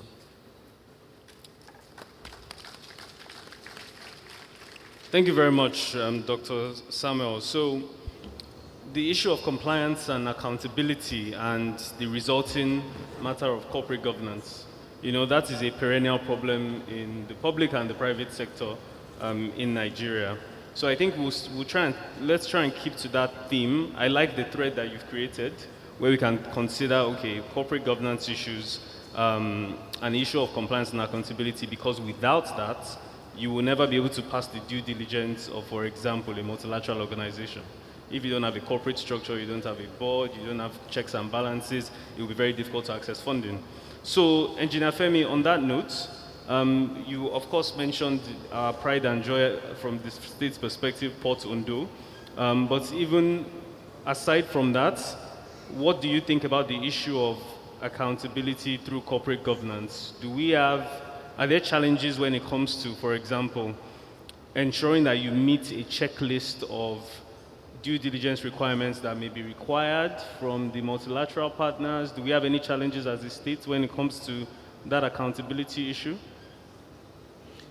Yeah, we all know now that the era of state funding projects is more or less gone when it comes to industrialization or things like ports. The first thing is state itself cannot even raise the fund required to do that kind of project. Otherwise, it becomes an elephant project that will take another 50 years to accomplish. So we have to go with the private sector in order to be able to source the fund. But having said that, we must make sure that we make it easier for the private sector that will be taking that project to be able to get that fund. And we address it in two ways. Thank you for mentioning Port of Ondo. One of the things we did very rightly, and which Mr. Governor also must receive the kudos for, is that the entire feasibility studies, the geometrical and the bathymetrical studies, all the way to the full business case, were done in very transparent manners, in such a way that we called both local and internationally renowned companies to bid for each of those stages. And the evaluations were done in a transparent manner such that people who lost, they understood why they lost, and the people who won, they understood clearly what is expected of them. And that's the reason why within 4 years, we were able to get to a place where some people who had been looking to set up a deep sea port had spent 8 years. We were able to get to a stage within 4 years whereby our approval was now put up to the Federal Executive Council.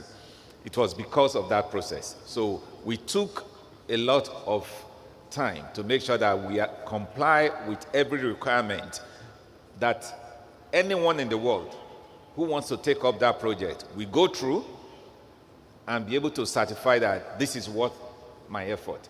And also, when they go to funding partners and they do the due diligence on the steps that have been carried out so far, they will not find any faults in them. So that is one aspect. The second aspect is also for us to do our own in-house duty, to look at what will funding partners, both multilaterals and investment funding partners, will need to look for in these projects. And we make sure that as we are developing the pipeline for the projects, we are considering every aspect of this. Again, let me take an example of the proposed Lekki to Araromi and Omotosho Highway. When you tell an investor that there are international banks who are already planning to fund the West African highway, and all the way to Lagos. And that this road will be a critical part of that, extending it further down to the eastern part of Nigeria. You are tapping into what the investing partners would like to hear. Because for them, it means that their project is going to be more viable as they go towards the southeastern part of the country. You know, because we're looking at it in the near future. Yes, we are getting to Araromi before we go up north, but Delta State can say, hey, this road is already into Araromi. Ondo State, can you bring it to our border? And then we will take it from there. And then Delta State does its own, Bayelsa State does its own, Rivers carries out further, and before you know it, the proposed coastal road that we've been talking about since 1970 has now gone from Lagos all the way to Cross River, just because Ondo State decided to do a bit of its own side. Those are the kind of things investing partners want to hear. So we do our own due diligence to make sure that we align our goals with what will make it easy for the private sector to be able to go and meet investing partners based on what we have put on the ground. Thank you. Thank you very much, Engineer Femi. I would really like to open it to the audience to ask questions. Do we have a roving mic by any chance? Yes, yes, you have. Okay, so if I could just get a show of hands, if anybody wants to ask a question to Ms. Precious, Dr. Samuel, or Engineer Femi. Yes, a gentleman over there. Please, let's keep our questions concise. Thank you very much. Excuse me, sir. Thank you very much. Apologies, please. I would like to direct my questions to Ms. Precious regarding the funding. Can you please tell us your name and affiliation? Apologies. My name is Mayawa Patrick Aloko. I'm from Baker Green Energy in United Kingdom.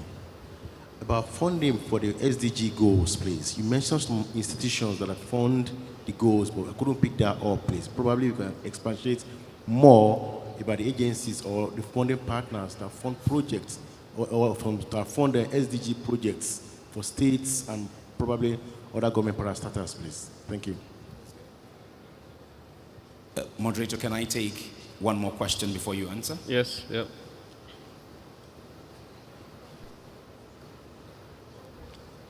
Good afternoon. My name is Professor Ruth Gabriel Ajobewe, a member of the Exporters Cluster. I want to ask this question from NDDC. Since NDDC is an intervention agent, I'm asking how can NDDC help to promote the exporters' mobility of Ondo State, especially the non-oil aspect? Thank you. Since that is what the federal government is now promoting. Okay, I think there's no other question, Mr. Moderator. So, okay, hold on. There is. Where? Can you go that way, please? Thank you. So this after the third one, I'll come back to you and we're good.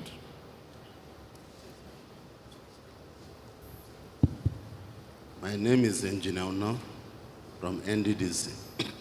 Mine is not a question, it's just information. I wish to inform the House that NDDC some years ago had carried out the coastal route design from Calabar to Ekpe. And we, in fact, had even awarded some of the roads on this alignment. We have an existing contract from Koko to Ugoye.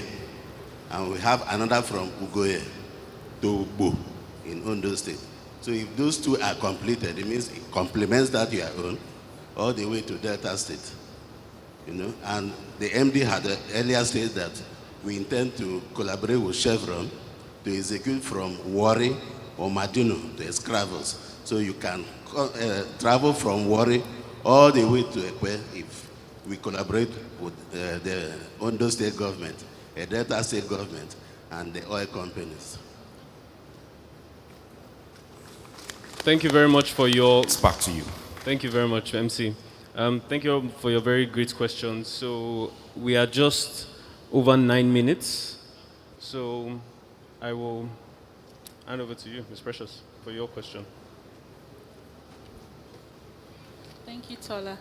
So on that question of funding for SDGs, So to be clear, it's not about the institutions providing the funds to finance SDG, but it's more of the support to government to address the constraints that limits it from deepening its resource mobilization, because the onus is on the government itself, the state government or the federal government to raise these revenues or resources needed to pursue its development. So where institutions like the UNDP come in is provide some technical support that often comes alongside with some level of financial support to be able to address some key constraints that could help. Like for instance, in Ondo, we're working with Ondipa. We just began working with Ondipa around some investment promotion initiatives, but it's also more on the technical aspect to address the constraint that could increase their potential to raise or leverage more revenues from different sectors. And also on tax generation to work with the ODRS to raise, to improve the tax system, leveraging on technology to be able to get more revenues through taxes and also avoid leakages. So these are the kind of support that such institutions can provide. And like within the UN, there are several institutions that individually target on the different segments and provide this technical support that often sometimes come with some level of financial support to help the states or the national level government to expand this potential to raise more revenues. Thank you. Thank you. Dr. Samuel, please.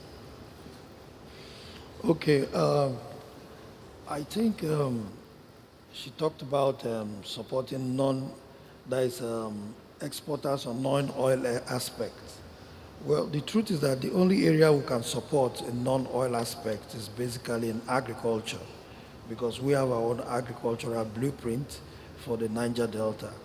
And for us, we are first of all putting together the Niger Delta Chamber of Commerce in order to ensure that we warehouse our entrepreneurs. Because entrepreneurs, what you must understand about NDDC over the years, and especially government funding for agriculture, people always assume that funds that come from government for agricultural support is free, and people don't normally utilize it. You hear of CBN agricultural loan, you hear of different agricultural loan. If all these loans have been given, I believe we shouldn't be having food problem in Nigeria. But in order to ensure that these funds are secured and they get to the right people and it is not politicized, we are looking at coming up with the Niger Delta Chamber of Commerce. So Niger Delta Chamber of Commerce is not owned by NDDC, but we're also partnering with the owners of the Niger Delta Chamber of Commerce. So this Niger Delta Chamber of Commerce is going to be the body that we're going to interface with to support entrepreneurs in the region, not only in agriculture, in other form of entrepreneurship. We talk about software development and others too. So the Niger Delta Chamber of Commerce is going to share risk with us. So in the area of agriculture, for those who want to export, we're going to partner with you through the Niger Delta Chamber of Commerce. But now the whole idea is that the Niger Delta Chamber of Commerce, you must be part of that Chamber of Commerce, because they will be the ones to nominate, to populate the list for those who want to support. The whole idea is, so long as you're part of the Chamber of Commerce, you are definitely going to live by their dictates. So for those who default, those people, we're also going to hold the Chamber of Commerce responsible because they bring them to us. So most of these persons, we don't necessarily need to look at telling them to pay us back, but we also expect some responsibilities from them too. Possibly, depends on the level of support we're giving to you, we expect you to employ certain number of persons, maybe within a period of a year or two. So that is the way we also want to support those people who are involved in areas of the non-oil aspect. So basically agriculture, because the president has also declared a state of emergency on agriculture to ensure food security in Nigeria. So we are not going into manufacturing at the moment. for those who want to manufacture and export, but at least basically in the area of agriculture, we are willing to support those who are into export in agriculture.